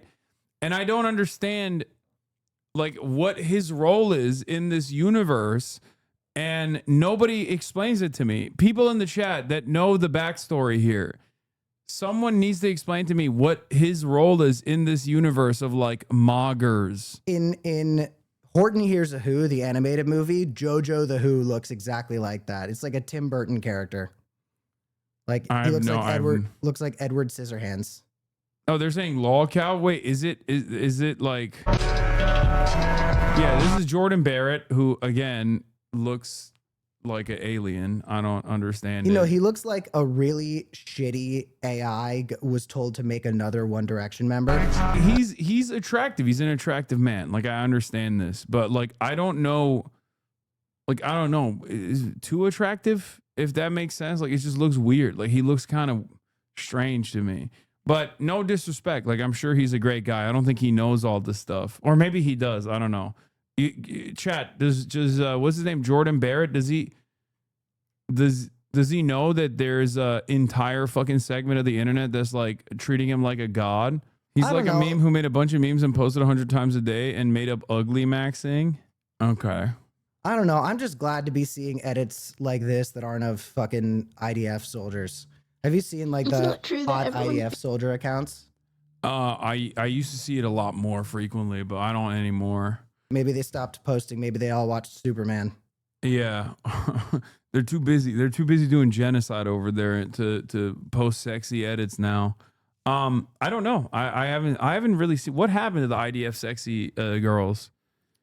There was one that was like always wearing airsoft gear. My first experience with sexy IDF type stuff was my friends who went on Birthright being like, yeah, at some point during Birthright, they brought in a bunch of IDF soldiers to sort of join us. And I noticed they were all really, really attractive. And I was like, is Hasbara looks maxing? Well, I mean, Birthright is like that's the purpose of it, right? Is to try to get young American Jews to go and like stay in Israel and become Israeli and get an Israeli wife and hopefully settle in Israel. I know at least one story of someone who I went to high school with meeting an IDF soldier on Birthright, and they are now married. So that's better. That's better Hasbara than the fucking Nelk boys. Let me tell you, I know someone like that too. We had a podcast together. Oh, we no longer have a podcast, but it is common, yes. But also on the other side, you have Adam Friedland, who also went on Birthright and did not have a good experience, it seems. Or even Sam Cedar, who said he didn't have a good experience on Birthright. So I guess that's the trajectory. You can go either direction. I gotta say, I'm very glad that I have had so many family members, cousins, immediate family, insist that I go on Birthright, but they weren't doing so because they wanted me to experience the glory of the Holy Land. They were just like, Cameron, it is a free trip to some of the nicest beaches you'll ever see. And I was like, okay, that's a more manageable no for me. Yeah. There it is. A sisterhood you couldn't understand if you haven't served. And it's just like bots being like, am I cuter? It's just, this account only fucking talks to other bots, it seems. IDF babes. What is this? Maximum looks maxing going on here. This is a BP edit, but for Xi Jinping. Among Us hasn't gooned to Xi. Yeah, no, he's hot. He's the Xi Jinping aura pic of him like standing in the room in front of like, I don't know, the fucking finance minister or whatever. It lives in my mind. You know what I'm talking about? No, I don't. Can you pull it up? It's like somewhat of a dark room. I know someone in the chat knows exactly the photo I'm talking about. He's just like standing in front of two other Chinese politicians. Well, what is this? No, that's yes, I kept it. I won't share it. Okay, come on. Oh, here, the program aura farming. Is that real? Yeah, it's a real photo. He looks sick. I feel like that's what Trump thinks he looks like in a lot of pictures. He thinks that he's sort of stunting on people like that. Oh, he is not stunting on people. What is this?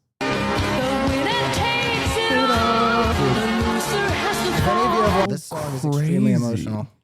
I don't understand like why people are like, there's something so strange about this because it's not just like talking about how hot like one guy is, but it's also basically putting down like other random guys and saying that like it's not just enough that you're hot, like that this person is hot, but they're like also way hotter than like a guy who's not hot, I guess. And also like this is so abstract and this is not, effective gender commentary, but it behooves me to point out that I have seen absolute fucking 12 out of 10s lose their fucking mind over some dude who looks like that. So I think people need to get their priorities in order.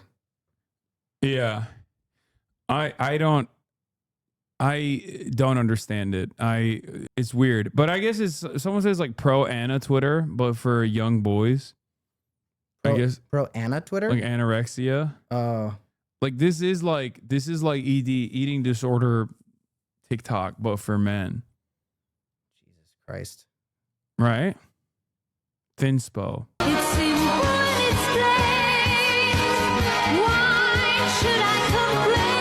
not a bad looking guy. No, he's British. That's why. This is probably so hot in Birmingham.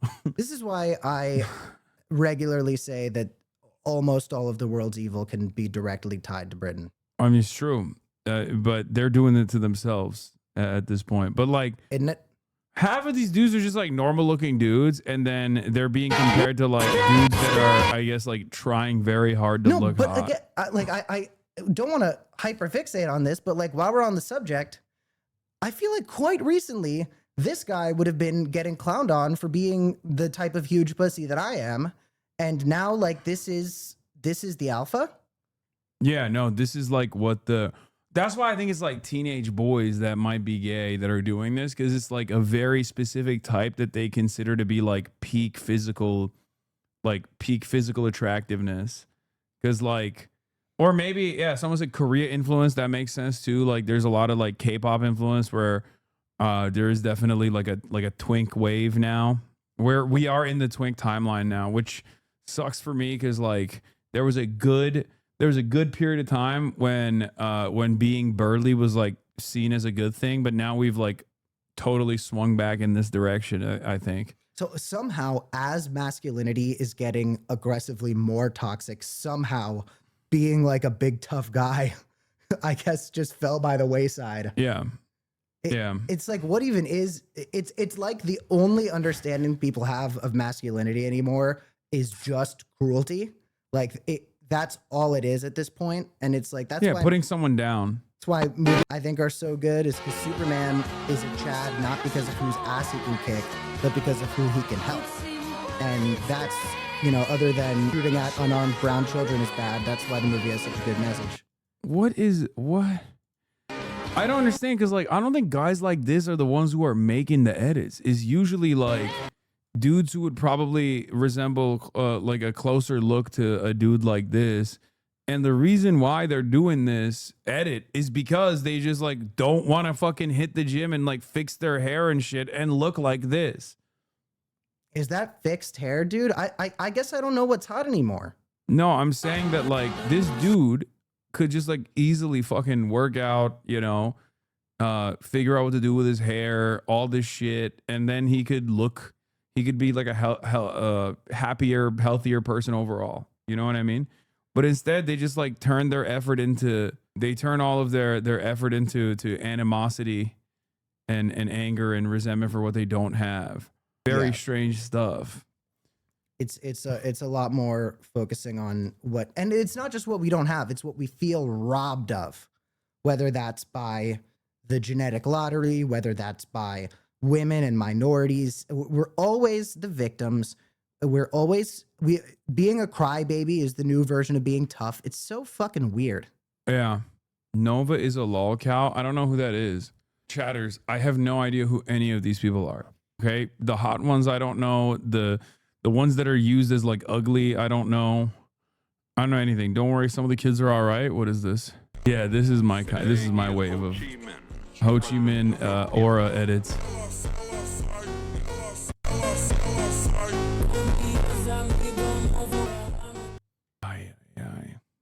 You know who was hot when he was younger, and this is not an endorsement of any acts of terror, was the Jackal. You know the Jackal? No, I thought you were going to say Joseph Stalin. He was hot. Was Stalin hot? Yeah. Wait, Stalin was a short king when he was young. The Jackal? I don't know who that is.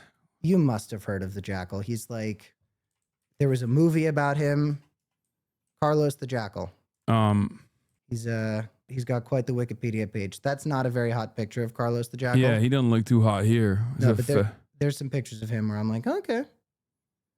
I think he tried to bomb a bunch of people in France, I think while his wife was in prison or something.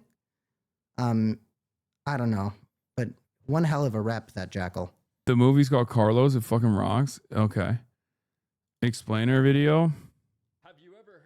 Oh, I thought that was about the jackal. There's so much lore here. I don't even know where to start. So this guy, Cookie King, he's really popular on TikTok, especially in the looks maxing community, because he just has unlimited potential. But imagine you see some. What is that even like? Everyone has unlimited potential, man. but But, has I unlimited- think they mean that like he's like this because they just think that he has like the good bone structure or something. Like that's what they're saying. Again, it goes back to like of this. It goes back to genetic predetermination. It is genetic predeterminist. So they think like, oh, he has like the good skull to fucking be He's super got hot. Those good Sydney Sweeney genes. Yeah, exactly. Potential. But imagine you see someone with unlimited potential that you know could be the best looking person to ever walk this earth. But there's just a few things holding them back that they can change, but they refuse to do anything about it. That is basically Cookie King. He's been called things like a Lebanese mother of 73 or comfort zone final boss. Because he just simply refuses to lock in and bring back Prime Cookie. And by the way, Prime Cookie King, he was a force to be reckoned with, and he wasn't even at his max potential. If you see any edits of Cookie King, he's right there in his prime in all of those edits. I'm telling you, if Cookie... I don't get it. Like, this is a grown-ass man talking about children looking hot. Like, every part of this is strange to me. Wait, so I forgive me, I'm not too woke on the issue.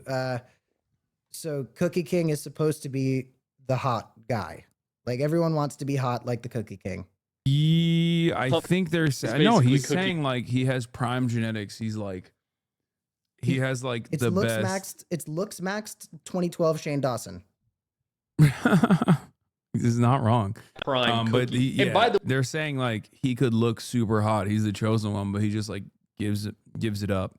And wait, Prime Cookie does not Prime do Cookie it or King, he was something. a force to be reckoned with, and he wasn't even at his max potential. If you see any edits of Cookie King, he's right there in his prime in all of those edits. I'm telling you, if Cookie King ever decides to lock in, which at this point is looking kind of unlikely, that man could mog any mogger that has ever walked the face of... God. Yeah, no, that's the thing. Like they unironically used this terminology that I think initially was created like it was irony, right? Yeah, mog is a funny thing to I fucking say. mogged you, dude. Locked in is a funny thing to say when I take my Adderall.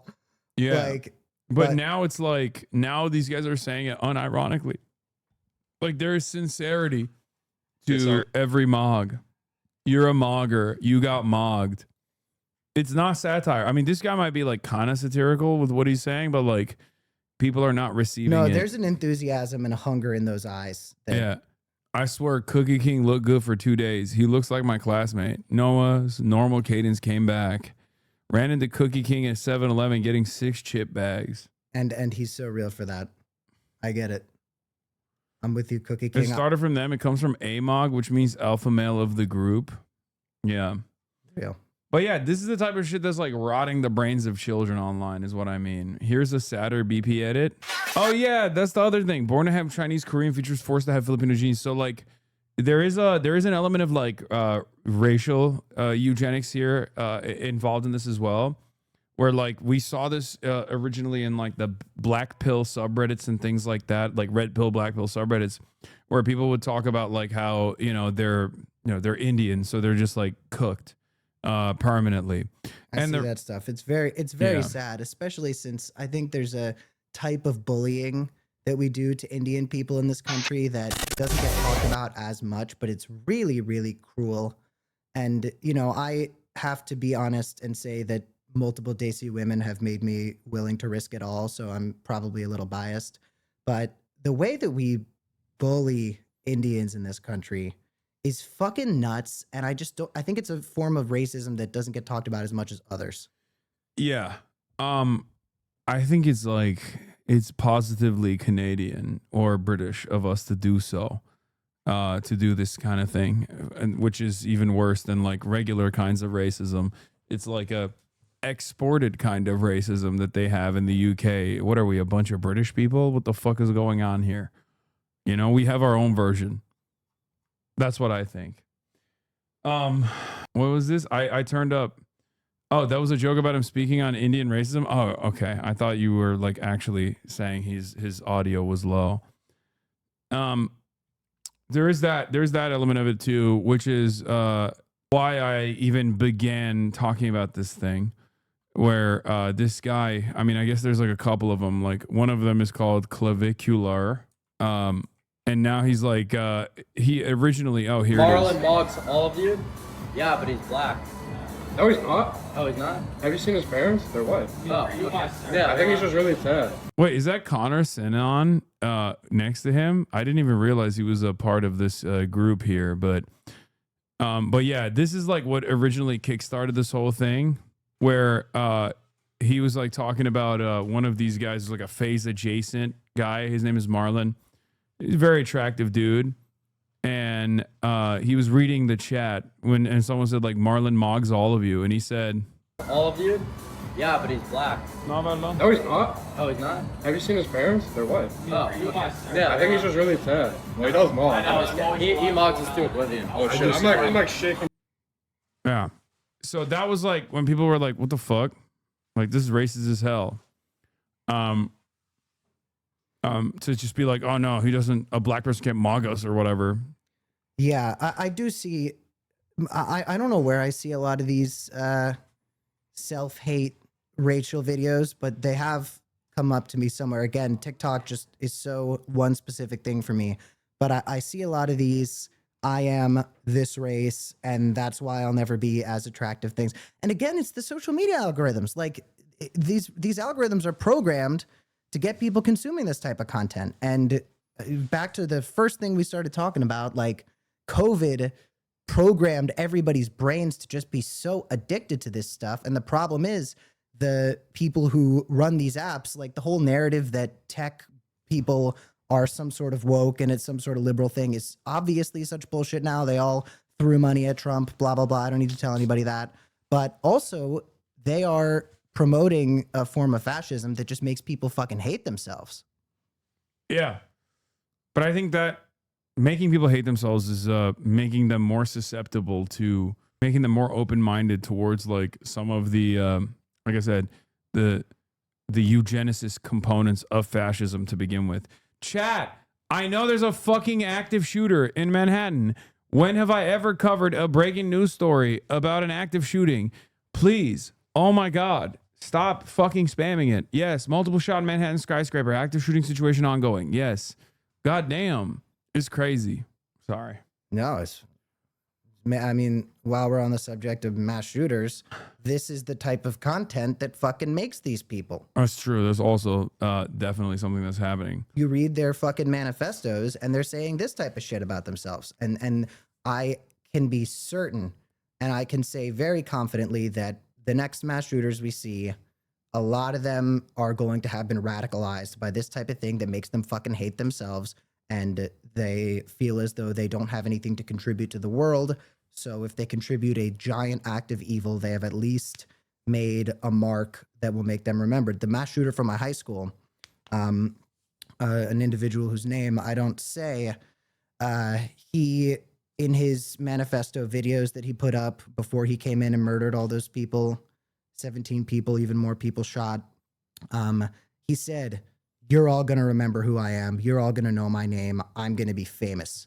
And I think a lot of young men feel dejected when they see this types of content. They feel like they won't be able to make something of themselves, but they know that it's really fucking easy to buy a gun.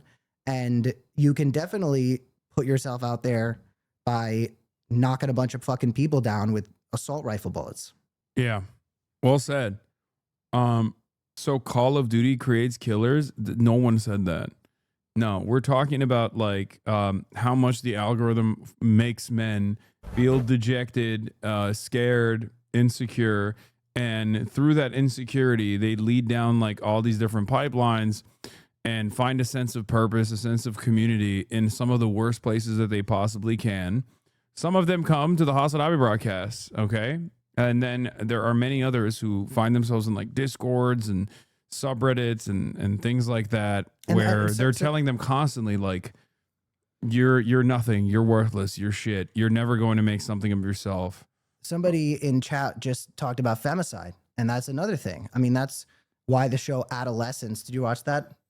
I haven't. Was no fucking nuts. I heard it's that the answer to our obsession with feeling rejected by women is going to be violence, and that violence against women is some sort of revenge for us not being given the attention or the. I mean, there were multiple instances of femicide in some country in South America. I forget which one, but there were a bunch of murders of specifically female content creators in the past couple months, and it's often from stalkers, and I just think that culture is seeing a sharp increase, not any sort of decline.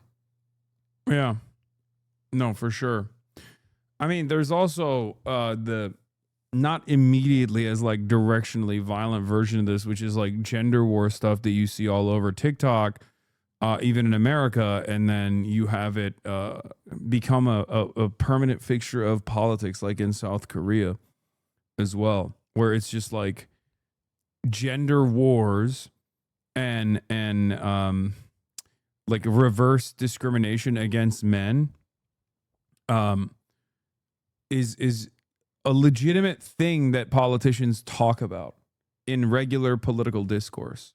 Like, it's not a joke. In South Korea, over the course of the past decade, this went from being something that was like laughed about or whatever to like an actual movement of men demanding more from their politicians about doing more to stop the discrimination against men, and then politicians responding with like legitimate legislative agenda items that talk about like no longer discriminating men. They consider this to be like a hate crime, for example. Like, this is an emote to say little. I thought small penis. Is this not an Italian thing? No, like this was used as an emote to imply that someone has a small penis. This is fucking gabagool. That is gabagool. This like that is to imply that you're small, and then it turned into like a real thing. Yeah, it turned into like it's now considered like a hate crime in South Korea. At least like they were able to get, I think it was Riot. They were able to get Valorant or League, one of those things, to just like to ban doing this. Riot Games got this banned. Yeah, and I'm nervous that there's going to be an overcorrection in American politics with Democratic politicians thinking that the way to reach the men that we so desperately need to reach is going to be overcorrecting and accidentally playing into messaging that is similar to what you're seeing in a country like that. You know, you see that the Democratic Party needs to reach men in a way that they just failed to do, and part of that is going out of, in my opinion, going out of their way to depict what positive masculinity looks like, you know, what it means to be a positive contributor to your community and deriving your strength from what you can offer other people. But, you know, when the Democratic Party needs to make up for some sort of issue with messaging, they just fail and very often play into the bad stuff. And I think there's a lot of places where we need to talk about men. I think we need to talk about men's suicide rates and how it is perpetuated very often by expectations that we place on ourselves that are part of misogyny. I think we need to talk about men being murdered in conversations about Palestine. You see all these conversations about the women and children and how all of these women and children are dying. And, you know, you don't see as many people saying men, women, and children. And that perpetuates this idea that all the men deserve to die, and that every man who dies in Palestine is somebody who is in one way or another deserving of it. So there is a way to talk about men in a way that is inclusive and equitable. It's just so many people fuck it up. Yeah, no, for sure. Well said. I don't know how to fix it though, because I feel like a lot of dudes would rather go down this this pipeline that like hurts their feelings, that like where they permanently find where they just like respond positively to this type of shit. Jester, because it's seriously out of your Politics is jester because it's seriously out of your control what happens, right? Your vote is equivalent to someone who's got the IQ of a dolphin, essentially. Your vote is equal to a literal homeless person who's addicted to fentanyl. Because you spend all this time reading books and watching the news and staying informed, and then you have some fucking literal fentanyl zombie hobble his way into the poll booth because the DNC promised to give him a couple packs of cigarettes for voting for, you know, whoever they put forward in that election cycle. So that's why politics is jester. I could give you the most informed speech of all time on why you should support this particular political But I won't. He could, but he's not going to do it. party. At the end of the day, it's like, who gives a fuck? Because what I say doesn't matter. What you say doesn't matter. You really can't influence things unless you're really like... all the politicians are owned by juice. Anyway, it doesn't matter. Oh, is that it? I haven't even. I get so much anti-Semitism. I didn't. No, even know. there's new metas. Like, I mean, that's like not even a new meta. That's an old meta. But like, the new one is they say 271. Or I learned recently there's 110, which is like Jews were kicked out of 110 countries. Got it. And then 271K is the claim that the Holocaust only killed 271,000 Jews. Which, by the way, not only is it untrue, but also that number is still a fuck ton of people. Like, that's not even like that. That doesn't even like make it defensible anyway. It's the same thing when they talk about how people say they don't trust the death count in Gaza. And they're like, no, it's actually just this many people. And then people are supposed to be like, oh, okay, it's just 40,000. My fucking bad. Yeah. Like, oh, then that's okay. 17,000 children. That's fine. You know? Well, once we get to 18, then we'll talk. Yeah. Damn, this guy's good.